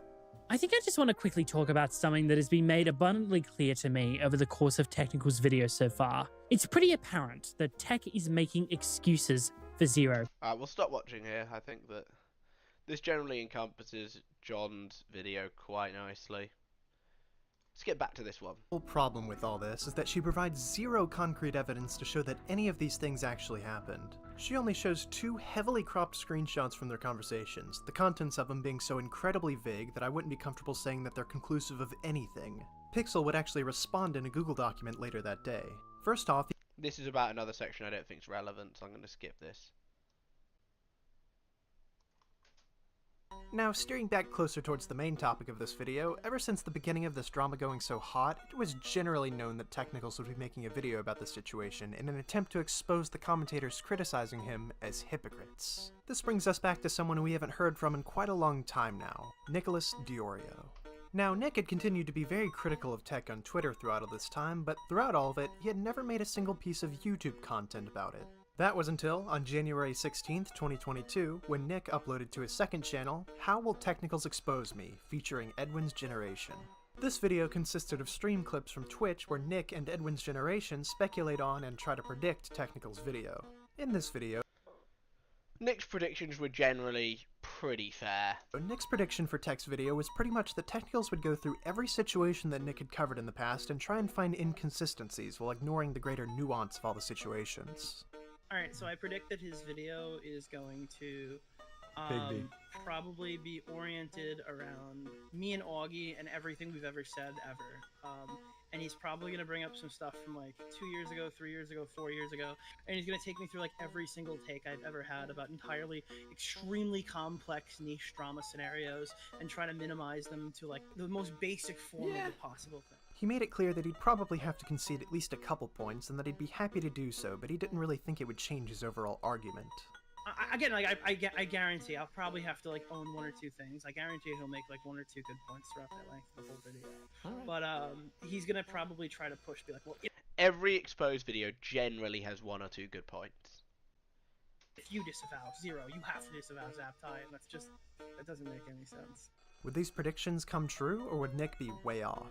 Would Technicals be vindicated, or would he fall short? That is something that we would find out 12 days later, when on January 28th, 2022, Technicals would release his grand response to the drama, titled, The Commentary Double Standard.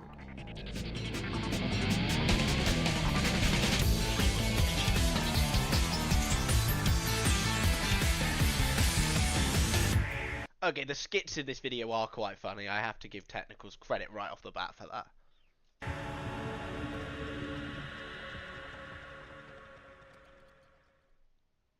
By this point, the discussion had moved far away from its origin, and this video is a good showcase of that, as ZeRo himself and points directly relating to ZeRo are only mentioned a handful of times. No, this video is directed squarely at the commentators that have been criticizing Technicals for 2 months now, with Technicals believing that they all suffer from a double standard in their content. Let's get right into this, starting with...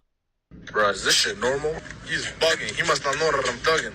Now, this part of the video is aimed at trying to expose what Technicals sees as a double standard in the commentary community, being Technicals' opinion that commentators treat Zaptai better than they treat other figures accused of similar things. The people Tech attempts to tie into this are Turkey Tom, Nicholas Diorio, Augie RFC, Tommy C, and Tipster. Now, looking at this section as a whole, like Tech's video on ZeRo, there's a lot of fluff. He brings up a bunch of things that Nick, Tom, and Augie might have gotten wrong in their Zaptai coverage, mostly regarding legality. Now, I'm not going to speak to the legal... Yeah, I'm not going to condone that. I think that the legality argument is poor there. 100% agree with Unseen, I think. And Technicals. I think the legality argument is poor. Frankly, I'm not going to play lawyer here and tell you that I know more about the law than I do. I would also say that moral arguments are much more preferable to legal arguments. However, Tom, Nick, and Augie all made legal arguments for Zaptai in their videos. 16 through 20, that's a little odd. I don't know if I feel comfortable with that, but hey, it's fucking legal, alright? So, whatever. I don't really give that much of a shit. If it's legal, whatever.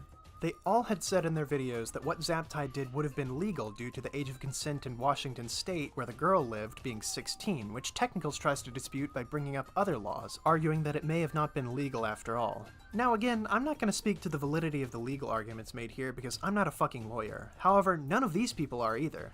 When making definitive legal arguments in a context as serious as this, you're setting yourself up for things like this to happen, and I don't really have much sympathy for the commentators in this point. However, at the end of the day, legality shouldn't change your moral view of the situation, and it ultimately doesn't say much as to Tech's main thesis, and is more just a side criticism of the commentators. Moving on to the main point of the video, Technicals criticizes Nick, Augie, Tipster, and Tommy C for what he sees as special treatment given to Zaptai as opposed to their coverage of the YouTubers Kiwis and Minilad. I don't think these situations are as comparable, personally. I get how you can, but I don't think they're as comparable. Arguably, the worst of these four is probably Minilad. Firstly, he liked those Minilads a little... Well, actually, I can't say that because they were both girls. I can't say that. For Nicholas Diorio, Technicals brings up two examples. The first one is a clip of Nick saying that the 19-year-old Kiwis sending a picture of his dick to a 16-year-old was bad because it's illegal, juxtaposed with a clip of Nick talking about the legality of the Zaptai situation in a more favorable light. Now, even ignoring how a huge part of Nick's video on Kiwis was about Kiwis' constant victim blaming... Yeah, Kiwis was constantly going like, guys, look, I get I'm in the wrong, you know, but I shouldn't have trusted that girl, you know. I shouldn't have trusted her. She lied to me. Her lineage was still illegal, you freak, man. Like, come on. Blaming his depression, obfuscating the truth, and constantly trying to justify his relationship with the girl, Nick already clarified his opinion of the age gap in the Zaptai situation 1 year before this video in his Zaptai interview, where I think he should have condemned it more than he did. Calls it a point to criticize him on. You thought she was 17, you find out that she's 16. Correct. And you continue the conversation. At this point, you were 19, and I believe at some point you turned 20. Yes. Is that correct? Yeah, that was just straight up fucking creepy and not alright. I have no qualm saying that. Yeah, see, I see it as a point to criticize you on. For sure. I don't know if it's entirely a get the fuck out of the community. Get out of here, dude. That's fucked up, bro. Mhm. At least not by today's standards. While I think Nick should have been more clear about this in his original Zaptai videos, Agreed. I don't think that this is enough evidence to show a real double standard. Moving on, Technical's second example for Nick was showcasing Nick's reaction to Minilad, who was 21 when he sexted with two Nick's problem with this, though, was not the age gap itself, but the fact that his problem was with the fact that he knew one of them when they were 13. 17-year-old girls, one of whom he had known since she was 13, with the age gap being 4 years, just like in the Zaptai case. Tech shows a clip of Nick talking negatively about Minilad, as well as a tweet Nick made commenting on the situation saying, "Yikes." However, I think it would be disingenuous not to bring up Nick's reply to that tweet, which Technicals did not show, in which he said, "It's not even the gap that makes me cringe to the point it hurts, it's the fact that they met when she was fucking 13. Exactly. That's the problem I think a lot of people have with that. Which seemingly responds to Tech's point more than a full year before he even made it. Moving on to the next person in line, we have Augie RFC. Now with Nick, he had seemingly avoided using the term pedophile in these types of situations. However, Yeah. Augie used it much more liquefied that ultimately the label doesn't really— like I talked about towards the beginning of this video, these situations are kind of gray areas. I do understand why Augie went much harder on these people than he did, say, Zaptai, for example. In his video, Tech discusses the age gaps in the situations with Minilad and Kiwis, but neglects to bring up the rest of the context on why both of these people suck. First off, Minilad is a repeat offender, which is something that Technicals even brings up in his ZeRo video, which is something that Nick, Augie, and Boblax did question him on, however, they never denied that it's important. Augie, like Nick, also stresses the point of Minilad knowing his victim since she was 13. Exactly. There is a clear because the thing with Minilad is you could make an argument he groomed this girl. Also, which I actually think she did. He did. So in Minilad's apology video, he blames him messaging a 17-year-old on him being suicidal, even including a screenshot. Yep. I knew she was 17, but I was suicidal, so I said to myself, if I'm going to kill myself, I'm going to let it go down swinging. My actual thought process, which is a wild thing to tweet. Not tweet, text. Of him saying, "I knew she was 17, but I was suicidal, and said to myself, if I'm going to kill myself, I thought I'd go down swinging." That brings us nicely into Kiwis, who also pulled the mental health card, blaming him messaging a 14-year-old as a 17-year-old, and that same girl later when she was 16 and he a 19-year-old on his depression. Kiwis also constantly played the victim, saying shit like, "I shouldn't have trusted this girl. I shouldn't have. I don't know why I did what I did. She convinced me that I could trust her, and it was a mistake. And that's something I will never make ever again." It's notable that Kiwis claims to have been catfished, as it turns out the real age of the girl was actually 2 years younger. While the girl Kiwis sexted claims that she never lied about her age, Kiwis claims that she did, And we're going to have to be charitable to Kiwis here, because there's no proof of either. although Kiwis might be full of shit, we'll still give him the benefit of the doubt here. When Augie covered both of these stories, he heavily stressed their responses when looking at what he thinks of them. We can even see in Augie's coverage of Kiwis, along with sending dick pics to a minor, Augie cites Kiwis' response when discussing why he calls Kiwis a pedo. Now, a lot of people are hesitant to call this guy a pedophile. Me personally, I don't really have much of an issue with it. I don't know what else you would call him. I mean, if you've watched the interviews on Drama Alert, on Scarce back in 2016, if you watched his own response video, this guy's a lunatic. Not only does he admit to sending pictures to a minor, but he also goes to victim blame the girl. Exactly, yeah. There's a difference. Because the way he responded is absolutely horrible. Oh, she was just, well, what can I say? She was a tantalizing treat. I just couldn't Someone soundbite that, please. hold back. I couldn't resist myself. Even later in this same video, Augie says that if Kiwis had shown remorse for his actions, he might consider letting him back to make content. It'd be one thing if he, you know, said something like, look, guys, what I did in the past was crazy or whatever. I just want a chance to make a living or whatever. Maybe, if we're gonna be incredibly charitable, we can allow him to make content or whatever. It can be like, okay, whatever. Maybe not content for kids, mind you, but this guy just has no remorse for what he's done. And we're gonna read his statement that he's now deleted that just shows how he tries to rewrite history. Does this sound familiar to anyone?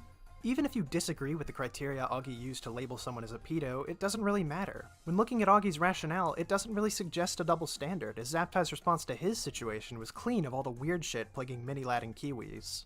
Moving on now to another person Tech brought up in his video, we have Tommy C. Now, Tommy isn't someone I've really discussed much in this situation because he mostly stayed out of the drama, but looking to Tommy's coverage of the ZeRo situation... Tommy's generally, I think, been fairly charitable to ZeRo. And while I disagree with him, I see his perspective. And he actually had a pretty level-headed take. I'm going to say a lot of things that are going to make people uncomfortable on both sides. There is a difference between tolerance and acceptance, and I don't accept this whatsoever. I tolerate it. I tolerate it because I know young people make mistakes, and I don't like the idea that there's no path and road to redemption when it goes through. My position on high school kids on the ages between 18, 19, and 20 has always been pretty similar. While I tolerate it, I think it is a terribly bad red flag, but I don't believe that is indicative of somebody being a P word. I do disagree with Tommy on this, by the way, but he's entitled to his opinion. This is the biggest problem I have with ZeRo, and I don't think he's sorry. Well, I know he's not sorry. Like, I know it. This whole thing is a bunch of trash. You're not sorry. That's it. It's over. The comparisons to Zaptai, what I say, are fair.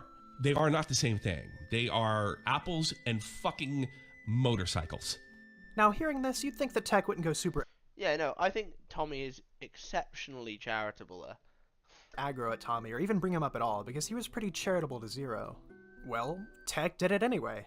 Since Tommy supports Zaptai, Tech tried to tie him into the whole commentary double standard thing, and it's kind of embarrassing. Here, Tech brings out a clip from Tommy's stream covering Mini-Lad. As a bonus, here's Tommy laughing at calling Mini-Lad a pedophile. Now, you might expect that this clip will contain Tommy calling Mini-Lad a pedo. Well, guess what? Tommy never actually called Mini-Lad a pedo. The clip that Tech shows is Tommy asking if Mini-Lad's a pedo, someone on his stream says yes, and then Tommy makes a joke about it. This guy's definitely like, can you call him a pedo? This Mini-Lad character? I mean, he admitted to like sending nudes to a minor. I don't quite recall. No, really? Yeah, I'm comfortable calling him that.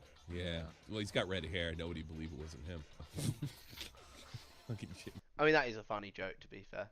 Fucking ginger. Trying to rope someone like Tommy into this whole thing when he had the most mellow take out of everyone honestly just makes Tech look desperate. Yep. Tech also makes a bunch of jokes calling Tommy a pathetic old man. He does something similar with Nick, saying that So much for being against leaking DMs. Against.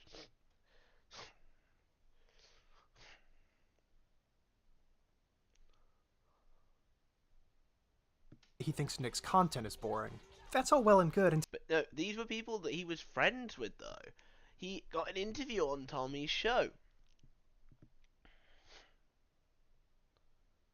He collaborated with Nick on a video. He went on Nick's podcast. Till you remember that Tech worked with these people. Tech, if you thought that Tommy was such a pathetic old man, why'd you do 2 shows with him? If you thought that Tommy was such a pathetic old man, why'd you do 2 shows with him? If you thought that Nick's content was so boring, why'd you bring him onto one of your biggest videos, especially which he has now clipped out. If you thought that it made your video worse, like you said. It just brings up an instance of something that happened specifically with Augie and... Hold on.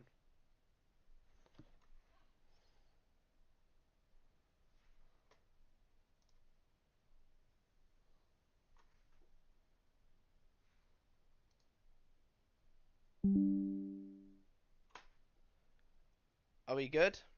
Are we still live? Sorry, my OBS disconnected. Are we still live?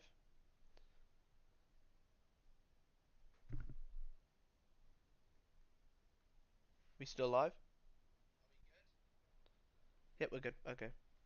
So sorry, my thing disconnected. So I just wanted to check we're good. Okay, we're good. Let's go. Tipster. Pretty much, a group of Technical's fans came together and fabricated a fake screenshot of Tech asking people to infiltrate Augie's community and become mods in order to gather information for Technical's video. One of them then tweeted the fake screenshot to Augie and donated to his stream asking for him to pull it up. Augie then fell for it, and so did Tipster. Not a good look for the two of them. While Tipster was a little bit more skeptical, Augie was less so, tweeting, "Academics, please respond." That was quite a funny tweet, though. Even if it's wrong, it is quite funny. Dude, Tech is literally promoting gay. I'm fucking dying. Yeah, dude. it is gay ops. Like, Tech, please don't do that. Gay ops never work out for anybody. Dude, what was that thing Straight Kraut ups said? only. What was that thing he said Peyton? about his Discord scientist or something? Oh, academics, please respond. Academics. Please respond. I'm gonna own him. This was definitely bad on both of them, and Augie should have been a lot more skeptical here, I but agree. ultimately, it's not really that big of a deal. It wasn't a super serious point in Tech's video, and it leads into a pretty funny skit about Tipster, which I promise will be relevant This skit is hilarious. later. With all that said, let's move on to... The last third of Tech's video is entirely focused on John Swan. Remember that at this point, we aren't really talking about the double standard thing anymore, as John wasn't really involved with the Zaptai stuff. This is just Tech's response to John's video. While I think this part is somewhat nitpicky, Tech does have some understandable grievances with John. Tech disputes John's claims that his interview with ZeRo's only use could be for emotional manipulation. This is a somewhat hyperbolic statement from John, and while I think Tech should have moved that interview, or at least just use a clip from EE's interview, speculating on whether Tech was being malicious or not with that is just, well, speculation. We don't know, and we probably never will. Tech also clarifies his involvement in the brothers situation, reiterating what he had previously posted on Twitter, saying that he was not in those side chats that the minors were sending nudes in, and while the situation is somewhat convoluted, I'll give Tech the benefit of the doubt here. And finally, Tech criticizes John for having a black and white view of these kinds of cases, using something that Nah. I think having a black and white view is probably quite fair, personally. he had said about Nairo in relation to ZeRo as an example.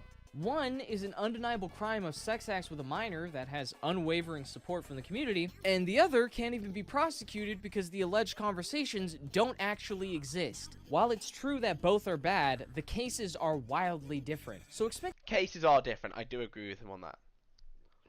expecting the exact same stance on two cases that range in severity is just intellectually dishonest. While I do think this clip is pretty ironic given the earlier part of Tech's video, as many Exactly, the Zaptai stuff. others have pointed out, I do still want to give him credit here. There's a kind of dumb argument that Tech makes here regarding dictionaries. He criticizes John for using the Lexico definition of the word pedophilia, saying that John was cherry-picking. However, when looking into Lexico, you'll see that it's actually using the definitions from the Oxford Dictionary, which is on a comparable level of popularity to the Merriam-Webster Dictionary that Tech recommends. Tech also attempts to say that John is a hypocrite for what he saw as John advocating for ZeRo's deplatforming, which we'll come back to later. Lastly, I want to talk about the other situations that Tech brings up to try and discredit John. These, of course, being the Dream situation and a lesser-known situation involving the small commentator, Pieman. The basic rundown of this situation is that Pieman, as a The Pieman situation was awful for John. 15-year-old kid, sexted a 12-year-old. John then hyperbolically called out Pieman for this, seeming to insinuate that he was some kind of predator. After this, Pieman declared to Twitter that he was going to commit suicide, and after he didn't go through with it, John accused him of suicide baiting. So he tried to weaponize This a was suicide horrible attempt look. This was a horrible look for John. I am not defending him here. to try and make us. I criticised John before in my video with my video when I was watching Toastify's video on stream on John's one. The question is, will I react to Toastify's new video? Probably not. I mean, I've watched it. I think it's a good video. I think it's kind of blowing up a little bit, which is nice. But I'm told, according to him, it got demonetized, which sucks. Feel bad about him saying he was being attracted to a 12-year-old. This situation is detailed in a video by Willie Mack Show, and if you'd like to hear about this more in depth, I'd recommend that video. Don't get me wrong, John I'd personally recommend Toastify's video too on John's one. That video is really good. sucks for both of these situations. With the Pieman one, I could understand the comparison saying that John thought both Pieman and ZeRo were suicide baiting because he's uncharitable. Even though it's not a super big point in Technical's favor, the comparison is there. However, that doesn't account for the Dream situation being brought up. Yes, John was shitty to his friends, and yes, John was shitty to Pieman, but can you remind me how John lying to his friends relates to ZeRo, like, at all? Overall, this video was ultimately kind of bad. While I think that Tech brought up some decent points against John Swan, he kind of fails to prove his whole commentary double standard argument, which is what most of his videos. I agree. I think that he fails to prove the double standard. He does have some fairly valid criticisms, though. Video was centered around. All that being said, Tech is usually a pretty funny guy, and the jokes in this video were probably the best part, and I don't think that's a controversial opinion. I think everyone agrees Tech's jokes in this video are quite funny. Except Tipster. Wait a second. Jokes. I love my wife, okay? I would never Hashtag Tipster News, everybody. cheat on my wife. The first person mentioned in Tech's video to respond was Tipster. Now, you'll notice that I didn't really discuss Tipster much when looking at Tech's video, because out of all the people name-dropped, he honestly had the least relevance to the situation, and Tech's criticism of him was very similar to his criticism of Nick and Augie. Tipster's response to Tech's actual points was pretty mellow and Tipster-like, if I do say so myself. If you want to watch his actual response, he deleted it sometime between then and now, so I'll have a link to an archive of it somewhere around here. But no, the real consequential part of Tech's video for Tipster was the jokes. You see, Tipster is well known in the commentary community for hanging around a lot of e-girls and flirting with them. Yep. Some might even call it an e-girl harem. It kind of was. Tipster was a weird guy. Still is. Jokes about this topic were not new, and many people partook in them, such as Nicholas Diorio and Augie RFC. Technicals included 2 skit segments on Tipster in his video, both poking fun at him for the e-girls and other things. The first one joking about Tipster's wife not liking him flirting with women online, and the second one including a picture of the e-girl Hannah Animal, who was at the time seen as Tipster's head e-girl. This skit is very funny. Tipster was not pleased with these jokes. He bitched about me blocking him earlier today, and the comment about my wife, and also dragging a friend into this that has nothing to do with this, are what earned him the block. This is where a smaller YouTuber named W for Lyrics, by the way, because Lyrics' video, I think he deleted the video, but I think it was generally a very good video. Lyrics came in, when on February 4th, he uploaded the video, Tipster is a pathetic loser. In this video, Lyrics details the fact that an 18-year-old Lyrics, I think this is, by the way. Literally fucking everyone already makes these jokes about Tipster, including Tipster's friends, yet Tipster only gets mad at Tech for these jokes. I agree. Fuck you! So I'm assuming the people who actually started these rumors and these jokes about your wife, Augie, Nicholas Diorio, and Bo Blacks, I'm assuming these are the same people that should get blocked as well, and that you really don't fuck with, Tips? W for Lyrics, because this is a very good video. I know he's deleted it since. But generally, I think this is a very good video from Lyrics. Smart for an 18-year-old. Tipster's announcing his divorce live. He just announced his fucking divorce. Dude, no, on a stream to else. 618 people. Yo, Chad, I'm gonna link Tipster. Can you give him some good words on his divorce? Tell him that you support him still. Give him a Nick Diorio raid. Tell him that, like, we still love him. Lyrics also makes fun of Tipster being mad at Tech for spreading the impression that Tipster cheats on his wife, showing Tipster's Twitter already spreading that impression itself. After making his initial response to Tech on his stream, Tipster then later published a twitlonger about his response, pretty much just saying that what he said on stream was his genuine reactions to the jokes and to agree to disagree. Overall, the whole thing with Tipster was pretty funny, completely unrelated to any kind of points Technicals was making, but rather just because of the way that Tipster handles himself online. I wish you AIDS! AIDS for everyone! Oh my god. Okay. AIDS! Everybody get AIDS! Please get AIDS! Tommy C pretty much had the opposite reaction as Tipster. He was level-headed and did a pretty good job explaining why he wasn't a part of any double standard, as I discussed earlier. What happened was, he treats the commentary community as, like, everybody handled it the same way, including me, which is really unfair. Because I went out of my way to say, no, I don't think he's a pedophile. I think people made mistakes. I talk about a road to redemption. And I even give the difference between Zaptai. He was remorseless. ZeRo. Zaptai was. Bad wording. What he's saying is Zaptai was remorseful, ZeRo wasn't. And I think that's fair. But you'll see, as the way Technical frames it, is I'm just running around calling people pedos. When you look at the things Tommy said here, they tend to make sense, and when you look at the responses Technicals gave later, they're very weak. At first, Technicals I think he should have just conceded on and not included Tommy in his video. Because Tommy was very charitable to ZeRo. Conceded that Tommy never called ZeRo a pedo, because, well, he really has to. But he follows this up, interjecting that Tommy has a history of being afraid of defending a pedophile. It's fair for him to point that out. I assume he's talking about Zaptai. As soon as people made the, like, oh yeah, Zaptai's a pedophile, to an extent, Tommy kind of left the story alone. That's who I'm assuming. This is before Nick's video, kind of debunking a lot of it. Because he didn't actually call him a pedophile, Yeah. as far as I'm aware. But Tommy also has a history of being very afraid of being accused of defending a pedophile. Like with the Zaptai shit, the second he started being called a pedo defender, he basically dropped the whole thing. Again, Tech, what the fuck does this have to do with ZeRo? Tech also tries to say that Don't care about that argument. because Tommy didn't explicitly say that Mini Lad isn't a pedophile, then he must have just meant he's a pedophile all along. He's wrong on his points about me just clipping him out of context to shit, because in that stream with Mini Lad where they ask if he's a pedophile, there's nowhere in the stream where it clears up that he's not a pedophile or he doesn't think he's a pedophile. So that makes no sense at all. So he is lumped in with that kind of mentality, but I don't know why Tech couldn't just concede to Tommy, considering his reasons justifying Tommy's mentions in the video were just grasping at straws, but hey, your guess is as good as mine. Hello, Augie. It's me, John Swan. I love Israel. John Swan responded to the video in a live stream titled I Was Technical's Editor, a reference to a previous video about Creepshow art. This is an hour and 13-minute long stream where John watches the part of Tech's video concerning him and tries to refute a lot of the points, as well as looking like he wants to kill himself while watching Tech's skit segments. In this stream, like in his response to the franchise, John disagrees with about I didn't go through to the franchise thing because I think it's irrelevant. all of Technical's points, again, for better or for worse. I'm not going to go into detail here as this is stuff we've already discussed by this point, but there is one thing I'd like to follow up on from earlier. When trying to dispel the argument Tech makes about John being a hypocrite due to his stance on deplatforming, John actually denies ever making the argument that ZeRo should be terminated, saying that I disagree. He definitely implied that argument.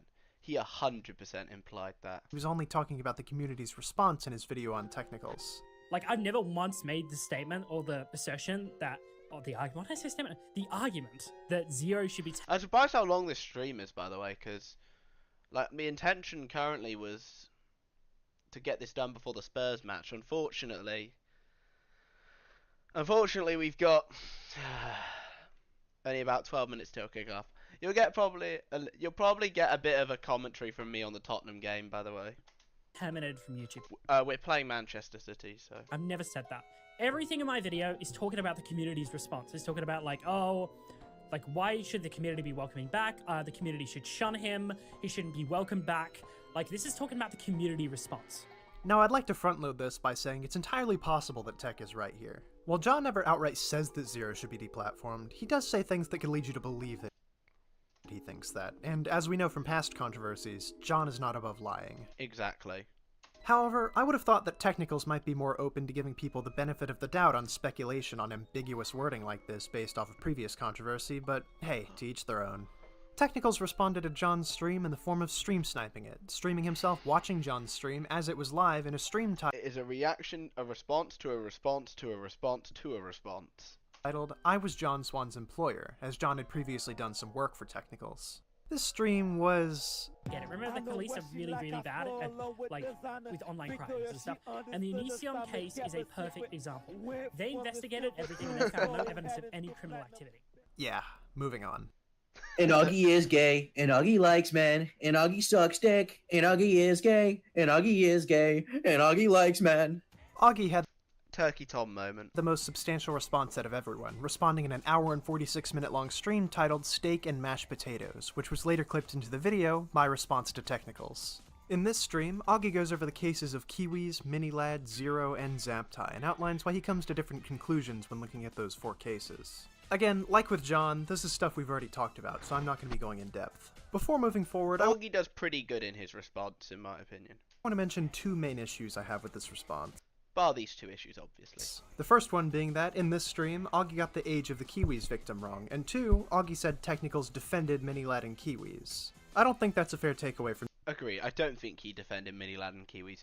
He was comparing the situations, he didn't defend them.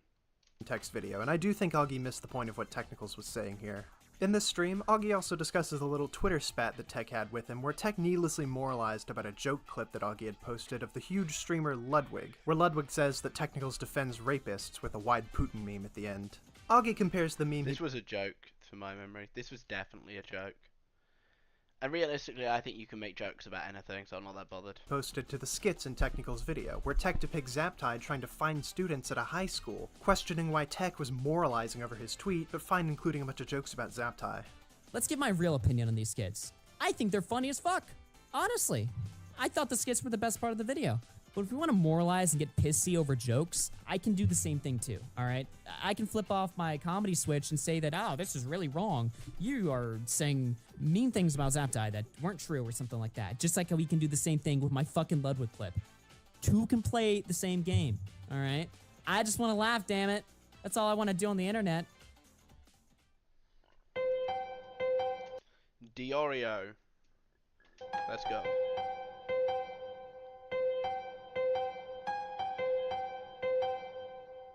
Finally, moving on to the last person, Nick never really gave a substantial response. Nick pretty much said that Tech's video was extremely underwhelming and that his previous predictions were pretty spot on. From the limited amount of tweets Nick made about it, he pretty much said that the video wasn't even worth responding to, and that he doesn't care about the drama anymore due to how cancerous it had become.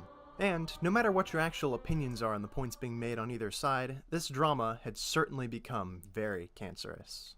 And this is where the drama should have ended. Unfortunately, more happened. After all the commentators' responses, it was unclear where the situation was headed, if anywhere at all. One might imagine that after this, the drama would slowly die down over time until both sides stopped talking about it. However, Technicals had other ideas. Ever since Tech released his new video, he had wanted one thing, and that thing was another debate with Augie. Augie did not want this debate, his reasoning being that since he views Tech as dishonest and bad faith, another debate between them would be absolutely pointless and unproductive, citing their previous debate as an example. Seeing Augie's refusal to debate again, Tech accused Augie of running from him.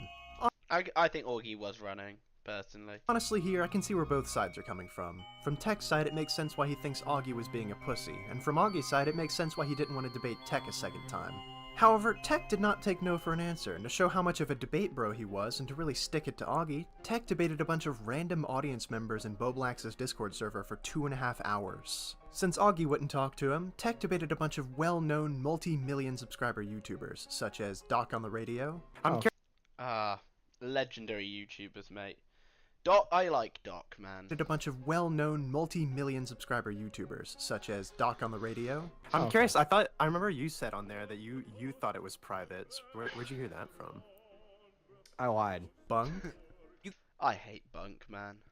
You could say that you are epistemically neutral as to whether that person is there or not. Like Schrodinger's cat bullshit, right? You can say that you're epistemically neutral. This guy also 100% smells like shit. Advil. Then, everything changed when the pedophiles attacked. Mike. Okay, Mike the Bike's cool. I like Mike the Bike. The Bike. If you're so sure you're I'm Mike one, the Bike. why are I you gave in this Augie like server right now? $200 this week because I love his cock. And Smaggle Daggle. The legend that is Smaggle Daggle. You wanna know what the leak is? Oh no. The Unseen is making a ZeRo video, guys. You guys better be warned. You best be prepared. The Unseen is making a ZeRo video. You should all be scared. If a debate between Tech and Augie wouldn't have progressed anything, then this really didn't progress anything, although it did have its moments. This was followed by an hour and It was incredibly funny, to be fair. 40-minute long debate with Connor that's terrible to listen to even to this day, as Connor pretty much just talked in circles the entire time. Why do you bring Pixel Drink, the guy who sent his cock to kids? His cock to kids? Yeah. Really? Why do you bring him around people? That's a pretty, like, that's pretty I mean, that's exactly what happened, right? If the previous debate really didn't progress anything... The Connor and Technicals debate I watched once and I'm never going to watch it again. It's pretty awful. Then this one really didn't progress anything. However, this whole Discord thing does end in Tech having a nice productive conversation with Boblax, which I'll admit was nice. After this is where everything takes an even more interesting turn, as on February 9th, Technicals appeared for an interview on Death 19 Noodle's YouTube channel. Now, the actual interview isn't really relevant, because it's pretty much just all the stuff that Tech had said by... Of all people, Death Noodles, though. I need to watch the videos made on him. Then, the really important thing is what came right after. Around an hour and a half I know I'm slightly rushing this. I want to be able to watch the Tottenham game. after Def Noodles released his interview with Technicals, number one enemy of Def Noodles, Keemstar, tweeted, "Get in a private call and make peace. I'll moderate. No recording," adding Technicals, Nick, Augie, and Tipster. Following this, a few hours later, Keem, Tech, Nick, Augie, and Tipster all simultaneously tweeted out this image, which reads, This was cringe. I hated the ceasefire. This was cringe. "After a private meeting hosted by Keemstar, we all agree to disagree and stop the ongoing feud. We would like to encourage our fans to also cease fire." And just insane levels of cringe. like that, the Technicals drama was over. This was all talked about more formally in a stream by Augie RFC the next day. Now, it's notable that we don't know all that much about what was said in this call, but most of what we do know comes from this stream. Augie says that while he and Tech still have their major disagreements with each other, they were all able to get to a bury the hatchet point. He also mentions that both sides conceded on some things. He doesn't say what Tech conceded on to respect his privacy, but Augie does say one of the things that he would have done differently in the drama. If I had a chance to redo this drama, honestly speaking, like, I don't think I would have brought up the brother thing. I mean, you can speculate on intent You should bring Larix on. He thinks the ceasefire is cringe. He's right. with it, but it doesn't prove anything. I don't think if I were given a chance to redo this whole situation, I would have brought that talking point up, basically. Lastly, Augie talks about how Tech was surprisingly good faith in their conversation. I did not get the impression at all that he was acting in bad faith in the call, which surprised me. That was basically the reason why I didn't want to talk to him in the first place, is because... Oh, no. Oh, Timo Werner's back on the bench. Let's go. Who we got in our starting lineup, then? No, good to see Timo Werner back. Sorry, I get distracted quite easily. Basuma, nice. Kinski. Okay, Regulon's back at least. I expected him to come in He should probably leave. He's not going to get much game time under Ange. with bad faith and bad intent, but actually I did not get those vibes at all from the call. Overall, while many people called it gay, pumping the brakes on the drama probably saved everyone a lot of headache, as before the truce, the drama wasn't progressing at all, and by the end, the conversation had moved so far away from ZeRo that it was nearly unrecognizable. It's safe to say that this had become one of the most vicious dramas in recent memory, and Maybe it became what I call the commentary civil war. pretty much everyone involved had something to gain from moving on and leaving it in the past. Post the truce, Augie, Nick, and Tipster would be relatively cool with Tech, although none of them would really return to being friends with him like before the drama. Augie would be more friendly with Tech, talking to him a handful of times on stream, taking a picture with him at VidCon, as well as having him on his live stream to debate Mr. Girl with Boblax. Nick, however, was definitely less friendly than Augie. While he was friendly to Tech on a few streams, he wasn't shy on bashing him a bit. See, like, this is why I can't go to VidCon. I could never take a fucking picture with that guy. Yeah, Nick holds grudges a lot more than Augie does, that's true. I mean, I would still hold that grudge if I were Nick. But you wouldn't catch me fucking dead hanging out with people I can't fucking stand, so... power to Augie, sellout bitch. Dude, they're tweeting that you broke the truce on the stream. Oh, no, I didn't break the truce. I mean, I said, like... Oh, yeah, maybe I... No, I didn't. We didn't talk about, we didn't talk about 1 minus 1. What the fuck? In the grand scheme of things, though, everything was back to normal. It's not over. Before we end off, I want to take a look at where everyone has ended up since this situation, and we'll start with... Augie. For a while during mid-2022, Augie was on a roll, with situations like the dramas with the Act Man, Def Noodles... I'm skipping past this. Because that's, to me, not important.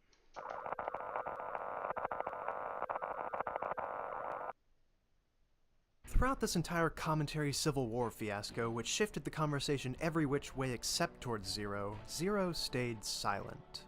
But of course, he was at work behind the scenes, as it was known that the lawsuit between ZeRo and Jisoo was still underway. On September 9th, 2022, we would see the conclusion of this legal action, when a now more physically fit ZeRo uploaded, "The lawsuit is over." It's nice to see ZeRo's a bit more physically fit, by the way. I don't fuck ZeRo, but it's nice to see. This video is split into 3 parts, one being an attack on Leffen, another being a channel update, and finally, the one I actually care about, discussion of the lawsuit. First off, ZeRo states that the lawsuit has been fully concluded and provides a joint statement from him and Jisoo which details the following things. ZeRo apologizes for his role in Jisoo feeling harassed and demeaned due to the events of the Sky House, as well as saying that he regrets that her pain was exacerbated by the online discussion of her experiences. Jisoo apologizes for spreading false rumors about ZeRo's wife, Vanessa.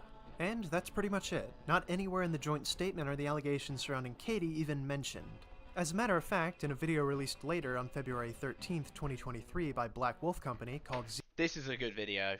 It's actually down here. I recommend this video. This is a good video. ZeRo Remorse, the Smash community's darkest secret, the lawsuit is looked at more directly. ZeRo's lawsuit with Jisoo initially involved 4 claims of defamation. However, by the time the lawsuit was Go on. Tottenham pressuring forward. Go on.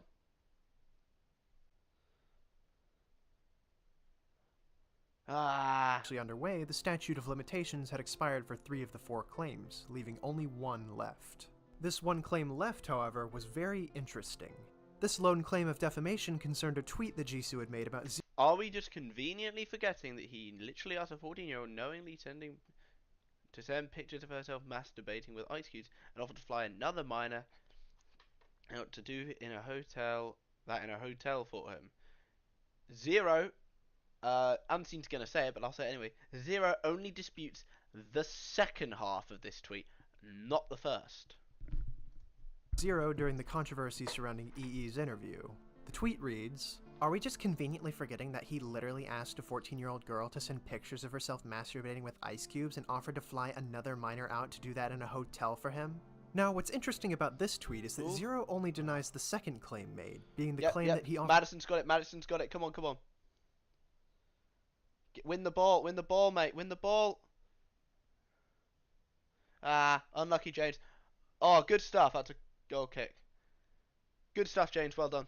Sorry, I'm watching the Tottenham match, you're gonna get my commentary over it. Offered to fly out a minor to a hotel. 2 minutes, we look good though. He completely ignores the first part that discusses Katie's allegation. After ZeRo filed this complaint, the judge pretty much said, "Hey man, do you want to deny the first part too? This seems kinda strange." She gives ZeRo the benefit of the doubt and considers ZeRo's failure to deny the whole tweet from Jisoo as a drafting error. After this, she gives ZeRo the opportunity to file an amended complaint. In ZeRo's amended complaint, he still doesn't deny the first part of Jisoo's tweet, leaving that part unchanged. I would say that this is worth noting. Because he can't really challenge something that he has openly admitted to, can he? However, whether or not ZeRo was guilty or innocent, he probably wouldn't be in any state to sue. Shit. No, please, no. Good. No, Sorry, City, you're on the attack. Jisoo over the Katie allegations, since they were something he had previously admitted to, and I wish BWC made this more clear in his video. Exactly. And he can't deny it, because, yeah, he admitted to it, so he did it. You can't really sue for defamation on something that you've admitted to, can you?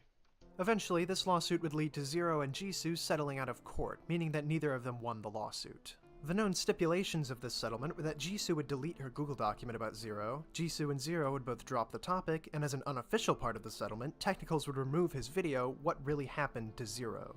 Now, despite this lawsuit being pretty sketchy on its own, it makes what comes next even more sketchy. In ZeRo's video about the lawsuit, he says something very concerning. To follow up Yeah. This is not a good part. on the topic of allegations, I am aware that there are further allegations made to my name by an individual that goes of the name of Katie. To be fully transparent, I have been pursuing this individual for a while to be able to fully resolve the issue through the appropriate legal channels. However, we believe that this individual is intentionally avoiding any sort of contact with my legal team. Because of this, I am unable to fully resolve the issue properly through the legal channel. Don't be mistaken here. This is an open threat to essentially sue the fuck out of Katie. As someone who had followed the situation for quite a while, this was infuriating to me. It's awful. How is he able to sue somebody when he's admitted to their claims? Oh, yes. Corner kick to Tottenham. Come on, boys. ZeRo is going out of his way here to threaten this girl, which should not be taken lightly. As you can see, a total lack of remorse. Making everything even more strange, in the next part of the video, he says this. Essentially, I don't want my life to be held up by allegations made by a completely anonymous individual. To further clarify, allegations that I fully deny, and their biggest allegation which claims soliciting, there is no evidence for. For the first time, ZeRo takes a step to deny Katie's allegations. Now, it's unclear here. It's like he denied all of it, which is insane considering there's actual proof. Ooh, good shot. What exactly ZeRo's denying, however, it's worded in a way that suggests that he's now denying all of Katie's allegations. Of course, if you're this far into the video, by now you'll know that's a load of BS. On top of the fact that ZeRo confessed to everything and the retraction to that confession doesn't make any damn sense, back in 2021, ZeRo said, "There is a lot to go over, but the easiest and best way to learn the truth is to watch these 2 videos made by Technicals." If you'll remember Technicals' video, Technicals explicitly condemned the conversations between Katie and ZeRo. So unless he's retroactively going back and just disagreeing with Technicals' video, you know, makes no sense. while he presented the allegation of ZeRo soliciting nudes very ambiguously, even he acknowledged that ZeRo flirted with Katie, saying things like, This, in my opinion, is probably the only serious and legitimate problem that people have with ZeRo. In the messages we are provided, it's very clear that ZeRo is being flirtatious. I'm not going to read them, but these messages on screen are 100% unacceptable, and he'll be the first to tell you that. He'll be the first to tell you that. Also, ZeRo, allegations that which I fully deny. Just disappointing. So unless ZeRo is retroactively going back and disagreeing with Technical's video, this doesn't make any sense.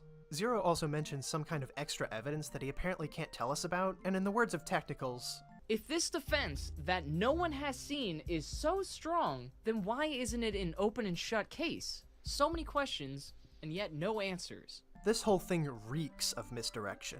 We would actually get to see more of this when on December 20th, 2022, a Schizo thread was published. On that day, Haaland just nearly scored, Jesus Christ. A Twitter user published a thread called the Katie Files, trying to find the identity of Katie.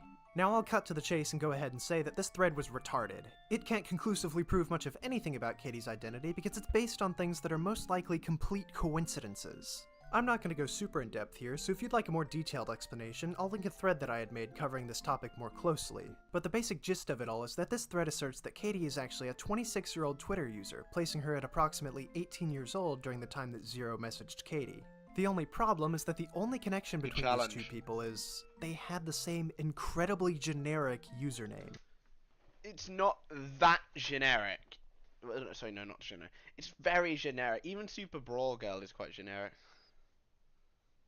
This, of course, is not proof of anything, which means that this thread frames some random person off of basic coincidences. To show how dumb this thread is, its creator even deleted more than half of it later on due to lack of concrete evidence. I reached out to the creator of this thread myself, and he even admits that he got quote-unquote way too schizo when making the thread.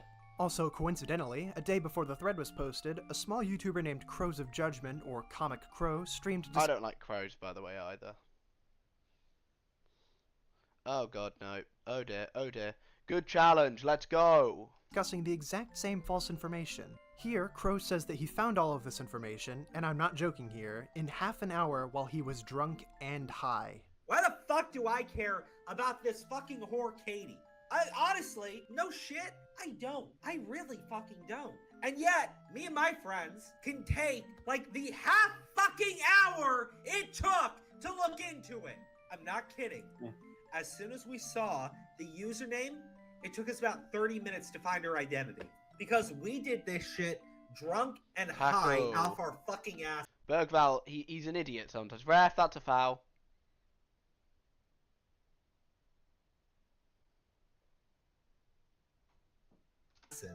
What a fucking idiot. Now, you might be asking, why does some dumbass making a thread even matter? Well, to answer that question, It's a good 3 challenge days later, there by ZeRo Goku himself on Poro, that's just normal physical contact. promoted the thread, saying, "A very important thing to look through and consider in my case that somebody compiled in their free time. Read through if you are actually open to changing your mind." This makes no sense. Insanely manipulative and disingenuous.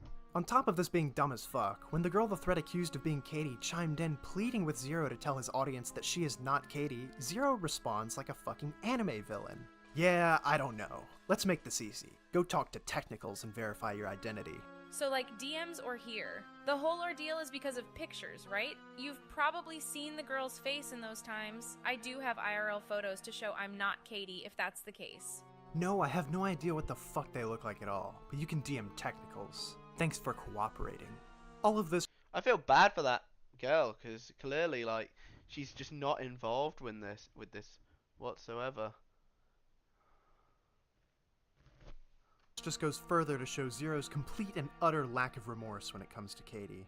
Denying what he had once admitted to, threatening to sue the victim, and promoting a bogus Twitter thread trying to expose her with no concrete evidence really shows ZeRo's true character. Katie's not even the girl's real name, by the way. The girl's real name, obviously, Katie's like an anonymous name. You know how they do that in like news articles sometimes, where they say, "Oh, this is a person's anonymous, but they would like to be known as so and so." Yeah, that's what's going on here. It's a burner account, basically. From everything we've seen from him, I would guess that ZeRo is not sorry. He's sorry that he got caught. Now, I can't say that if ZeRo showed true remorse over the situation, everyone would welcome him. No, even if he showed remorse, I wouldn't actually change my mind. Here's James Madison through. Keeper's got that. Back with open arms. There will always be people that look at what he admitted to doing and shun him based off of that, and me that's included. fine. But me included. I, along with many others, would feel much more comfortable with ZeRo's return if he had shown that he was truly a changed man. Truly sorry. At this point, I don't know if that will ever happen. ZeRo has been keeping up his charade of denial and misdirection for more than a year now, and he doesn't show any signs of stopping anytime soon. In fact, recently, ZeRo has announced that he'll be starting his own online Smash tournaments for banned players. When responding 1-0 City, damn it. Haaland's got it. Alright, keep it going, boys. Good play so far, though. Preemptively to backlash he may receive about who he'll allow in his tournaments, he talks about not allowing people who are banned for doing terrible things, and only allowing people that are unjustifiably banned. My objective is not to necessarily host a tournament just to invite a bunch of criminals and a bunch of, people that are banned, because the reality is that there are people who are banned that should be banned that did terrible things, right? That's just what it is, right? But there are certain scenarios where I feel like there are certain players who should be allowed to play that don't make sense that they're banned. Yeah, that's fair. I agree with him on that, but like, ZeRo, you did terrible things. Yeah, I think Haaland is probably onside. That, in a case-by-case scenario. Well, ZeRo, you did terrible things. It makes sense why you were banned. Even Technicals agrees that your ban from tournaments is justified. I understand that these aren't traditional tournaments, but with the rules you've laid out, you would be banned from your own tournaments. I just don't get it. ZeRo has also claimed to have talked to iDubbbz about appearing in some He hasn't appeared in Creator Clash 3, which is good. If he did, I would watch it just to see the guy get, like, the living you-know-what beaten out of him. Influencer boxing match in the future, which I'm just hoping isn't actually real at this point. I have actually talked with iDubbbz about joining an event at some point, and I do have over a year of boxing under my belt. The whole ZeRo situation has been absolutely wild. From ZeRo's admission to guilt, his return to the internet, Technical's 3-month-long battle with the commentary community, ZeRo's lawsuit with Jisoo, to where we are right now, this situation has been interesting for better or for worse. Mostly for worse, though. I don't know if I agree. I thought this was a really interesting situation. One of the most interesting situations I've ever seen the community cover. Because there's so much there. When it came to the drama surrounding the situation, no one handled it perfectly and there was big mistakes made on both ends. However, when one side's end goal was to welcome back someone who has shown zero remorse for what he admitted to doing, I tend to agree more with the other side. In fact, my side definitely agrees more with Augie and Nick. In fact, speaking of that admission, I think we should hear it one last time, just to show how far we've come, how much the conversation is strayed away from what really matters, and how remorseless ZeRo. Hey, I can't sleep and I just can't take this back and forth. I will myself. Damn, that's crazy. Yeah, there we go. That is the ZeRo situation. Overall, again, I think this is probably one of the, maybe the best video on the entire situation. So yeah. But no, how long we've been going for? Just under 5 hours. Pretty good in my opinion. Yeah. I'll be tuning off now. Get some music on. Obviously, go subscribe to the Unseen. I'll put his link in the chat. There we go. Go subscribe to the Unseen. I'll put his link in the chat. And we're going to sign off with a bit of music. Let's go. There's this cool sidebar. Sign off with some music. I'll see you all whenever. I don't know when I'm going to go live. If there's a situation that interests me. Yeah. But until then, I'll see y'all in a bit.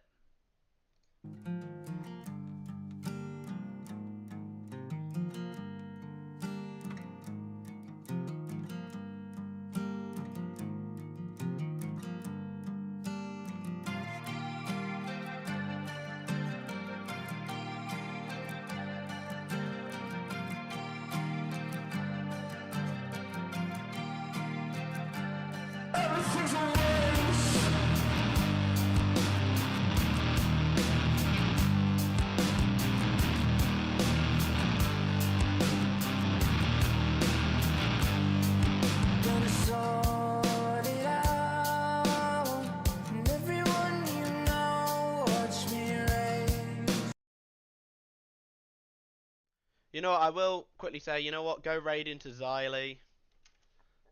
There you go. I'll put Xylee's link in the chat. Go raid into her. Anyway, back to the song.